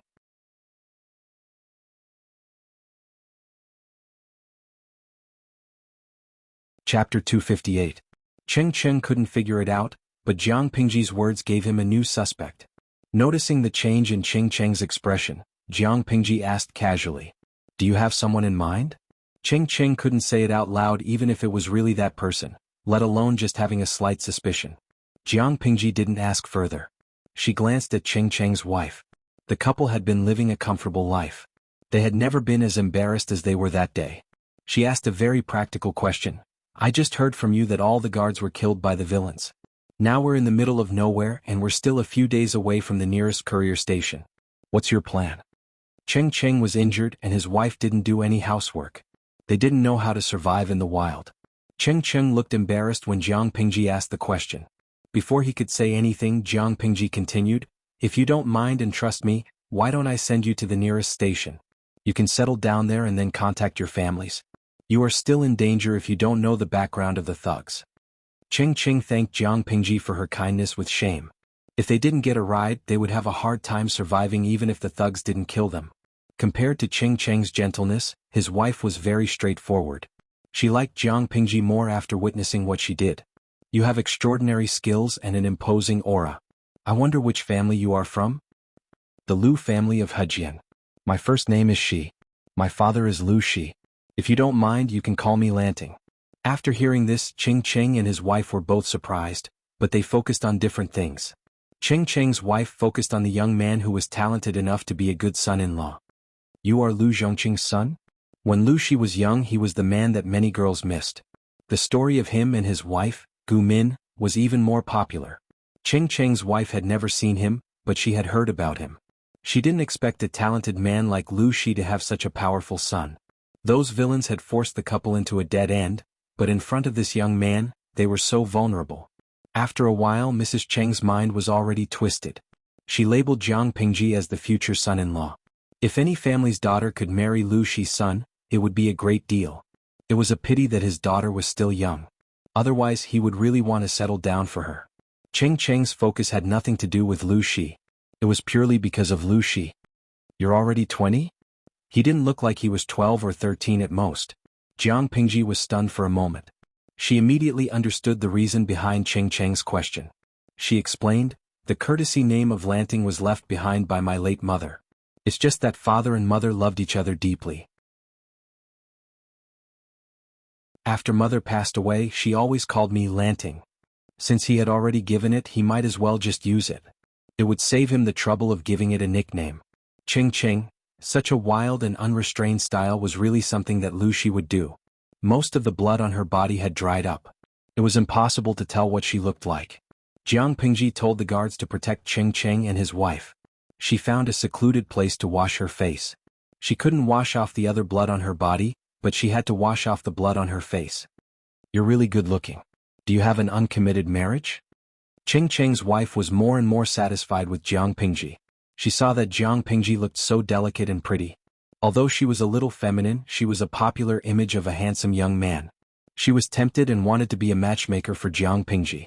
Jiang Pingji nodded and then shook her head. She said, I did have an engagement, but Master Liaochen told my fortune. He said that I shouldn't get married early. Otherwise it would be harmful. So, I had to cancel the engagement in order not to waste the girl's time. Cheng Cheng's wife gave up on the idea of being a matchmaker. She felt it was a pity. She didn't doubt the truth of Jiang Pingji's words. Marriages between gentry families were not child's play. Unless it was unavoidable, they wouldn't cancel the engagement. Jiang Pingji's reason was irrefutable. Cheng Cheng looked at Jiang Pingji's face thoughtfully until his wife pinched him. Her husband was a good teacher. She didn't want to spoil Jiang Pingji's mood by talking nonsense. Cheng Cheng smiled bitterly. You've misunderstood me. I just think that you look familiar. I think I've seen you somewhere before. Since Lanting is Lu Zhongqing's son, he naturally looks like him. Why are you thinking about this? Cheng Cheng was speechless. He had never really met Lu Shi. They had been friends for a long time. They both knew of Lu Shi, but they had never met. The circle of gentry families was not big, but it was not small either. He had never met Lu Shi, but he had made friends with the same people. He had heard about Lu Shi from his friends. Therefore, Cheng Cheng said that Lu Shi looked familiar was not because of Lu Shi. He thought about it and suddenly remembered that he had seen an unfinished painting from his friend a few months ago. If the woman in the painting was a few years younger, more youthful and softer, wouldn't that be Lu Shi? However, Lu Shi was Lu Shi's second legitimate son. He was the daughter of a concubine in the Lu family and had been raised in a boudoir. Could it be that the woman sleeping among the flowers in his friend's painting was the late Gu Min? It was terrifying to think about it. However, it was not impossible to think about it this way. His friend was Yuan Jing's disciple, and Yuan Jing had some contact with Gu Min when he was young. Perhaps he knew about Gu Min's appearance through Yuan Jing? Are you in trouble, master? Jiang Pingji opened the way with her knife and walked in front. The shrubs were cleared more thoroughly than before. It was more convenient for Cheng Cheng and his wife to walk. I see that you look troubled. Cheng Cheng was speechless. He felt that it was better not to tell the young man in front of him that there was a boy who was not much older than him who painted his mother. It's nothing. I'm just thinking about who wants me dead. Cheng Cheng found a reasonable excuse. Although I have some guesses, I don't think that person would do such a thing. So that was what he was worried about. Jiang Pingji was not suspicious. Even though she could see that Cheng Cheng was a little guilty, it was not appropriate for her to ask. Langjun, you're finally back. The guards found traces of a fight nearby. Suka saw a few people walking out of the forest from afar. From afar, Suka saw a few figures walking out of the forest. He hurriedly trotted forward and swallowed all the words he wanted to say. Who could tell him that Langjun had only gone out to fetch water? Although it took a long time. How could he be covered in blood when he came back? You're tuning in to the Han Li's Wuxia Adventures YouTube channel. We're so grateful for your support, and don't forget to subscribe to join us on this incredible journey through captivating stories. Your generosity through donations truly makes a world of difference, as it's the primary source of revenue that allows me to expand and enhance this channel for you. Thank you from the bottom of my heart for being a part of this adventure.